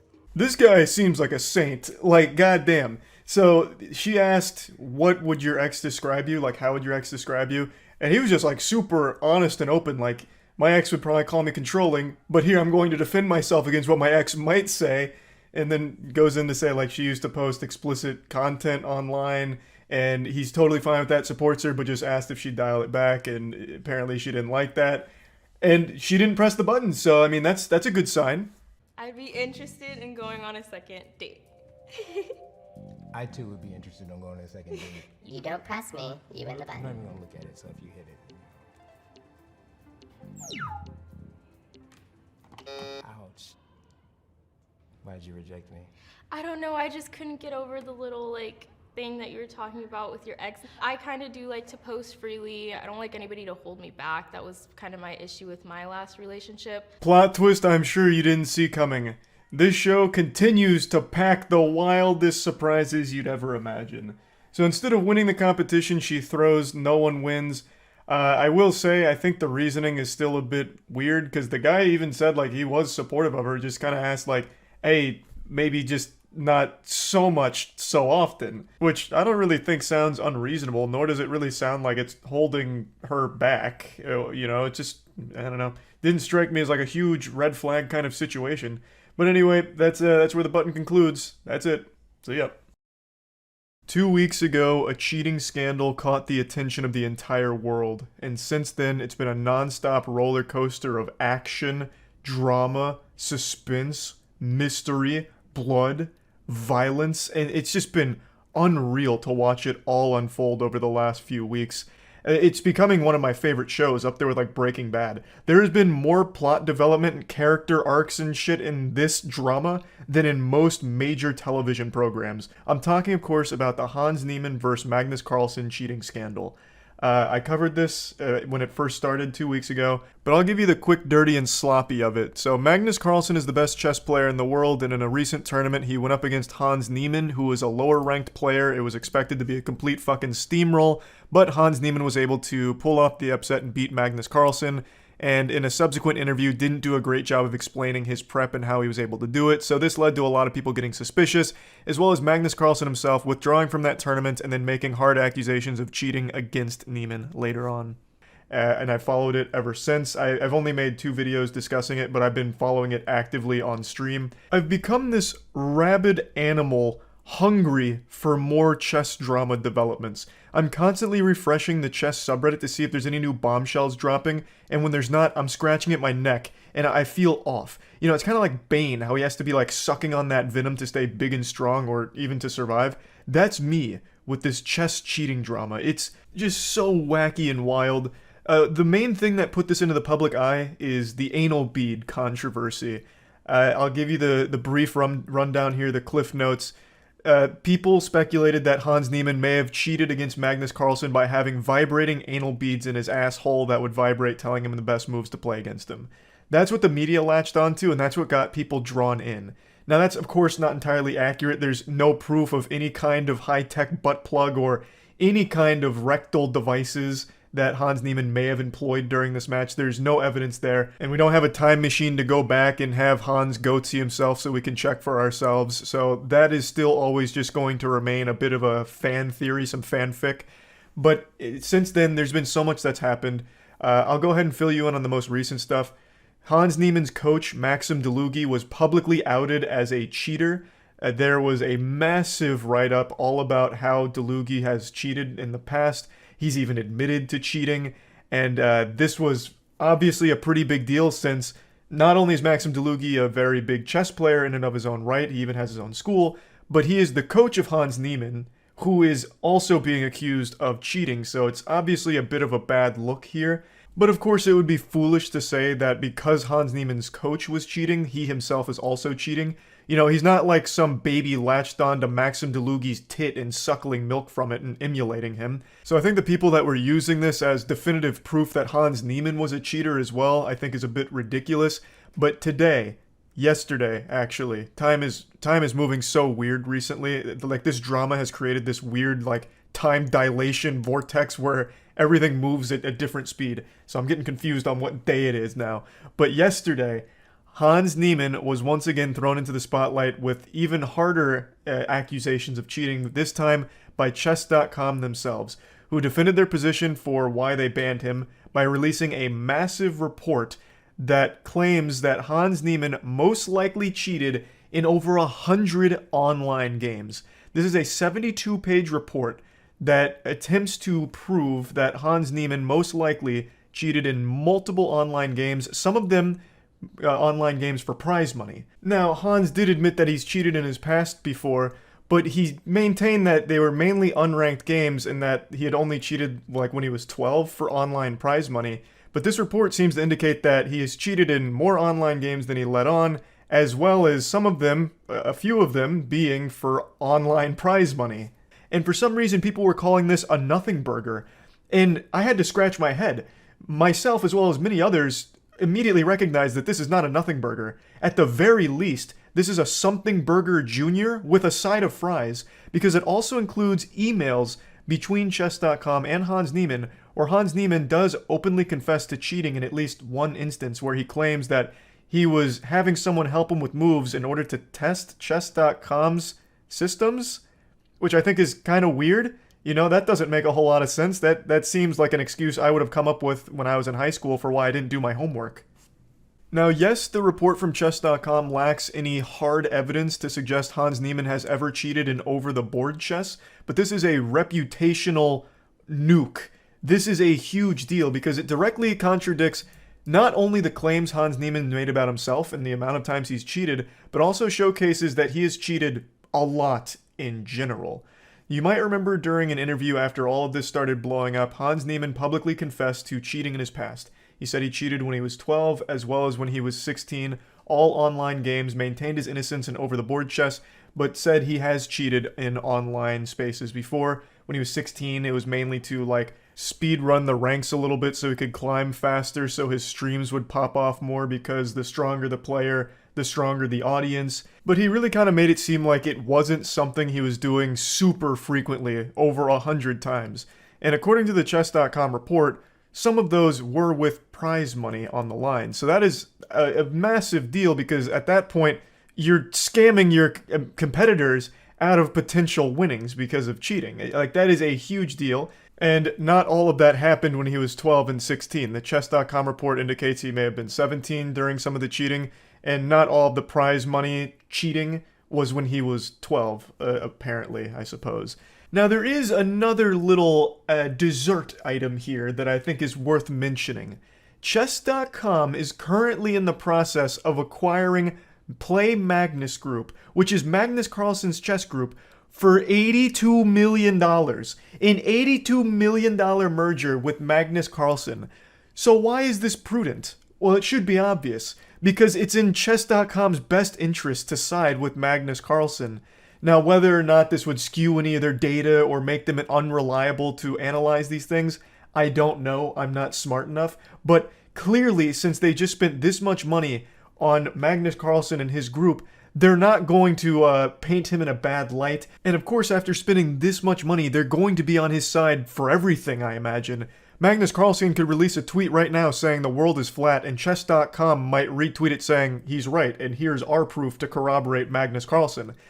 I'm of course joking around, but the point is, they've spent so much money, this is their future business partner, they are clearly going to be on his side, in his corner. I don't know if this means that their report is a hit piece or anything. I don't think so, because it really just seems like a very clear-cut analysis, data, that they've all looked at and concluded that there is a high chance that Hans Niemann has cheated more times than he's let on. I don't think that's necessarily been influenced by their business partnership with Magnus Carlsen, and they haven't submitted any evidence to suggest Hans Niemann cheated against Magnus, so it's not like they're out there saying, no, Hans Niemann absolutely cheated against Magnus. They're not saying that.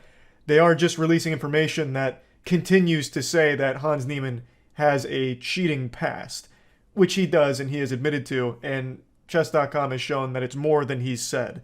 So this has been just such a crazy adventure so far, and I don't think it's even close to over. So far, Hans Niemann hasn't said anything about the chess.com report because he's currently competing at the US Championships right now. Here's a screenshot I took of him going through security. As you can see, they've really beefed up security here, checking for any electronic devices there with that wand. Now, I took the screenshot while he was looking at Hans Niemann's asshole, but he didn't spend a whole lot of time in that region, and I will critique that. I feel like he should have put special emphasis on making sure there were no anal beads. They didn't do any cavity searches or anything. They're just sticking with the wand. And who knows, maybe Niemann and his laboratory have come up with a way of having these butt plugs not be picked up by the wands. You know, you can never be too safe, right? That's what I always say. But yeah, once again, there hasn't been concrete proof to prove that he cheats in over-the-board chess. However, it is absolutely worth mentioning there have been a lot of reports as well as independent tests conducted on some of Hans Niemann's games as well as his growth as a player. And a lot of it is pretty suspicious, I would say.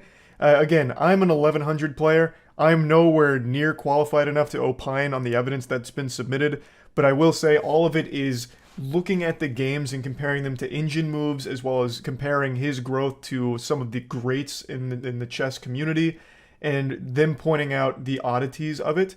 I myself can't really wrap my head around a lot of it, though of course some things that stand out are some of his games being 100% in line with moves engines would make, as well as a couple of other things. But overall, there has still not been any evidence to suggest how Hans Niemann cheated against Magnus Carlsen, or if he 100% did cheat against Magnus Carlsen. Because again, there are some GMs out there that are maintaining that Hans Niemann may have cheated in online games, but has still not cheated in over-the-board games, stating that Magnus Carlsen really did just play poorly against Niemann at that cup. And yeah, so it's still a very interesting landscape right now, and I'm really curious to see where it goes from here. I absolutely think Hans Niemann needs to respond to this chess.com article because I think it's a very big deal, and a lot of what they brought up is pretty important things for him to discuss. And yeah, that's about it. So yeah. Every single day there's been a new jump scare of crazy shit happening somewhere in the world, and every time I fire on the internet it feels like I'm trapped in a bad fan fiction written on DeviantArt. It's just so much, and I've been trying to keep my finger on the pulse of everything, and it's overwhelming. I feel like a cold turkey being dunked in a deep fat fryer. I'm about to explode right now. But I wanted to make this video going over all those topics because I keep getting asked about it. I've become somewhat of a cum dumpster for drama, so I of course have been keeping up with most things going on, so let's just go over all of it here, at least to some degree. So slap on your snorkel because we're diving into the deep end. I want to start with the Balenciaga situation. Balenciaga is a high fashion brand that I'm sure all of you have heard of at least in passing before, and they recently ran a really disturbing ad campaign where they had a photo shoot involving children holding their favorite toys, but those toys, in some cases, were a plush teddy bear in BDSM gear.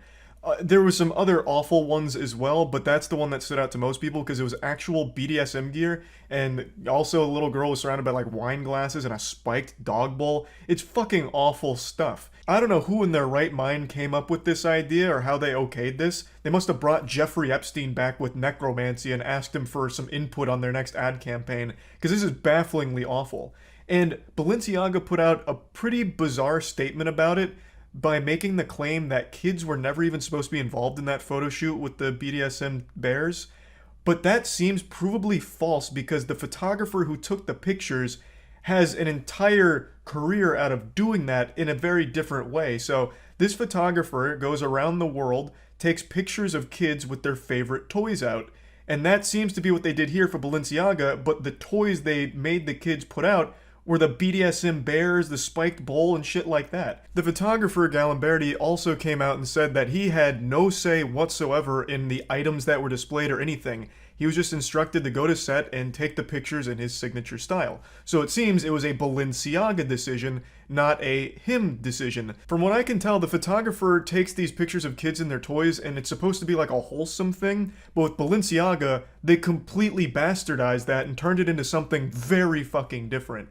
So their claim that kids weren't supposed to be there doesn't make any sense considering all of these factors. But this was only the tip of the iceberg, because after this happened, people dug a bit deeper into their 2023 spring catalog and they found this picture. This is an advertisement for a Balenciaga purse, and why is it important? Well, all of those papers that look like a tornado just hit and they're thrown all over the place aren't visible except for one.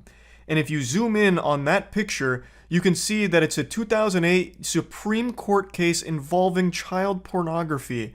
And I want to shout out Mudahar here because he did a great job covering all of this. So if you want a deeper look into this whole situation, I highly recommend going to his channel, Some Ordinary Gamers. And that piece of paper that's visible in the shot is all about this case right here, which focused on child pornography as well as like promotion and advertising, shit like that. It's a very weird thing to have in a Balenciaga ad, especially when coupled with their last photo shoot using those little girls. So obviously these two things together made people very upset and very concerned with Balenciaga. Like, why the fuck is this happening? And Balenciaga responded by suing the ad company that ran the purse one that had the child porn document, calling it extraordinarily reckless and looking for $25 million after the damage that the photos have done to their brand. Now, Balenciaga, it certainly isn't blameless here.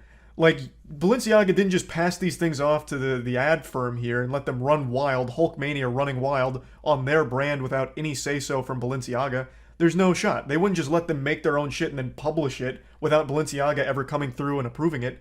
They had to thoroughly go through these things, I imagine, in order to give it the green light. Is it possible with the purse one that they didn't bother to look at that document that was showing? Maybe, but that's still, Balenciaga bears a lot of blame there. Take more time to make sure you haven't just been bamboozled by this ad company.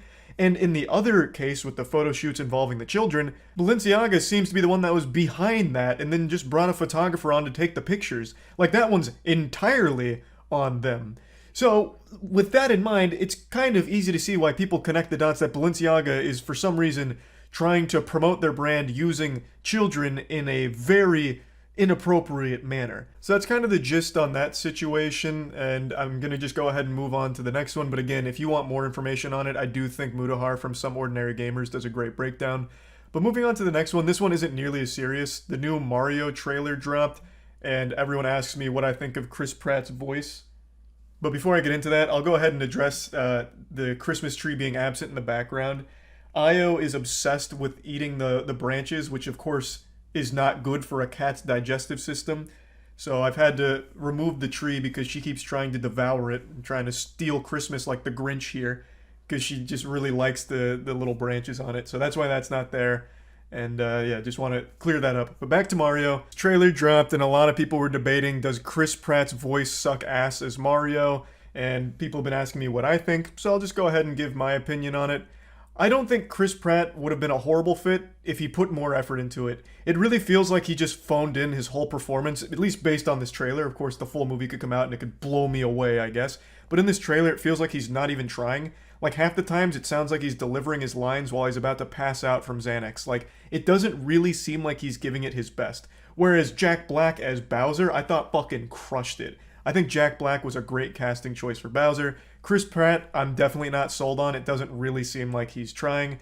I did, however, watch all of the other languages for this trailer, and I think the best one is the French dub. The French voice actor for Mario, I thought, really went after it and did a great job. But yeah, Chris Pratt, I don't think is really getting the job done for Mario and doing it justice. Of course, you can disagree with me. It's not that big of a deal. I just figured I'd chime in on it. And since we're already on the topic of Nintendo, I'll go ahead and give a shocking update there. Nintendo released a patch for the new Pokemon Scarlet Violet, and they even addressed how awful and unacceptable the performance is of the game, saying that they want to make it better and will make it better, which I nearly shit my pants. I almost fucking flew out of my chair when I read that Nintendo actually acknowledged how awful the state of the game is from a performance perspective. Now, I've said I do like the gameplay of the game, and I understand a lot of people do, but the performance is still unacceptable. Running at 2 frames per second most of the time and having so many bugs and glitches and so many issues, it's definitely not a $60 game with polish. And Nintendo actually acknowledging that is crazy. But one thing they failed to acknowledge is the shutting down of the Smash World Tour, which they did a little over 24 hours ago, coming up on 48 hours actually. Shutting down one of the biggest Smash Brothers circuit that's ever happened, only a couple weeks before it was finally about to wrap up. Nintendo hasn't said anything about that, and nor has Panda, or Alan from Panda, who seemed to have been the puppet master behind this entire evil scheme. None of them have come forward with anything to explain it or give their side of the story, so We're all still waiting on bated breath to see their perspective, but for now it's just radio silence, seeming like all of Panda all at once just evacuated the office to go into hiding, like a fucking rapture hit Panda's organization headquarters, because still nothing from them. I feel like they should address it as quickly as possible, but I believe I heard from HBox that they're getting a very serious statement prepared with like a legal team and everything. For those that don't know, I'll give you a brief recap. I made a video on it yesterday, but I'll just give you like the cliff notes. Smash World Tour, biggest tournament, biggest circuit that's ever been held for Smash Brothers professional players. It was about to wrap up. The night before Thanksgiving, Nintendo gave them notice that they can't do it anymore. It's being shut down. Smash World Tour had been in communication with Nintendo directly through the entire duration of the tournament, so this really came out of nowhere. And then it was revealed with the statement from Smash World Tour that it seems more like Panda Cup, the Panda Cup, which was a competing circuit, had a very strong role to play in this shutdown of their tournament. Panda is led by Alan, who is the head of Panda, and it seems like he had been having a history of going around and trying to scare other tournaments into joining the Panda Cup, and if they refused, he started making threats about getting Nintendo to shut them down. This has been confirmed by more than just the Smash World Tour organizers. It's been confirmed by other reputable organizers as well about Alan's behavior. So we really do need a statement from them to talk about their side about this situation, but we don't have it yet. Now, there have been a couple of other big things going on, but I haven't had the chance to really spread the cheeks and get to the bottom of those stories, so I'm going to be doing some more research on those and probably make videos about it later on. Really, the last topic that I want to quickly touch on is the Liver King, who I made a video about yesterday as well. The Liver King, giant fitness influencer, has a lot of businesses, claims to make over $100 million a year based on those businesses, and has always claimed that his physique is naturally obtained, but emails leaked that show that he actually cycles a lot of like HGH and shit like that. So not natty at all, it appears. He still hasn't come forward. He is still actively posting and ignoring it. I believe he still only made that one statement I talked about yesterday where he says he'd like to talk about a complicated issue, referring to this, on podcasts. So he still hasn't been on any yet, but I am excited to see how he explains this, because he's already lost the chance to deny it. He didn't say those emails were fake. He said that they highlight a complicated issue. So it seems like he's going to try and tackle these things head on and go over it. So I'm curious to see what that's going to look like, but we don't have any developments there either. So this is most things going on in the world at the moment, and I just wanted to get all of it out in one video so that way people stop asking me about all of these individual things. So yeah, this is the giant stew of all of those topics. That's about it. See ya. It's the same devs as Bloodwash if you played that. Oh my god. Wonderful. Hey, Henry made this. Let's go. Henry only makes bangers.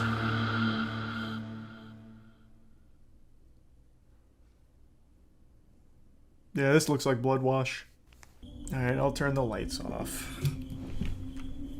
Now I'm gonna shit myself. It's too immersive. What is this filter? It's the like old-fashioned grainy Game Boy kind of filter, I think. It's supposed to be scary. You got me, Razor. That was a good one. Haha, I can't believe I scared you. Ugh, dag nabbit, you old prankster. Don't be ridiculous. Of course you didn't scare me. Not even a little bit? Not even a little bit. Why is Liam so combative? You're not gonna get laid with this attitude, Liam. After all, how can you expect a man such as myself to be afraid of someone like you? A woman. I see. A hustler university grad, eh? Very good. Come over here. You're still gonna fuck me after that? Let's go. Or she just killed herself. I can't really tell. It's so fucking grainy. What's up, Razor?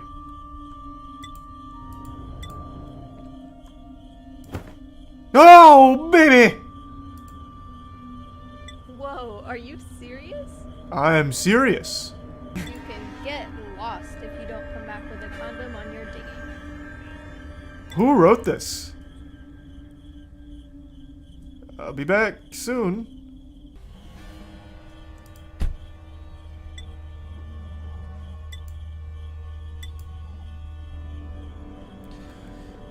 Alright, let's get a little stinky on our wiener.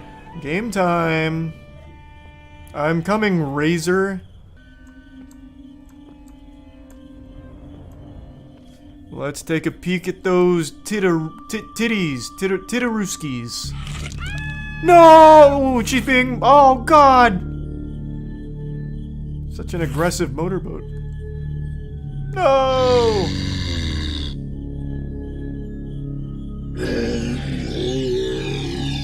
Oh, jeez! Ah! Are you okay, Razor? How did she even get caught? Yeah, she must have been asleep, I don't know. They're very slow. To be fair, this is her fault. She chose this fucking weird cemetery to have sex at. Oh, jeepers. Ah! It's Marilyn Manson. I can't tell what that's supposed to even be. Oh my god! Oh no! She's gonna take us to hell. Oh it seemed to have happened no! almost overnight. We couldn't believe what we were seeing.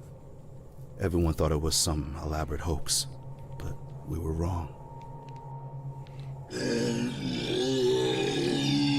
Dead wrong.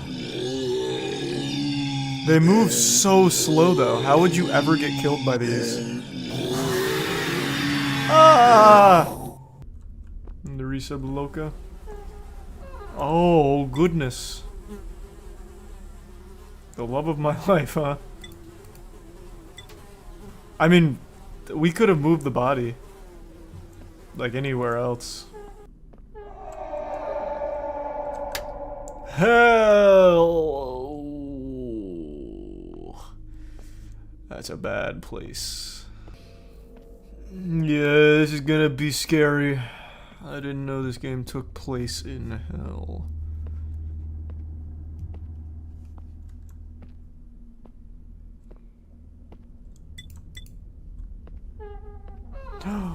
No! Oh goodness!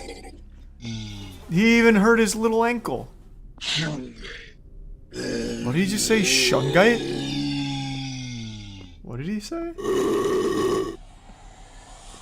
That is super loud.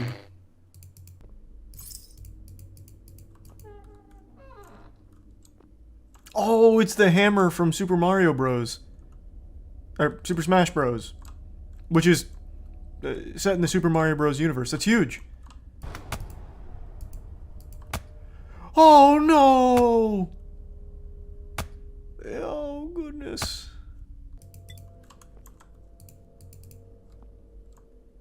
Is he dead? I can't... How did he even die? It just looks like he was smiling and watching TV. Must have had my stream playing on the TV.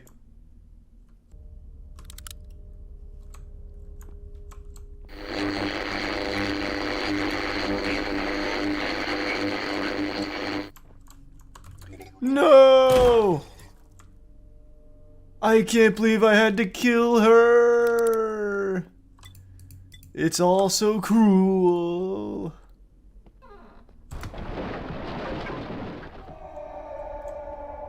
Hell hates electricity. Oh, check it out. Secret room. Oh goodness. I don't want to waste any shots. I'm stuck. Those are some very heavy doors. Oh, well, this isn't good.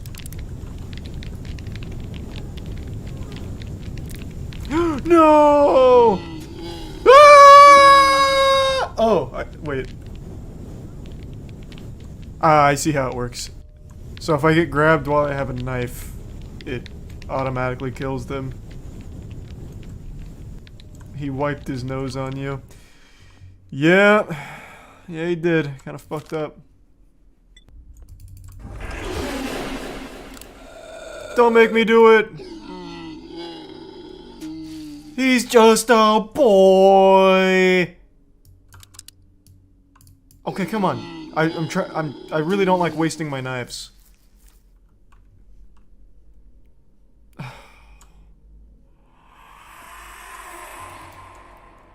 This is so fucked up.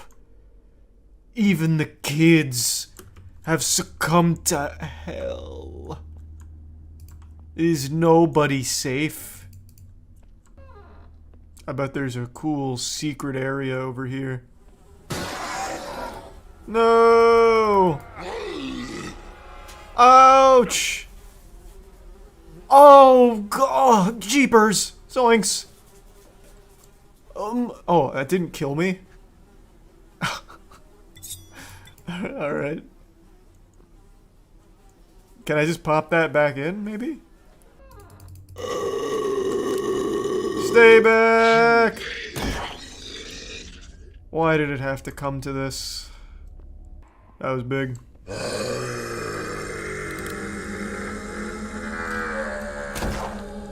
Outplayed. Can I pick up the knife? Oh, shit! Oh, that's so sad. Oh! Broke her ankles. Oh, shit! There's another one! I don't feel like wasting a bullet on you. You're way too slow. They're everywhere! They're everywhere! Oh, fuck! Okay, let's leave them to the side. Come on, come on, come on. Let's go! I've got you, Violet. Oh, they're trying to pincer attack me. Man, I must be so strong just to carry her straight up as dead weight.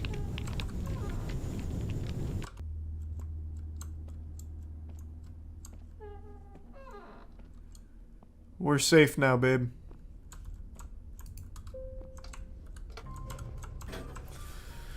Oh, man. Hell. No place for cowards. Now we're going down to super hell. Ah! Stop staring at my mommy's big, incredible boobies. What? Charles? Learn to share, bub. How about that, sport? Her succulent hunkers are for the whole class to enjoy, Charles. I'm her little boy, not you. I'm her little cuddle bug, her little man, a cutie patootie. I wasn't questioning any of that. I'm getting uncomfortable now. That's right, just a normal kid. Matter of fact, don't stare at me either, you ugly, ugly man. My hunch was right on the money. I tried to put this guy down before ever even talking to him. What a good judge of character. Go away. Who's it? Oh, wow. That one actually, I knew there was going to be something there and it actually got me. Huge. That was so much louder than I expected that to be. Holy shit. Oh no. They're all going to stand up and scare me. And they're all dickless. Ah! They're all sitting. Come on, move. Okay, they're pretty fast. Not fast enough, though. Alright, you're just being an asshole. Oh, what? What is happening? Pardon? Where do they even come from?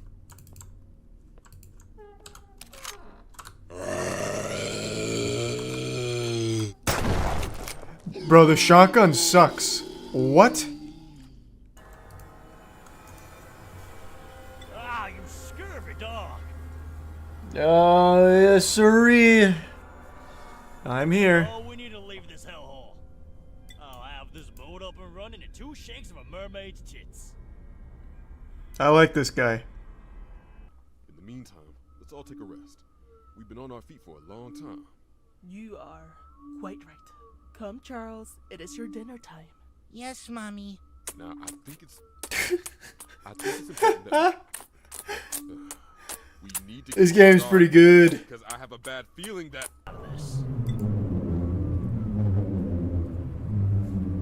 Okay, the optimism's appreciated. I'll steer the ship. Oh no! Davy Jones' freaking locker. What was that? Someone check the motor around back. If something hit it, then we're sitting ducks out here. That's fine. They're fucking zombies. What are they gonna do? They can't swim. Unless they can. No! It's not zombies we should be worried about. Damn it! Everyone, get in. Stan, come on. That thing will swallow us whole. We've got no other I've choice. killed it. Actually, we do. You all get going. What are you talking about? I'll stay with the ship and keep its attention.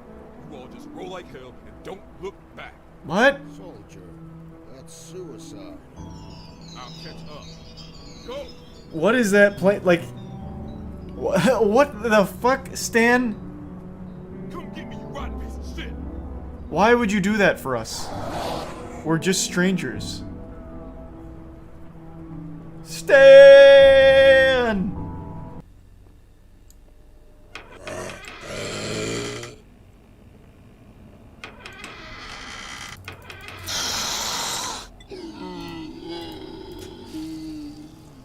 Am I getting attacked right now? That just spit blood all over the thing. What is happening? I'm guessing that's me dying? I can't. Oh my god, I'm soft locked. Oh wait, no, we're good. No, I'm actually soft locked.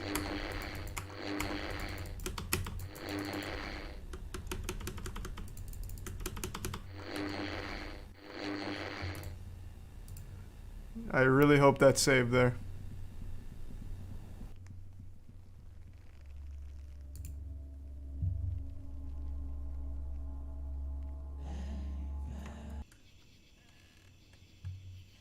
Oh my god. Not on my watch. Nope. Nope. Nope. Alright, I'm gonna speedrun the shit out of this. Oh, okay. It'll actually be faster just to let them in, I guess. Is that all of them? We win? Lad, monkhead. Nice, good shot.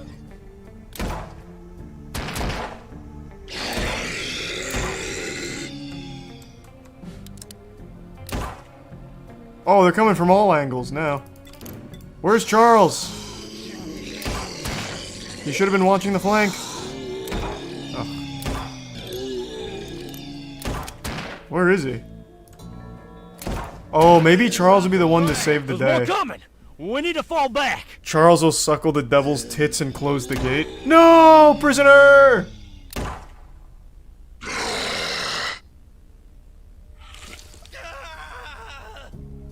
We can't hold any longer. Fall back to the church. I'm right there with you. No, Skeeter! Ah!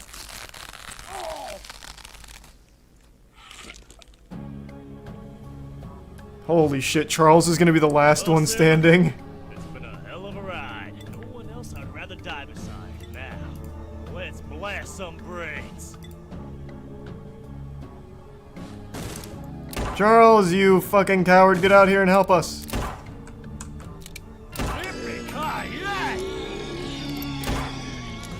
Good shot, Captain. Damn, he's going full auto right now. Come get me, you smelly ass maggot fuckers! Jesus, Captain. No! Punch him! Punch the... No, Captain! Oh. Just me and Charles, I guess. Or was Charles the big bad the whole time? This is it. There's nowhere else to run. Charles was the ultimate evil. Is this... Do I just hold out for as long as I can? Because if so, it could literally be forever. Since I'm invincible when I crouch.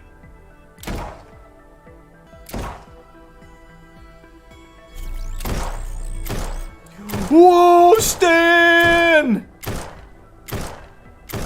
I told you, we never saw him die. He's a time traveler from the future! Could you have come a second sooner to save the captain? Come on. Also, where's Charles? Wait, that can't be it. What happened to Charles? Oh, there's gonna be a sequel. Also, what role did Liam play in all of this? And Razor? Like, what was the entire purpose of the first level? Nice. Man, that felt like so much more than 2 hours. Oh my god. I honestly thought that was like 3 hours. 3 or 4 hours. That was fun. I enjoyed that.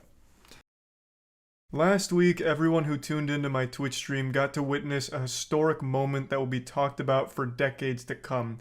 A moment where every viewer's grandchildren will be asking them where they were when this unfolded, and they'll be able to say that they were blessed and got to witness it live. I'm sure you all know by now that Moist Esports has an Apex Legends team that's competing in the ALGS, which is the pro circuit for the game. And last week was the regional final, and we were currently in 5th place overall in the region. This was the last one, and we needed to maintain top 5 in order to make it to the major, which is an in-person LAN event. It's a massive deal. And not only did Moist Esports qualify for the major, but they did it in the biggest way possible. They went fucking Insano style and made actual Apex history by dropping a stinky hat trick, winning back-to-back-to-back games, 3 wins in a row, big dubskis 3 times in a row, which has never been done before, and it took them 5 total games to do it, which is tied for the fastest in history as well. Now, for those that don't know the format rules, I'll give you a quick rundown on what makes this so impressive. So in the ALGS, the scoring works as follows. You get points for kills and you get points for your placement. Obviously, winning, you get the most points. So in the match point format, which is what the regional was, you play until a team has 50 points and then wins a game. So theoretically, what could happen is it takes like 15 games for a team to both have 50 points and get first place. It makes it a really exciting format because it's not just about camping or anything like that. You need to be getting a lot of points. And not only that, once you get enough points, you then have to win. So it's just like a really hype format. So it's a huge deal. And we were able to do that in a big way. It was incredible. So I can't wait to show you the highlights for that. I also would like to say that Moist Esports does have a new jersey now, which is available on moistglobal.com. It is a massive upgrade from our previous jersey. The material is significantly better, the quality is significantly higher, and the design looks even more sleek. And not only do we have a new jersey, but we also have Moist Esports tracksuits available now, which I think are not only the best looking, but also the most comfortable piece of merch we've ever made. And honestly, probably one of the best pieces of merch ever made in general by any brand ever. The tracksuit just goes so fucking hard. I absolutely love it. So if you want to support Moist Esports, head on over to moistglobal.com and pick up a jersey or a tracksuit. It's also what I have in the frames behind me, by the way. That's the new jersey right there, and that's the top to the tracksuit. I haven't seen us yet. I'm pretty sure we got knocked out. Oh no, there we are. Oh my god, they just didn't go to us. Our positioning was so casual. Okay, that's an amazing spot then. I was going to say, when the fuck did that happen? Were my eyes closed? Okay, this is a great position. Because now we can third party once these two collapse. He's already been put down. Maybe just enough room for the res to come. Nice, good shots, good shots. With the gold res shoulders. Certainly going to be. Yep, they're pushing EXO now. Now we just wait. Here we go. Now they've spotted out. It's only a duo. They're just going to push straight in on EXO. Yeah, nice. Really good shots. Pricey got the down. But the unfortunate reality Chicken sandwich is low. EXO is going to be that as soon as they make that. Come on, boys. Moist, come on, Moist. Push their way in as well. Empty. Nice. Let's go. Let's go. Fuck, big game. Big game. That positioning was beautiful. Very well played. Absolutely beautiful positioning there. I thought they were fucking dead. Their positioning was so good, I actually thought they were like buried 6 feet under for a moment. Huge. That was amazing positioning there at the end. Made good on their promise, and they have gone from strength. All right. Just gotta keep that good shit up there. That good shit gotta stay coming. So how does the tournament bracket work? First to 50 and then win a game. So you have to hit 50 points and then win in order for it to be over. It's the match point format.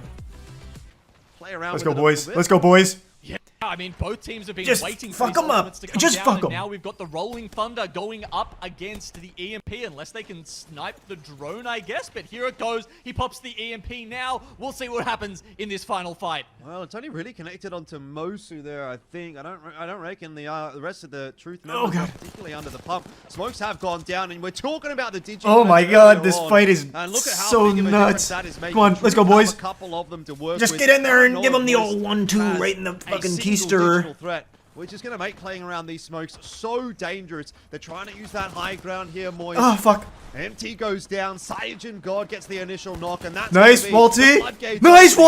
Walty. To trade 2 back. Oh my god, let's Oh, it is fucking enough. go. How What have the they won fuck? that? Let's Moist won go. that player The back-to-back. deficit. Walty comes up with a big couple Holy of frags. I'm shit. not sure if he even got that third one through there as well.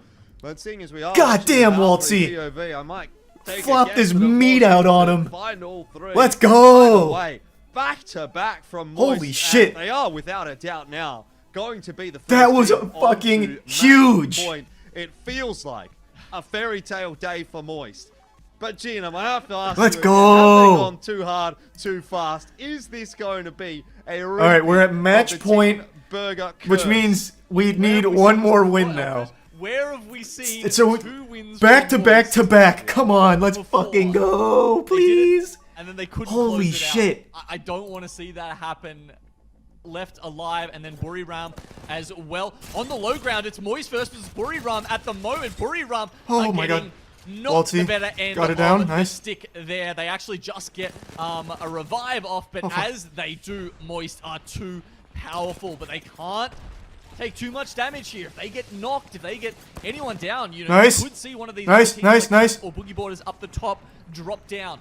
Come on. Boogie Boarders, Please, Moist. they're feeling too much Let's pressure, get so wet. they're not going to look down there. They're watching Soaking the Sodom. side. Third party. Third party. This is Third amazing, party. Moist. Third party. Go, go, go, go. Got to look for the third party. That's They see exactly it. what they're doing. They're Nice, looking MT. inside the building with the Watson fence. Let's go. Moist The back to have back to gone back. for What the unthinkable fuck? and Holy absolutely shit. surreal day. I'm gonna Back come. to back to Whoa. back. The three-peat. We're going to land. Moist What have done the it. fuck?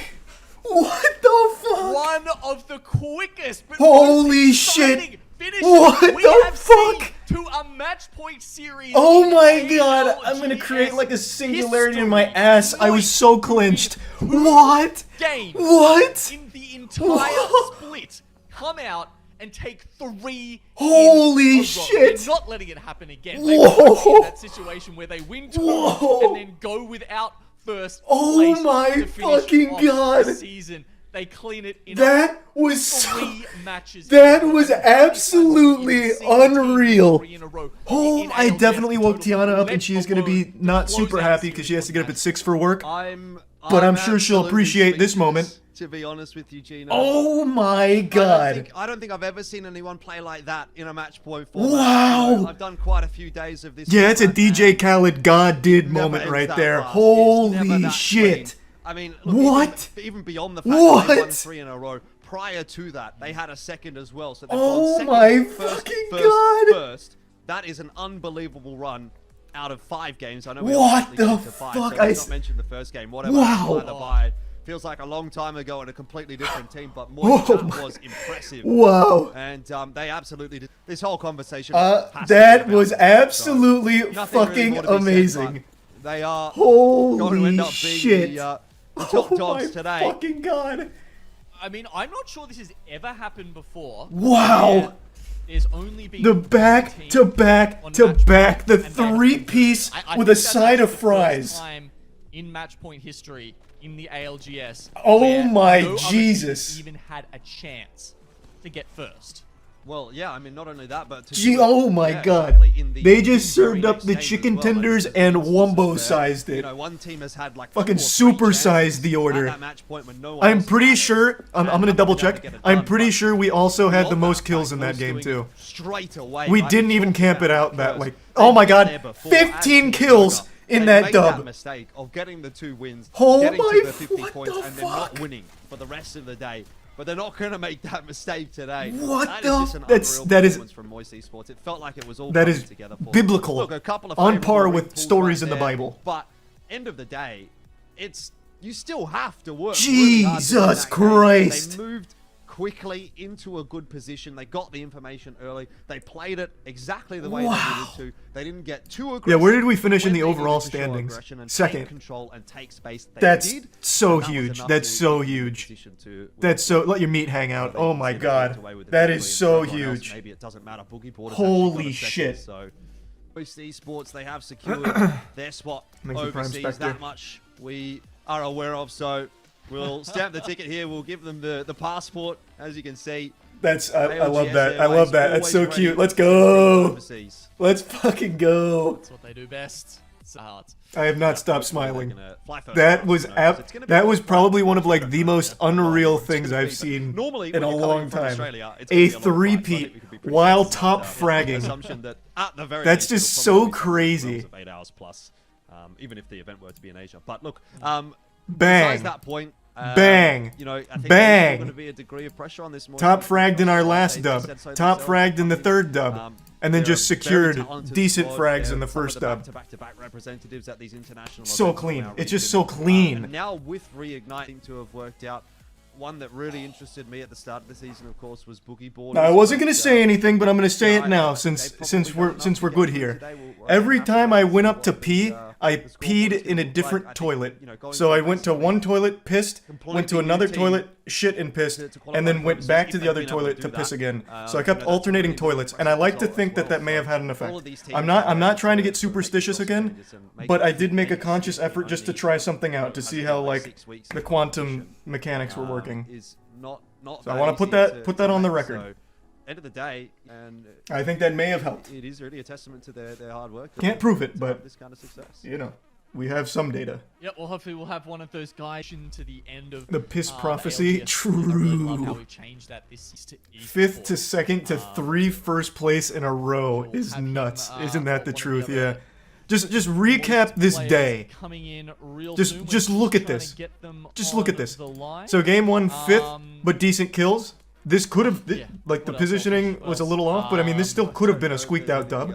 Game two, super close. Well, I guess Second. one of the other things to think about is It was a prize pool as tactical well, is second like, decision, is that- and then is that bang, enough dub, 25 dub, points dub.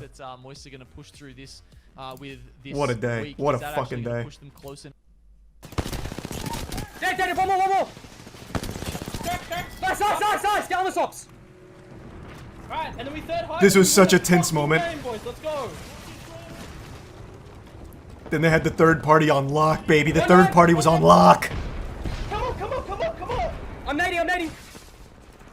Fuck one! Oh! Let's fucking go! Let's go! God, that's so hype. That's so hype. That's just so hype. Those nades were so big brain. I love that. The things people get mad about on Twitter always blow me away. But sometimes that anger is so misguided and delusional, it actually makes me angry, and it creates this like Ouroboros of eating its own ass forever, where I'm angry at them, and they're angry at something that doesn't even deserve anger to begin with, and it's just this never-ending cycle of absolute despair. And while I can step back and recognize that this probably isn't healthy behavior on my part, I'm also doing nothing to stop it or break this cycle. In fact, I'm embracing it. I'm swimming around in the swamp and I'm just taking a goddamn bath in it because today I'm here to rant about what Twitter was angry about that made me angry. And that was a viral clip from a couple days ago where James Cameron refused to sign some shit from people that ambushed them outside. People were all up in arms, soiling their little diapers and going crazy about how James Cameron's ego needs to be checked. He's such a fucking douchebag for not signing those fans' autographs and this and that. And they didn't stop to think for even just 1 second that those weren't fans that were just shoving all kinds of merch in his face for him to sign. They were resellers. They were scalpers. They were fucking parasites.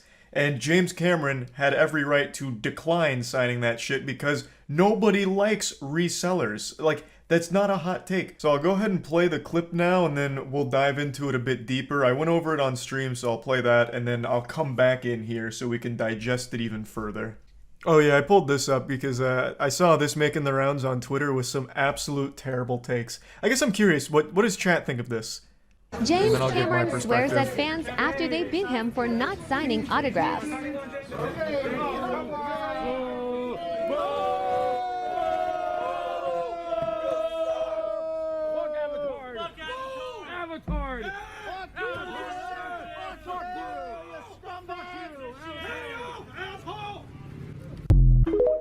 Okay. So that's the clip.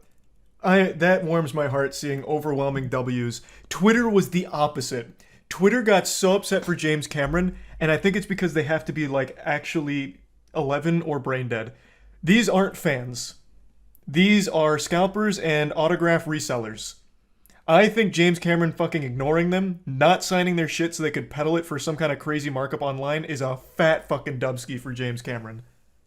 And the way they reacted to not getting that autograph, that sense of entitlement is sickening.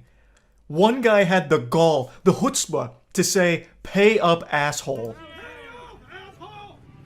Pay up, asshole. As if he fucking owes you that when you're just gonna go on Craigslist and try and resell that fucking dirty sock you're having him autograph or whatever.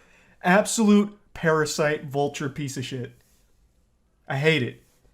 And I felt like I was taking crazy pills because on Twitter, all of them were the opposite. James Cameron needs to get his ego checked. I'm not watching Avatar anymore. James Cameron's such a prick. Maybe James Cameron is a prick, but like I don't know enough about him to say that. The movie was good, and I think this behavior, it made me like him.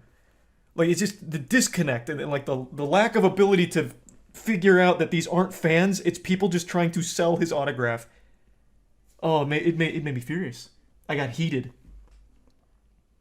Exactly. He does not owe anyone an autograph. If these were fans, I would imagine he would be more inclined to sign their shit. As opposed to being ambushed by paparazzi, scalpers, and resellers out of the fucking back door here. And then, like, immediately heckled and shit on. Yeah, it was a certified Twitter moment seeing the top replies to this. Oh, the Reddit comments are on his side. On James Cameron's side. It was just Twitter. I saw it first on Twitter. Twitter is home of brain rot. It's only getting worse too, man. It really feels like people are getting dumber and dumber and dumber on Twitter, man. It's weird. I felt like this should have been overwhelmingly in support of James Cameron here. Because, like it's not even a hot take. Nobody likes paparazzi, no one likes scalpers, and no one likes just autograph resellers. And yet, for some reason, they all dogpiled on James Cameron for this. Like, I don't know what happened. Once again, going back to the initial clip, the immediate outrage at James Cameron and everyone yelling and screaming at him and all their voices sound like middle-aged chain smokers. Just, like, that's not a rational response to this. Again, even if they were fans, they're not entitled to an autograph from James Cameron. But it's very clear these weren't fans to begin with. They were people looking to make a profit off selling his signature.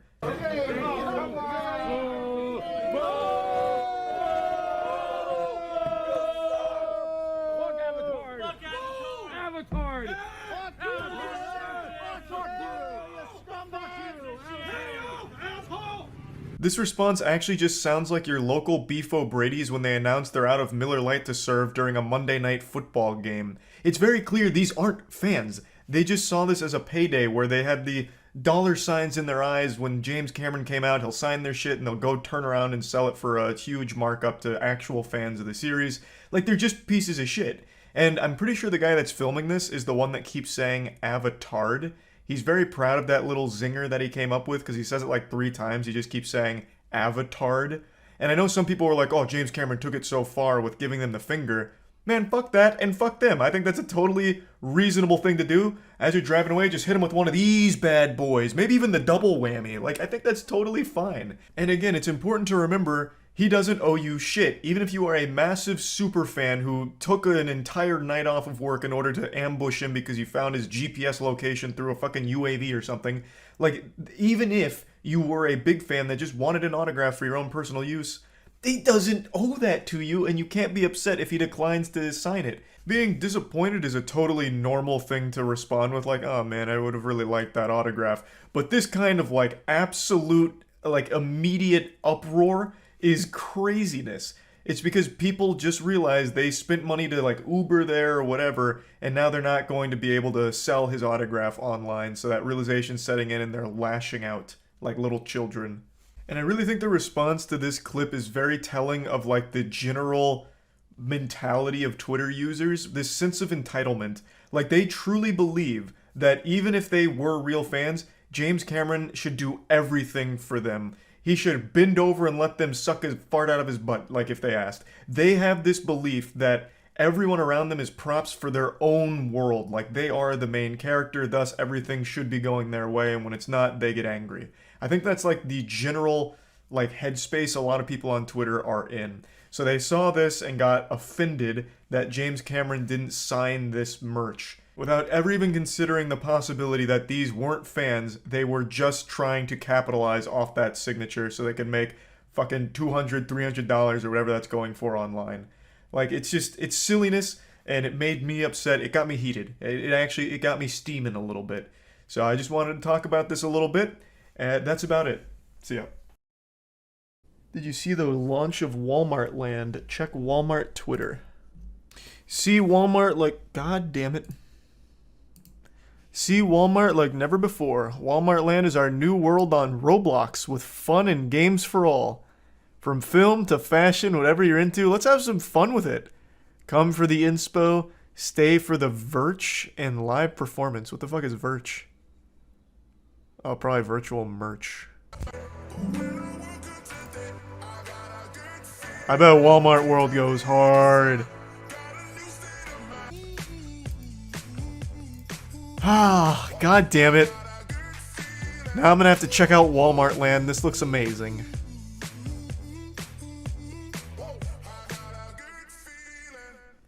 Alright.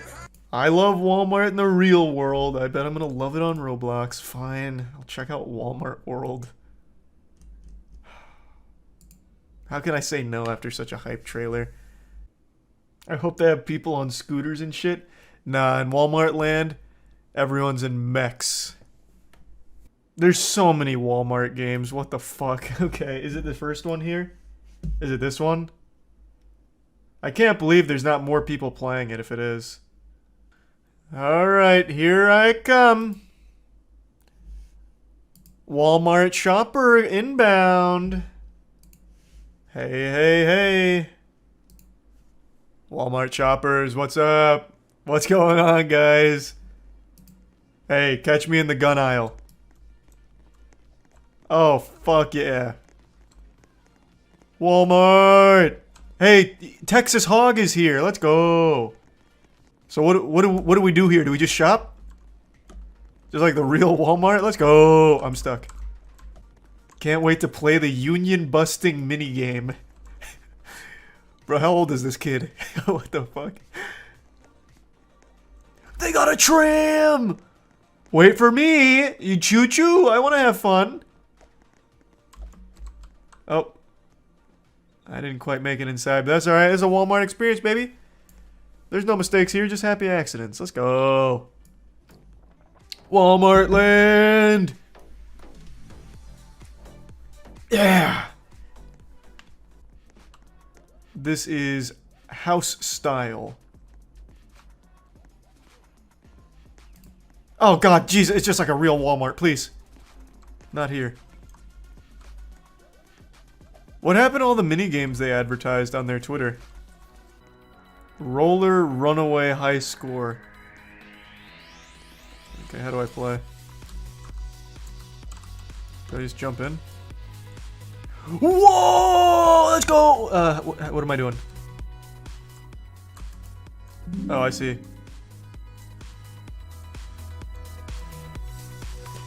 Walmart shoppers! Please report to aisle 5 and bust that ass wide open! Let's go! Whoop! Oh! Cranking the Gangnam Style. Oh shit, I missed. Now they're gonna kick me out of the store. Where's the shoplifting minigame? Woo! I'm coming for that high score and Roller Runaway. Look at all these happy customers. Oh goddamn. They even got the sheriff out here. Alright, I've had my fun in Roller Runaway. Oh! 32 Walmart schmeckles? Let's go!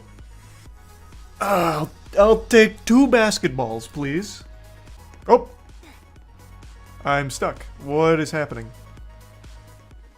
Oh god. What is going on? I can't stop. Oh my lord. Okay, I'm good. Why did I just end up locked in that position? Is there like a basilisk here that I looked directly in the eye or something? Why did I get like fucking petrified? Oh! It's an obstacle course!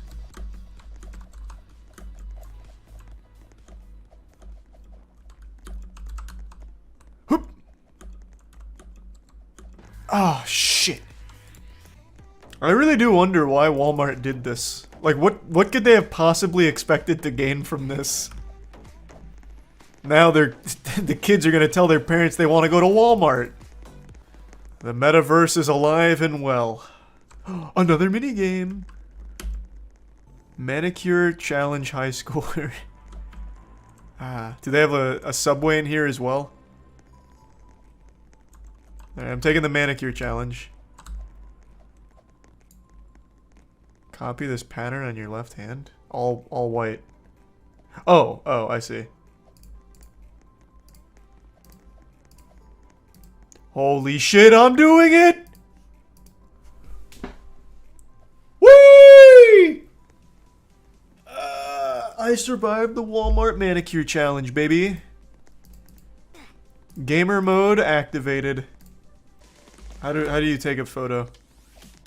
All my friends are here. Oh, here we go.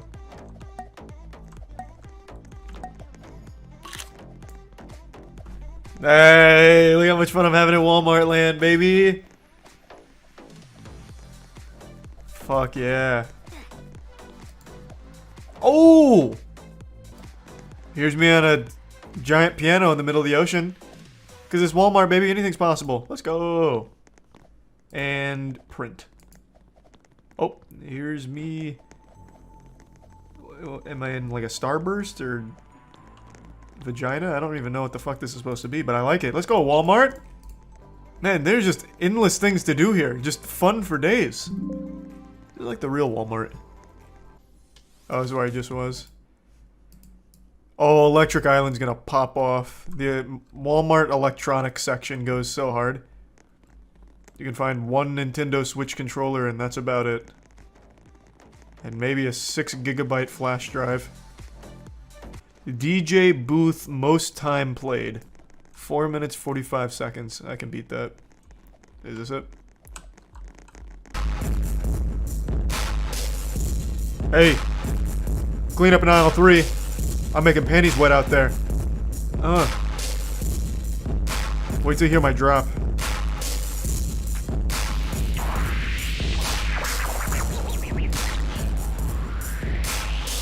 Get him with that wall of noise. Sounds like a computer blue screening. Got to tweak on the nipple a little bit here?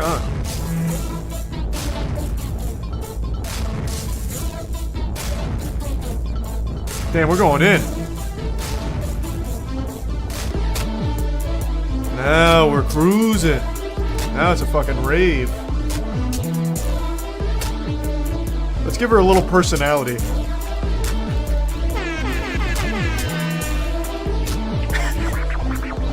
Fucking awesome. Let's go. That's good enough.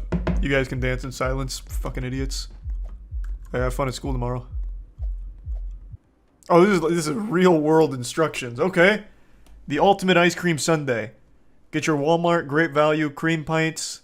Your great value chocolate, caramel, strawberry syrup. Great value maraschino cherries. Great value peanuts. Put it all in a blender and you get great value sundae, baby. Oh, true. I don't want to miss the blimp event. Voice crack. Anything can happen here. This could be another Hindenburg disaster for all we know. This fucking Walmart. Look at your money. Infinite. Let's go. I'm the richest Walmart shopper in the world, baby. Let's go. Is that the blimp event? Why do I have infinite money? Think someone cheated you money? There is a hacker behind me. That's probably what happened. A Walmart land hacker. Have you no shame? Is nothing sacred? Have some fucking respect. What are my Walmart doubloons even used for? Club Electric! Hey, I'm here to party.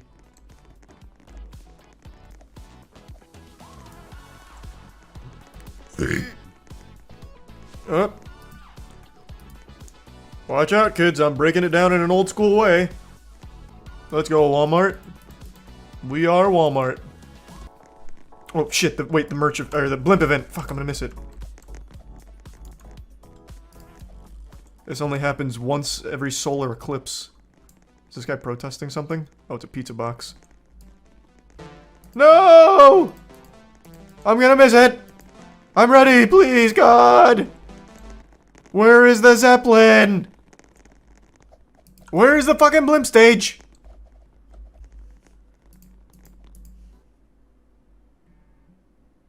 Is this the blimp event? Let's go, Walmart!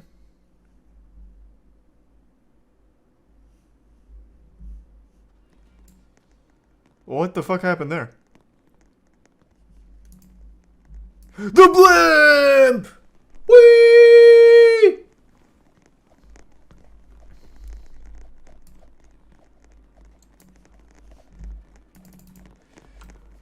This is the most exciting moment of my fucking life! The Walmart blimp! Walmart blimp! What does it do? Does it just fly around? Is this the whole blimp event? It flies around the map? That's it. Get ready, Walmart shoppers. The blimp is doing its rounds. Alright, well, Walmart land is a wild success. I've never been so excited to go to Walmart. It's got everything I could have ever wanted. Did I play every game here? I think I did. Alright, well, that was fucking awesome. Thanks, Walmart. Bye, Walmart land. I'll see you soon. Bye, Walmart shoppers. Walmart shoppers are like family, but closer. We'll see, though. I mean, I've been very excited for this game. I'm shocked that it didn't get glowing reviews. There must be some, like, actual glaring problems. Let's give it a whirl. It has extremely mixed reviews. It's not just GameSpot. New experience. Yes, sir. I'm ready. I'm just gonna do medium security. I did, however, 100% the first Dead Space, I think. I remember going through on hardcore, where you only have 3 saves throughout the game. But that was miserable. I don't know if maximum security is like hardcore. I'm just not gonna even take the chance. I'm just gonna do fucking medium.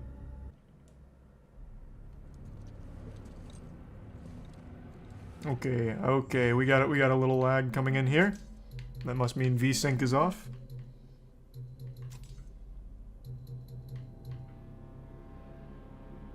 What? Wait, it's on and it's still running like that? Let me try limiting this to 60.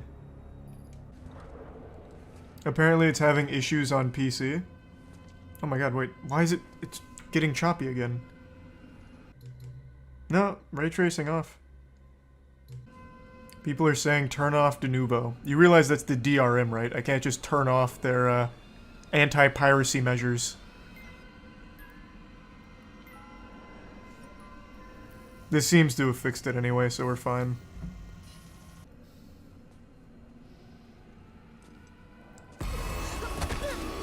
Whoa!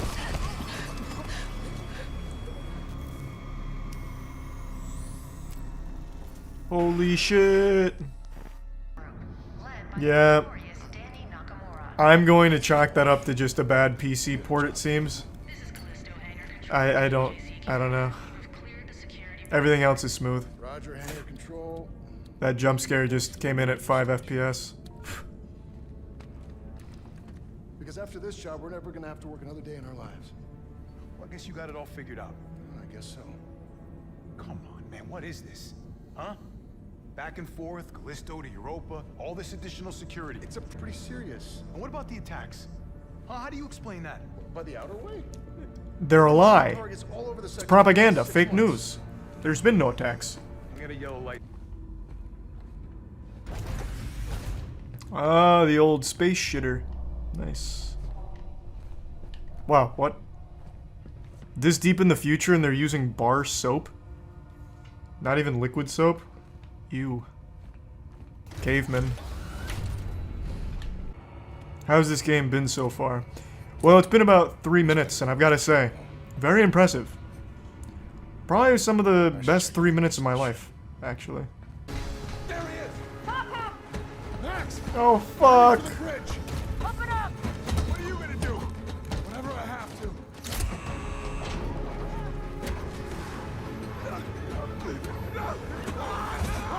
What are you doing? No! Shit! Oh, jeepers! Now look what you've done.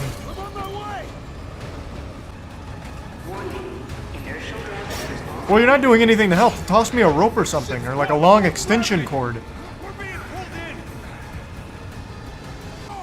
Watch out! Hold on! Brace for impact! Zoinks. Damn it. Back to Callisto. I made it. I told you not to worry. Exit Prime Cap. He's dead. I'll tell you right now, he's dead, Jacob. Max. No, like his head's probably off his shoulders. Hang on, buddy. I can hear him gurgling.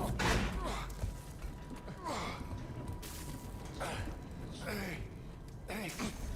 Oh. Chico. Oh man. Oh, I didn't you listen. But think about the money we could have had, and I will have once I complete the mission. Why couldn't you be stronger? How about that?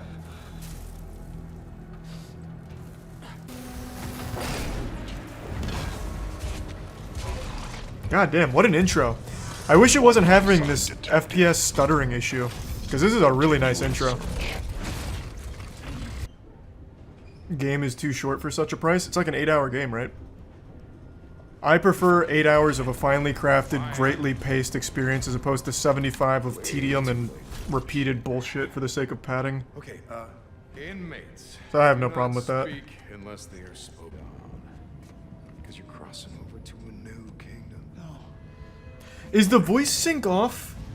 Or am I going out of my mind here? That's your old life. You gotta let that go. Because your new life is entirely... It's definitely off? Okay.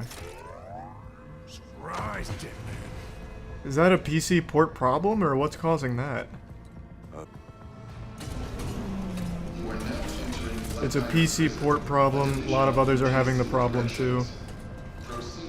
Damn, unlucky. Dr. Caitlin Marler, and as per Article 412 of the UJC Penal Code, you will now be fitted with a core device. Doctor, he's not in the Thank you, ma'am. It's an honor. Prep the device. What? Oh, fuck you!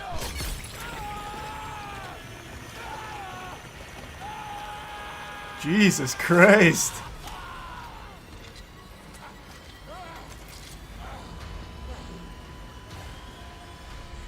Doctor, he's flatlining. Injector.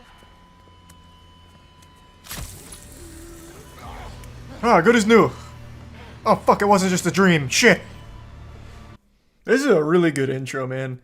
It's a shame the lip sync and the FPS is kind of fucked up. Fuck, that's so unlucky. Even still, despite that, this is still a really cool intro.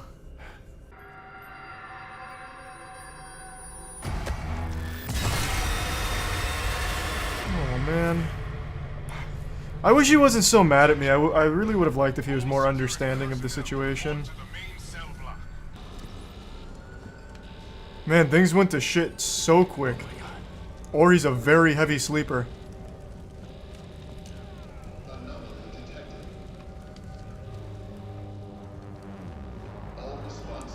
I see an alien bad guy. Oh, that's a robot.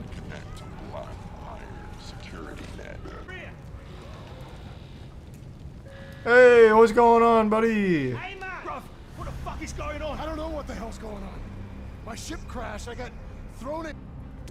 Your name's Elias, by the way. Jacob. Don't lose it, Jacob. I just saved your life. Well, it's lovely to meet you, Elias. Don't leave me hanging. Nah, I bet Elias is going to be a supporting character. He dropped in Oi Bruv. That means he's going to be sticking around for a while.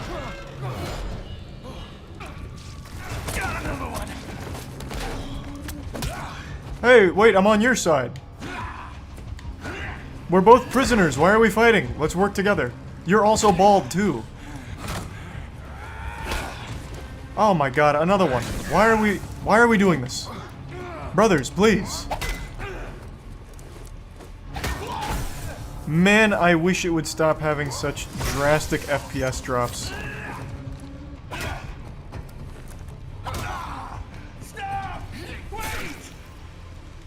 You started this!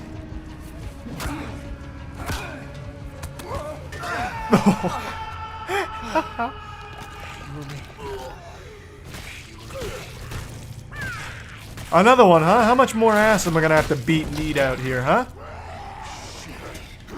Oh, Jesus.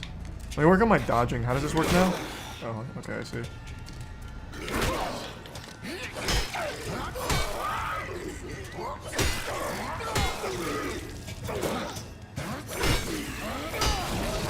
Yes, sir! I really hope they patch this tomorrow to fix performance, or at least somewhat improve it. I saw in chat that apparently the game has mostly negative reviews on Steam, and I imagine all of it's because of performance right now. Is this running on PS5? No, this is PC, which apparently has a lot of problems with its performance right now. I'm hoping by tomorrow they'll fix it.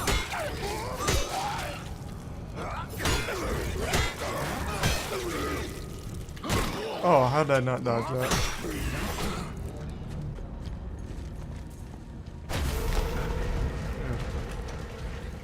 Man. It is chugging along right now. Every time I go to like a different hallway, it has a little hiccup. Okay, I've got to read some of the reviews. Is everyone having the same level of performance problems with this as I am? Everyone's saying yes, seems so. Yeah, I mean, it's mostly negative. Man, yeah, this review literally says what I just said. Currently can't even walk through opening area and turn a corner without stuttering. On a 3080 with ray tracing off, performance is not good at all right now. Next one, runs like doggy do bad. Oh man, yeah, wow. This is a lot. All saying exactly what I'm saying. It has a very big stuttering problem here. This performance is not good for anyone, it seems. Is it just the PC port, or is it like that on PlayStation 5 as well? I'm getting mixed reviews. Some people saying PS5 is good, some are saying PS5 has the problem too. Okay, how about this then? I'll keep playing on PC for tonight, but I'll download it on PS5 tomorrow, and then I'll play up until wherever I leave off tonight, and we'll pick it up on PS5. No way they're gonna fix performance problems by the next day. I would imagine, because this has happened before, the PC performance problems are the result of the de novo anti-cheat. I actually do think chat's probably right about that, because it's happened before. So if they just say, you know what, we're just getting rid of de novo, they'd be able to fix it immediately by tomorrow, I bet. Just a theory, a little game theory.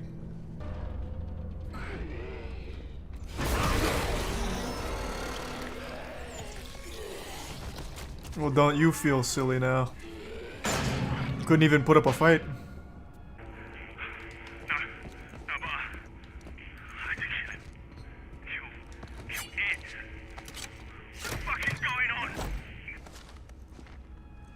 Nice.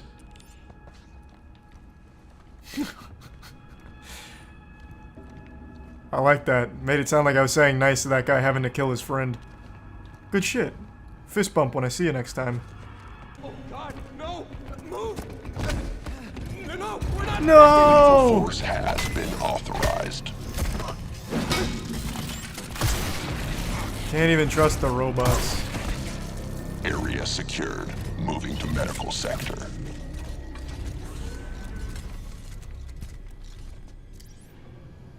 They really did such a great job with the gore. So far, all of it's been very impressive. Like, they didn't just take the easy way out and just blow his head off where they just leave, like, a little stump there. They put, like, actual effort into crafting something a little different. So you have, like, still chunks here, and it blew off a piece. I have appreciation for those kind of fine details that have been lost on modern games. Shit like, Back 4 Blood, for example. Like, this is how you do it. A little attention to detail.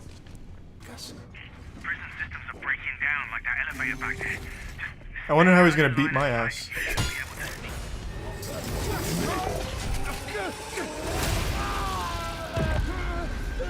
Nice. Cease all hostile activity.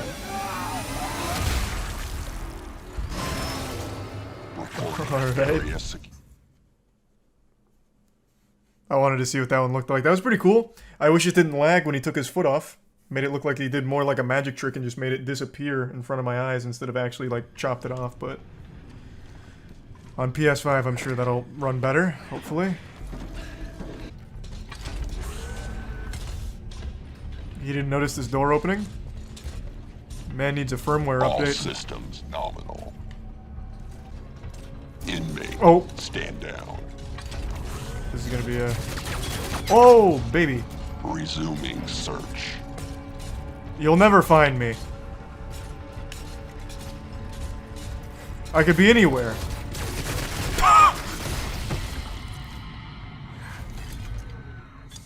Damn, he's good. Is it still trying to perform surgery on this guy? I think there's still a chance.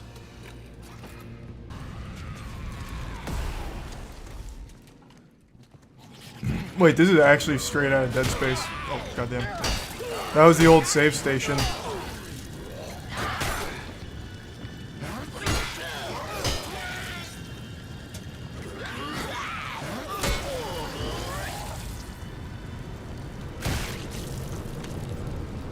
Gotcha. You're trying to tag team me. Not today, Junior. Blocked it. Oh, I can't dodge that way into the chest. Unlucky. He said, I don't want that smoke. I'm not about that action. Get me the fuck out. Good choice. Hold on, I want to hit him against this wall. Okay. He got me good. I really wanted to hit him against that wall. There we go. Take that. Stomp on his little toes, too, for some Callisto credits.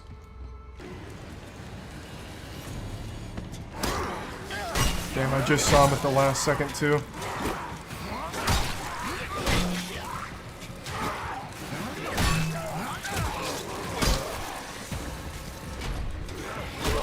God damn it, I actually could not turn around fast enough to get to you.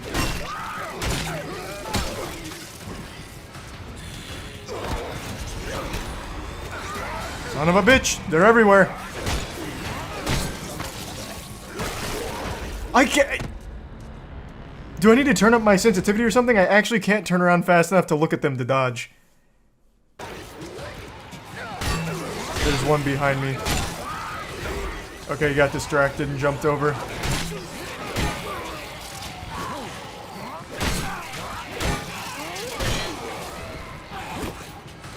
There we go.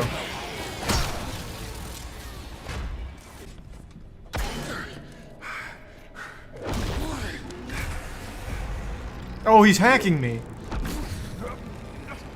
How the fuck did you get in here? You think I got time for this shit? This guy sounds like Father from Codename Kids Next Door.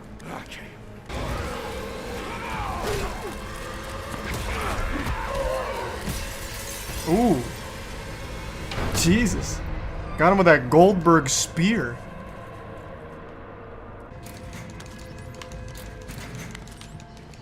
Hey, what are you doing back there? I'm collecting money. There's never a bad time for some Callisto credits, as they say. This'll come in handy, though. Take that over to the Reforger. You can use it to print a new weapon. Give me a minute to tap into the system. Good deal. He gave me the little noisy cricket. Okay. That sounds interesting. Don't worry, I'm here. You're putting up in a wonderful fight. Sleep peacefully in Valhalla.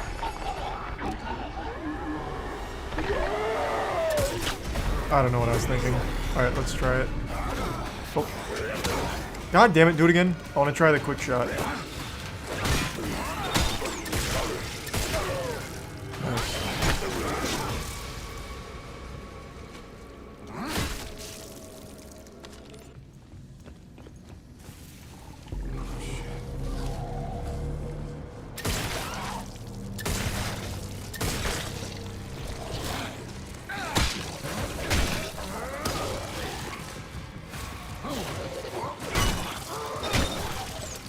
Oh, I'm out of ammo. Gotcha. Didn't need ammo. Don't turn around. Alright, I guess his eyes are closed. Huge. You didn't see me walking right in front of you, but when I'm behind you, you somehow turn around and know it. What? Oh my god, he keeps swinging out combos. I need to just stop blocking.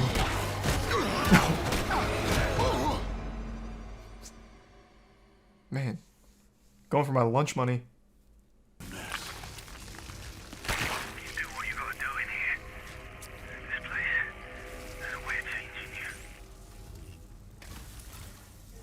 Sorry about that, Sergeant Eric.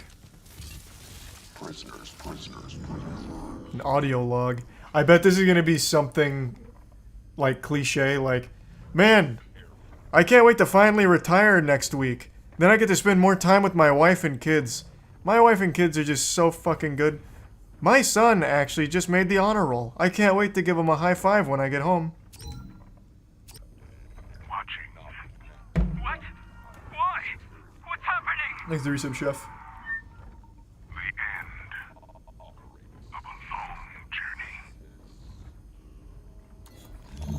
Damn, that warden's not a good guy. I'll say it. I got a bad feeling about that guy. I bet you're still alive. Bro, I was wrong. It was you that was still alive.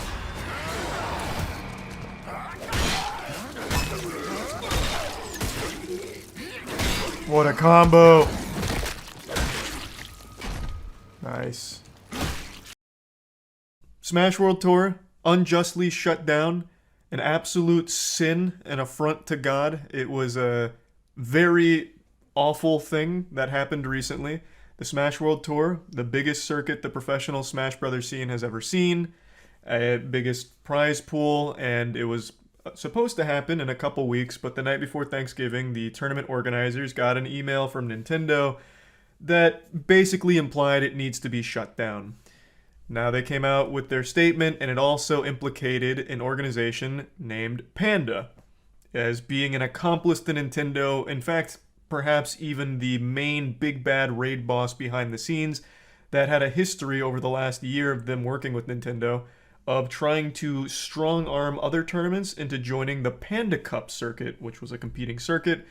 And the CEO of Panda, his name is Alan, he made these threats to other organizations when they wouldn't join him, saying, it'd be a real shame if this got shut down, if Nintendo had to get involved with your unlicensed event.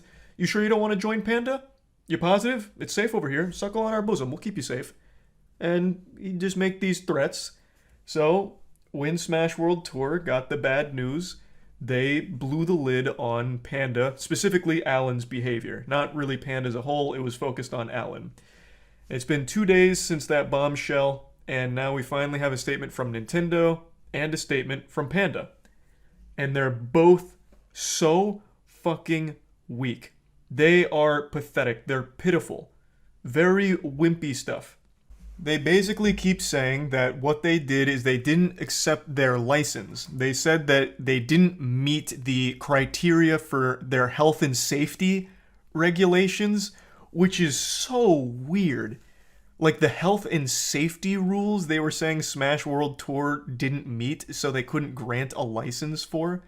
And I have to wonder what that means. Like, what are the health and safety things? Like, they provide a venue, they provide everything a human being needs to survive, except, like, bulletproof vests, I guess, just in case things get rowdy. Like, I don't know what they expect. It's not like Panda Cup does anything special in that regard. So it seems like a bunch of fucking nonsense. Because of COVID or something? Well, even then, that still wouldn't work. Oh, this is part of Panda Cup. It's even branded on Panda Cup's YouTube page. Yeah, you're right. Regardless, it doesn't seem like this would be the cause for the health and safety concerns about the masks. Yeah, it looks like masks aren't required. Like, Breezy wasn't wearing a mask here. So, I don't think it's like a mask thing. I don't think it's COVID protocol. It just seems like they looked for any excuse imaginable to slap Smash World Tour down or not give them the license. But yeah, they basically... So they tried to, like, wipe their hands of it and say, no, we're pretty innocent here. We didn't grant them a license, but we said they could still run their tournament. Which is a little misleading, because since Smash World Tour was directly communicating with Nintendo, the statement was the days of unlicensed events is over, that time is over or something, that time is gone. I can't remember the exact quote. And also, this is the biggest load of dog shit I've seen all day. Nintendo cares about Super Smash Bros. Fans and its community very much. We hope to continue to hear their passionate feedback. That was so baloney that my voice cracked even reading it. My vocal folds couldn't even get through that sentence without some kind of hiccup in there. Absolute nonsense. What a load of dirty barnacles. Nobody cares less about the Smash Brothers scene than Nintendo. The amount of times they'll pull their pants down just to drop their ass on it last minute to shut things down is baffling. And there's a statement coming on the back of them shutting down the biggest one right before it happened. The statement boils down to Nintendo saying, it was a misunderstanding, we didn't grant them a license for 2022 or 2023, which is a weird thing to say because Smash World Tour didn't ask for a license for 2023, they didn't submit an application for that, so this is truly coming out of nowhere. And then they said that they verbally let them know that they weren't requiring they cancel the finals because of the impact it would have on the players.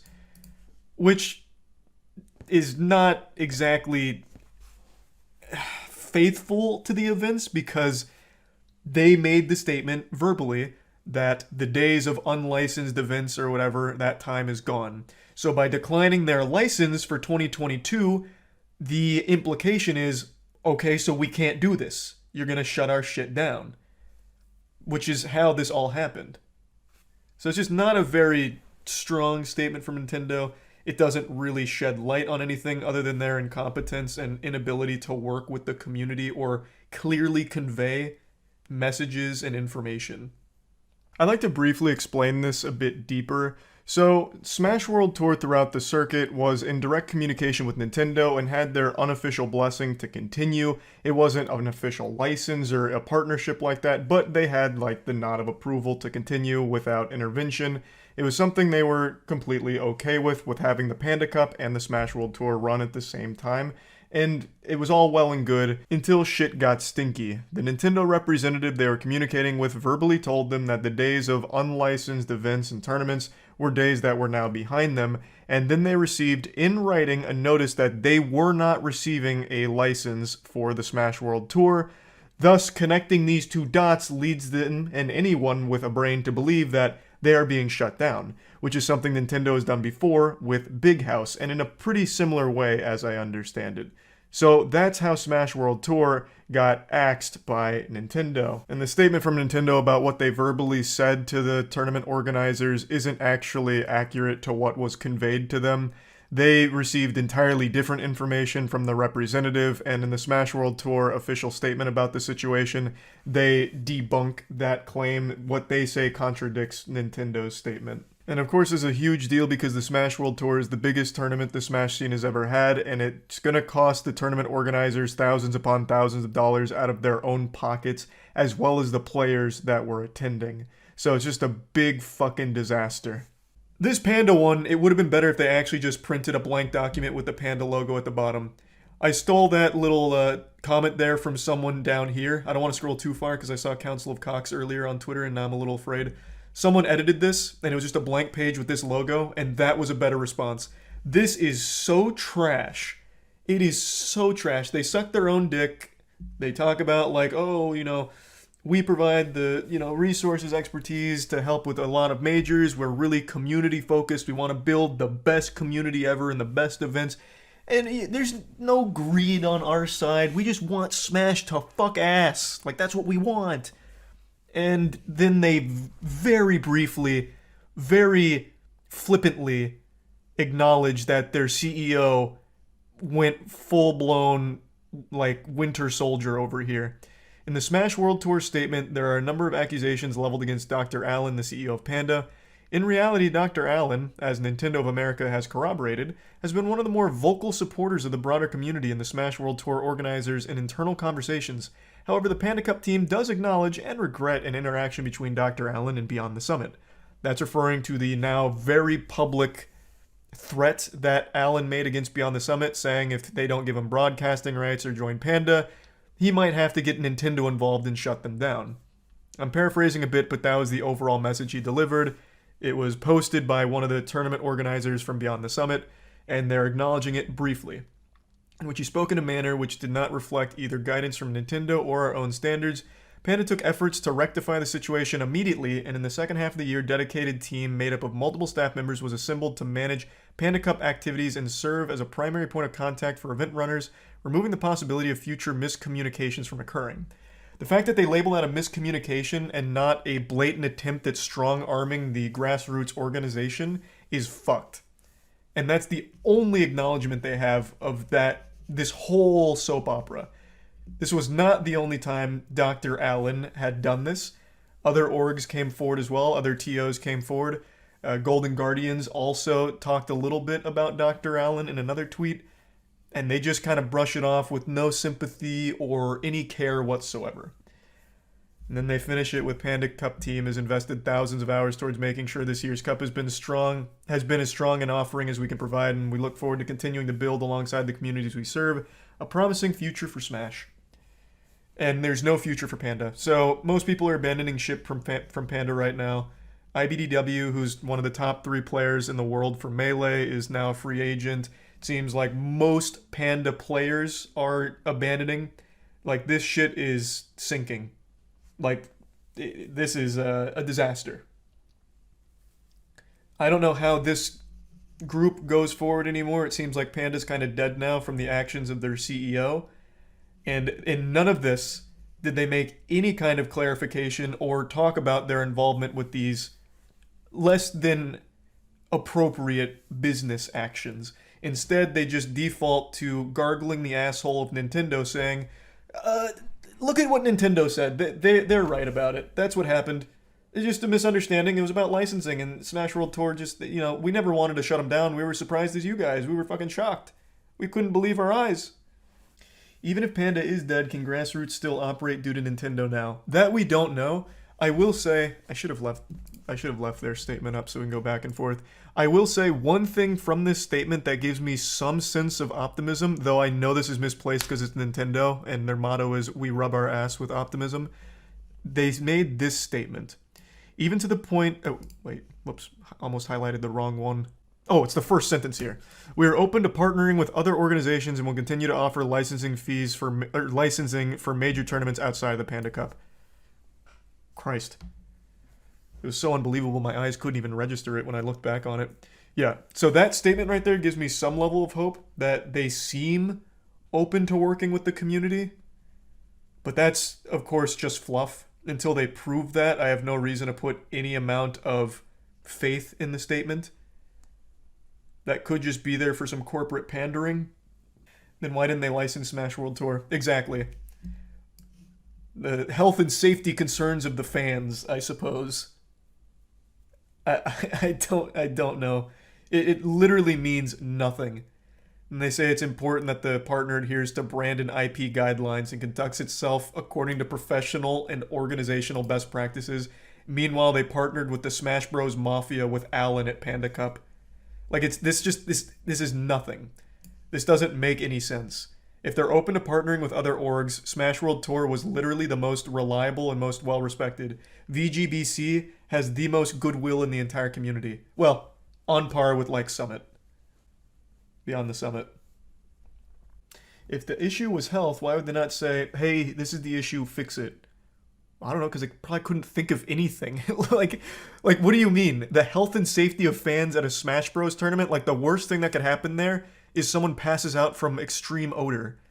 And that's, like, it's not like Panda solved that problem or anything. Like, what do you... There's nothing. They didn't have anything. And for what it's worth, when I went to Low Tide in person, it really didn't smell bad.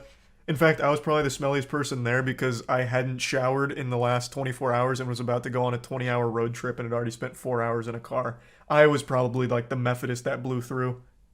So I don't know if that stigma's still around. I don't know if that's like normal where it doesn't smell like shit. Couldn't tell you. But when I went, it really wasn't too bad. Yeah, the Smash World Tour is canceled, and there's really nothing they could do to like make it happen now. It's way too late. This happened the night before Thanksgiving and only a couple weeks out from the championships. Like, there's no way they could put it on anymore. But that brings us to the next point. Ludwig came in here slinging a little bit of meat. So, Ludwig said in response to the Panda Nintendo lackluster, or in response to the Nintendo and lackluster statement from I just had a glitch there. In response to Panda and Nintendo's lackluster statements, Ludwig is hosting his own impromptu tournament, hoping to pretty much overshadow Panda, take some wind out of their sails. So he's doing a big prize pool, and he's invited the top 8 from the Smash World Tour rankings. That, of course, includes Light. Unfortunately, Cole is not top 8. I think he's number 10, so he didn't make the invitation, which is a shame, which he would have for Smash World Tour. But it's still great that he's doing this, regardless. The new Smash World Tour statement directly contradicts Nintendo. Oh, I know, I already mentioned that. What Nintendo and Panda is stating was not the reality of what Smash World Tour was told, nor what they received in writing.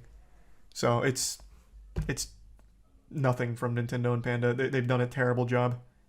Yep, that is the reality of the situation. Alan got greedy, wanting a little monopoly on Smash tournaments, or at least, at the very least, a Smash circuit, and in doing so may have burned his entire company to the ground. Because Panda, without their players, and without players to play in their tournaments, they have nothing. There's always going to be someone willing to accept to play. I would agree with you in any other scene, but Smash Bros, you get like actual lollipop sticks for a prize. So it's not like there's a huge monetary incentive to compete. The reason you compete is because you want to be the best, or you want to support your local scene. And if you don't like the org that's putting on the tournament, it's not like you have a big incentive to go there and play for fucking $15. Like, you're not going to bother if you don't like that company.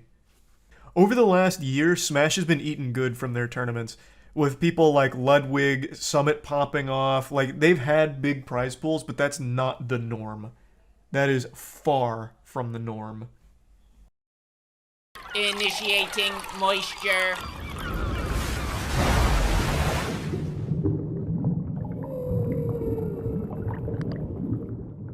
Break out the popcorn and get ready to change your diaper. It's moist meter time, and we're looking at House of the Dragon. This follows the remarkable disappointment of Game of Thrones Season 8, the most disastrous season ever broadcast of any show ever created. It single-handedly killed the cultural relevancy of Game of Thrones, which for about 7 years was the most popular show ever broadcast. And now no one talks about it, no one remembers it fondly because of how awful Season 8 was. And this show couldn't have been worse than Season 8 under any circumstances. If all of the episodes of House of the Dragon were just 2 Girls, 1 Cup on loop for an hour, it would still be better than Season 8 of Game of Thrones. So this whole franchise had nowhere to go but up, and I'm happy to say House of the Dragon is actually good. I expected it to just kind of be a throwaway, maybe a bit messy, convoluted, and even follow in similar footsteps of maybe Game of Thrones Season 7, which already showed signs of bad writing. I thought House of the Dragon would just go whole hog bad writing right off rip, but it didn't. I actually enjoyed it far more than I expected to. I don't think it's perfect by any means. I have quite a few complaints that I'll of course highlight in this review, but overall I was pleasantly surprised. I did enjoy pretty much every episode here. There's ups and downs, of course, but on the whole, I actually thought they did a really decent job with this. So let me go ahead and talk about the things I like. Of course, with a show this high profile and this high budget, you're expecting great visuals, and you get them, obviously. Apart from a couple of moments on Dragonback where I was like, damn, I can't see anything but CGI here. It looks a little goofy. But that only happens like twice throughout the entire show, with like a couple of silly scenes that kind of stood out. But overall, the visuals are absolutely amazing. And I actually think they look better than Rings of Power, which was a $1 billion show. I think the visuals in House of the Dragon were actually at times better than Rings of Power. So I take that for what you will. I just really thought they did a great job world building in a world we're already somewhat familiar with. It's in the universe that we all know if you've watched Game of Thrones or read the books, but it still felt like unfamiliar. I didn't know exactly how things would play out. These are characters I don't know, but it's bloodlines that I'm familiar with. So for me, this didn't fall flat like some other prequels do, where you know where things ultimately end up, so the journey there is kind of meaningless since you already know the conclusion. Here, I don't know where it's going or where it's going to stop or where it's leading, because it takes place so far before Game of Thrones that I'm just in uncharted waters here. It's exploring a very interesting past, and I think they've done a great job with setting all of that up and getting all of the pieces in place. Now, it is pretty slow-paced. I think most people know that. The show's a bit of a slow burn at times. There's not a ton of, full throttle action with, skulls flying all over the place, people's eyes being popped out of their socket, ripping guts out of buttholes or anything crazy like that. There are, of course, those moments. They're used sparingly throughout the season. But when they're there, I think they hit pretty hard, and I think they really elevate the tension and the stakes of the show. So I really appreciate pretty much every direction they went here, except for one. They put so many time jumps in here, it's crazy. I think there's 4 or 5 time jumps. So you'll have a time jump of like 10 years, 4 years, a couple years. I mean, it could be a time jump of a week. Like, it's just constantly shifting throughout time. So one episode, you'll have Rhaenyra and Alicent, and they're young, they're like 15. And then the next episode, they're like fucking mid-30s. Alicent's got 2 kids, and Rhaenyra's pregnant, and everyone's pregnant all the time. Every single episode of this show has someone pregnant, or a new pregnancy being announced, or a new baby on the way. Between the time jumps and pregnancies, my god, like we entered into some kind of alternate dimension where every time a woman even looks at a man, she's immediately pregnant. It is crazy how often people are pregnant here. But back to the time jump, it creates a problem where it's hard to like really get to know a character, because in one episode you feel like you have a pretty decent handle on where they are in the show, like their personality and like their mentality and the decisions they might make. But then the next episode, there's a huge gap of years. So this is like now a completely different person in a different place in their life. So you have to like relearn about them. You can't follow them through like this natural progression of like, aging, learning, and growing. So now everything you knew about this character in the last episode doesn't really apply anymore because so much time has passed. So it makes it just a little bit difficult when some big decisions get made. It feels like it almost comes out of left field sometimes, and it's just because so much time has passed. So you don't understand how they'd arrive at these big decisions and these big conclusions. And another thing that stood out to me is the only people that age up during these time jumps are Rhaenyra and Alicent and King Viserys. King Viserys just keeps aging until he looks like a goddamn reborn zombie, like a fucking mummy straight out of Imhotep's coffin, or sarcophagus. Like, he's the only other one that ages up. Everyone else stays exactly the same age, despite years going by. So everyone around Rhaenyra and Alicent look the same, but it's still 10 years into the future, and you have to like wrap your head around that. So like Sir Criston, for example, he looks exactly the same at the end of the show as he did at the beginning, even though like 15 fucking years has passed or something. And to kind of go back to the pregnancy thing, this also creates a problem because there's so many characters you have to keep track of and remember who's who, like whose kid is who. It's like an absolute daycare. There's kids all over the place, so there's so many characters that you need to remember the name of and where they're at in the universe. And there's 2 characters that have the exact same name, and they're both important characters. There's 2 Aegons. There's an Aegon on Alicent's side, and there's an Aegon on Rhaenyra's side. There's just so many fucking characters to keep track of because they're always just popping babies out left and right. There's more babies in this show than the entirety of Rugrats. So it's just, there's just so many characters to constantly keep track of, and the time jumps were a bit frustrating. But those are like my only 2 main complaints, I would say. Everything else I did enjoy. Again, it is a slower paced show. Don't go in there expecting like a ton of action or anything like that. It really is a lot of strategy, like them plotting moves in order to further their goal or in order to stick to a certain plan or tradition. And I just think it's pretty well crafted. One character that I'd like to highlight is the King Viserys. I actually found that character really interesting. And I don't know if this is a spoiler, it might be a minor spoiler, but the first few episodes kind of made it seem like this guy's, he's bad news. This guy, he's done some fucked up shit, and you know, how could you ever forgive him? But by the end of the show, every time he's on screen, he's just being wholesome.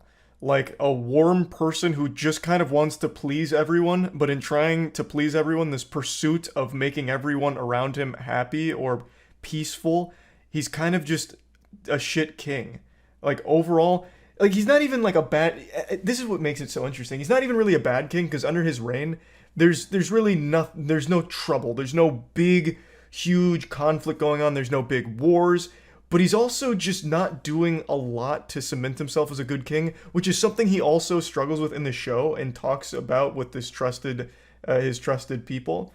And it's like, yeah, he's kind of not wrong. He doesn't really do anything. He's like a filler arc in Naruto. He's just kind of there, and under his reign, things are good for most people around him, but he's always trying to make things better, and in this pursuit to make things better, he usually fails, and chooses, maybe not incorrectly, but chooses something that doesn't further anything, but he's always just trying to be nice. I don't know if I'm doing his character justice and explaining him. It's hard to do without getting into spoilers, but he's done some fucked up shit, but every time he's on screen, or every speech he gives, or everything and decision he makes, it seems like he's trying to do it from a place of love for his family and the people adjacent to his family and kingdom. So I don't know, I just found that character to be something of a standout, and the actor portraying him did a really great job of walking that line of like a nice guy, like just a decent man in a ruthless time, I suppose. But yeah, I just thought that was a cool character. And Daemon as well. I think Daemon is the other side of King Viserys. It's his brother. And I think Daemon is another extremely interesting character, because you're never quite sure where exactly his head's at and what he's trying to do and accomplish for himself. So I don't know. I just really did enjoy the season overall, even though there were times I felt it to be quite lackluster. And I chalk a lot of that up to the time jumping and having to like restart learning about characters and their positions from episode to episode. Even though it wasn't that big of a deal, you did still have to spend like an additional 15-20 minutes getting reacquainted with what's going on now, since so much time's passed, and that was a bit of a headache. So not perfect by any means, but I did think they did a good job, and a lot better than I was expecting. It makes me excited for season 2. So, you know, plugging House of the Dragon into the moist meter, I'm going to give it a nice clean 80%, and I'm really optimistic for season 2 of this. According to HBO, from what I've read, don't know if this is a real report, so take it with a grain of salt, this was their slowest season they'll ever do, because it's all about setting up the future and where it goes from here, which is, you know, based on how this wrapped up, it's going to be fucking all-out chaos. So I'm excited to see how they tackle that, and yeah, that's about it. So yeah. You couldn't even begin to imagine how wacky my day's been. I've spent so long researching one of the most useless topics I've ever invested time into, celebrity drama, but more specifically, Harry Styles and whether or not he actually spit on Chris Pine. I swear to God, I spent more time studying this phenomenon than I did studying for the SATs back in high school. I don't even know why I've been so captivated by it, but I've truly just been drawn into it, and it's not letting me go. It's just strangling me by the neck like Homer Simpson on Bart. I just cannot get a conclusive answer as to whether or not he actually spit on Chris Pine. Let me go ahead and bring all of you up to speed. Harry Styles and Chris Pine are in a movie coming up called Don't Worry Darling, which has a ton of controversy surrounding it with Olivia Wilde and pretty much the entire cast. But I'm not here to focus on that. I'm here to get to the brass tacks, the really important stuff, the conspiracy side. Whether or not Harry Styles spit on Chris Pine at one of their premiere things yesterday. I showed the clip on stream and gave my take on it. I thought it was pretty obvious that he hawked a loogie on him, just treated him like a fucking human spittoon. This is the video that kicked off everything. This is the patient zero of the conspiracy. As you can see, it looked like Harry Styles spit on Chris's lap, and Chris responds with bewilderment and a bit of shock. My initial response to seeing that clip was, wow, this unhinged goofball just spit on Chris Pine for some reason. And that was the end of it. You know, this whole movie has had a really super silly history to it. In fact, the same day Harry Styles did an interview, and when he was asked what his favorite thing about the movie was, his response was, I shit you not, this is verbatim, his response was, I think, you know, my favorite thing about the movie is that it feels like a movie. And then he continued saying, you know, it feels like a real, like, go to the theater film movie. You know, the reason why you go to watch something on the big screen. Now, I can't play the interview clip, so I just had to read the transcript here. The interview's obviously copyrighted. But when you listen to it, it sounds like Harry Styles has been fucking lobotomized. Like, it sounds like he's delivering this answer after he's been hit by a tranquilizer dart and he's about to pass out. I've never listened to him talk. I've seen him in a couple movies and he's always been okay. I don't really have any strong opinions on him. But listening to him speak unscripted is painful. It actually just feels like I wandered into like the most decrepit bar and I'm listening to a drunk man tell stories. It was bad. But anyway, after seeing the spit clip on stream, I said, yeah, it looks like he just spit on him, you know, no questions asked. I washed my hands of it and that was that. I thought nothing more of it. But then it got posted on my second channel, and on Twitter, they weren't super happy. I got a couple tweets talking about how disappointed they are that I called Harry Styles yucky because of the spit clip, but one in particular stood out to me. One of them said, not moistcritikal calling Harry Styles yucky for a fake spitting clip. And I sat there scratching my head. I said, you buffoon, you fucking imbecile, what do you mean fake spit? Like, what is fake spit? Like a prop from Party City? Was the saliva acting? Was Chris in on it and the spit wasn't aggressive or disrespectful? It was a publicity stunt? Like, what do you mean fake spitting incident? Like, I couldn't wrap my head around it because I thought this was a pretty open and shut case because it really does look like Harry Styles purses his lips, fucking lets a loogie rip, and Chris Pine responds by looking down where he was spitting, and he's pretty disgusted or confused by it. So it all seemed to check all the boxes of being legitimately being spit on. I didn't know there was any debate.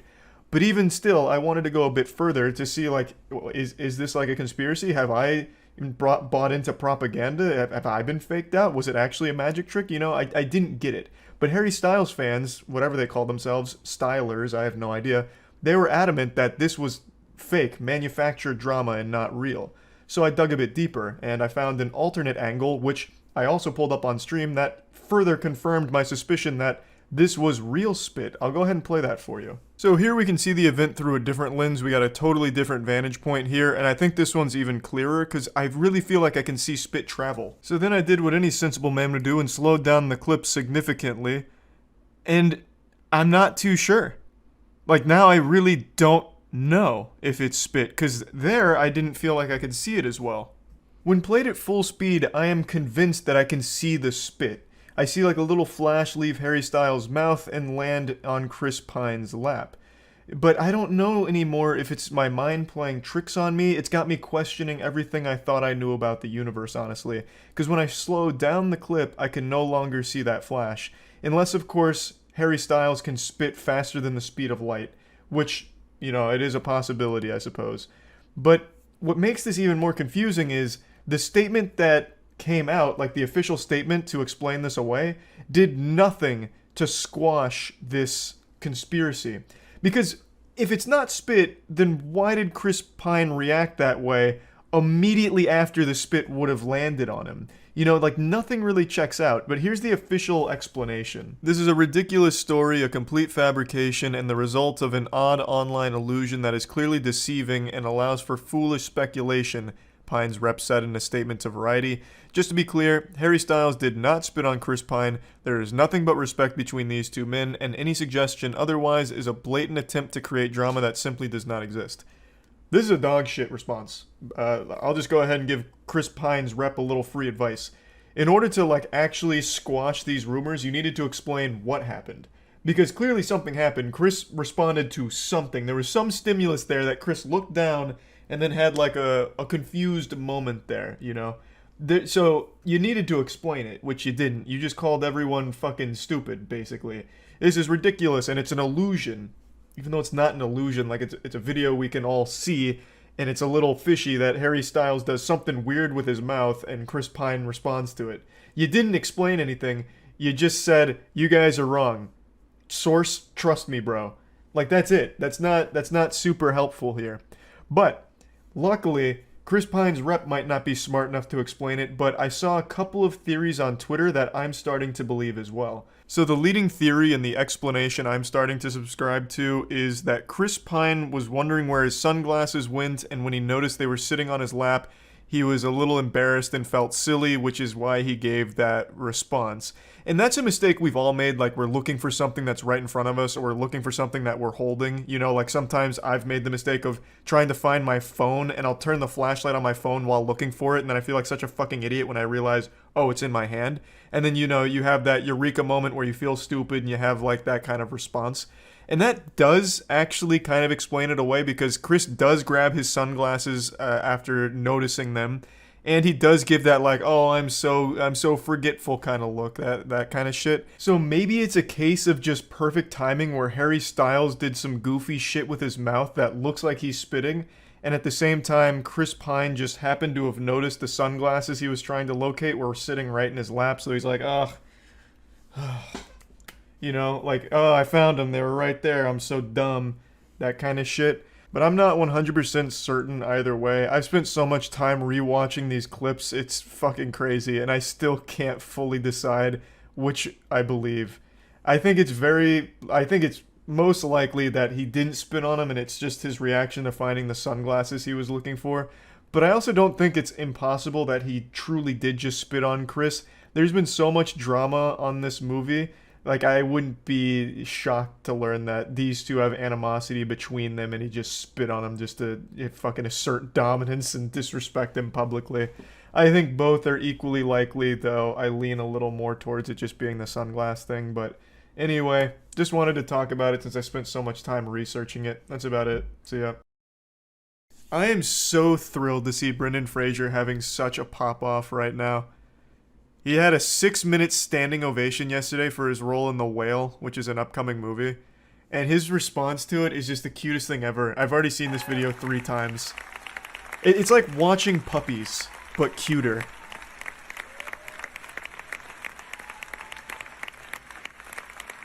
He is, bar none, my favorite actor and has been since I was a kid. No one deserves it more than him.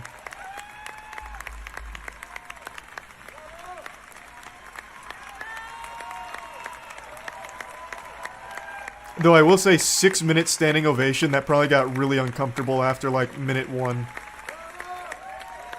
I love that little kick. It feels like that anime that became a meme where it's just like a guy in the ocean and like a million people clapping for him. But in the real world.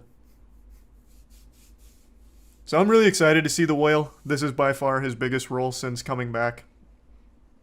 And I have no doubt I'm going to enjoy it because it's Brendan Fraser. He has always been the best part of the movies that he's in. In fact, when I saw this yesterday, I went and dug out my Mummies collector's set. I've had this since I was a kid. Well, I guess not really. I had the old VHS tapes, but I got this when I was probably in middle school. It has The Mummy Returns, and The Scorpion King on it. Because my favorite movie is The Mummy, and my second favorite movie is The Mummy Returns. Oh, it's so good. In fact, I don't even have the original Mummy disc in here because it's still in my old DVD player. It's become like a sarcophagus for it. I watched it so many times. Those movies are just genuinely timeless. He just seems like such a wholesome guy. He killed the 90s, man. Every great movie had Brendan Fraser in it. And it's not just The Mummy. He had Blast from the Past, Bedazzled, George of the Jungle, Encino Man. He was just the go-to for good old-fashioned fucking fun. And he went through hell for it. He almost died on the set of The Mummy because there's a scene where he gets hung. Hey, it's Charlie post-stream here. I don't think I did it justice when I explained how he almost died on the set of The Mummy during stream. So I decided to dust off the old Brendan Fraser Bible and get reacclimated to the lore. So what happened is, in the Mummy scene where he's hanging, it was a legitimate stunt, and Brendan Fraser, while performing the stunt, got onto his tippy toes, and they like took the tension up, which led to him getting choked, and he blacked out. And according to eyewitnesses, he had actually stopped breathing and needed CPR in order to be like resuscitated. So he came pretty close to just straight up dying during that hanging scene. Yeah, here's him talking about how he had to get a laminectomy, which is something that sounds like a fucking procedure in sci-fi movies. And so he took a pretty long break, but he's now coming back to it. In a big way, too. He was on Doom Patrol. And I know he did great on Doom Patrol. I didn't watch it, though, just because I'm not a real big DC TV show fan. But now he's in The Whale. He was in a Scorsese movie, but I think that actually got canceled. He was in Batgirl, which unfortunately Warner Bros. Pulled. They just threw $90 million right into the shitter and canceled it right when it was done, basically. But he was Firefly in that movie. So he's coming back now. And the newest one is The Whale, which he just received that 6-minute standing ovation for. But he's so sweet too, man. Like the interviews he's done over the last year or so have just been so great. I'll probably come up with this. He did one with like a TikTok star, and that's when he learned that people on the internet like him, and he started tearing up about it, that he had support from random internet people. It's so sweet. In the words of another act, when he Where was is it? Bob De Niro. Oh, here we go. Yes, I saw. Congratulations. That's so Thank you. exciting. I think I might be sick. A little anxious. Oh no. I mean, it's gonna be fun. You've got this. You've got this. Got it. Just know that the internet is so behind you. We're so supportive. There are so many people out there who love you, and we're rooting for you, and we can't wait to see what you do next. That boy. Shucks, ma'am. He's just so sweet. He's like just a giant fucking teddy bear. I love that guy. Yeah, he just seems like such a sweetheart. The movie he talked to animals was Dudley Do Right. We don't talk about that. We pretend that one didn't happen. I almost got to meet Brendan Fraser. He was in New York doing something, and we actually got invited out to like spend a day with Brendan Fraser. Kind of like something you would win at like an old Scholastic book fair if you got the golden ticket. And we were like, bet, we're in. We'll drive to New York tonight. And then as we were making our plans to like actually go out there and take them up on that, Brendan had something come up. Or he decided he didn't want fucking 4 lunatics who were willing to drop everything to come up to New York, 18-hour drive, just to spend a few hours with him. Either one could have been true, honestly. But I have no doubt it would have been a great day. His character in The Whale is named Charlie. I know, I saw that. That's so poetic, honestly. That's so cute. I'm his biggest fan, and now his biggest modern role has my name on it. You couldn't draw that up any better. That's like a fucking prophecy. Doom Patrol is the only thing from Brendan Fraser I haven't seen, though. I have seen every single one of his movies. Doom Patrol is a show. And it's the only thing from Brendan that I haven't actually seen. Oh, I love Encino Man. I still think about Encino Man from time to time. Fucking Pauly Shore saying wheezing the juice, and then Brendan Fraser saying wheezing the juice for some reason pops into my head sometimes when I'm like eating ice cream. For no fucking reason. Like, I've seen all of his movies so many times. What do you think of the movie Airheads? I actually think that movie's amazing. What a crazy cast. Fucking Steve Buscemi, Adam Sandler, Brendan Fraser, and they bust into a radio studio for them to play their music because they're just a terribly shit band and the only way to do it was to hold them hostage. That's a great movie. His Twitter is wholesome as hell. I actually didn't know he had a Twitter. I'm going to go out on a limb and say it's not him on Twitter. Just a hunch. It seems like he's just now getting into like social media and like interviews and stuff. I don't think he would have taken the plunge into the fucking cesspool of Twitter yet. That's probably like a PR team. But he was playing the Nintendo Switch not long ago. So who knows?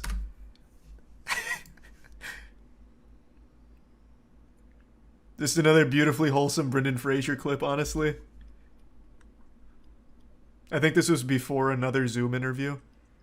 But it's super cute because he has his name on the back of his Switch here. It's hard to see on the video right now, but he just has like the old style like label with Fraser on it. It's so good. What's he playing? Probably Splatoon. Fucking clapping cheeks in Splatoon. Or maybe Pokemon Unite. This was 2021. He might have been swiping his credit card just like I was, just to absolutely clap Just fucking ruin kids' days on that game. A Brendan Fraser movie tier list? I did one already. Well, kind of. It wasn't like a full tier list. I did a breakdown of all of Brendan Fraser's best roles.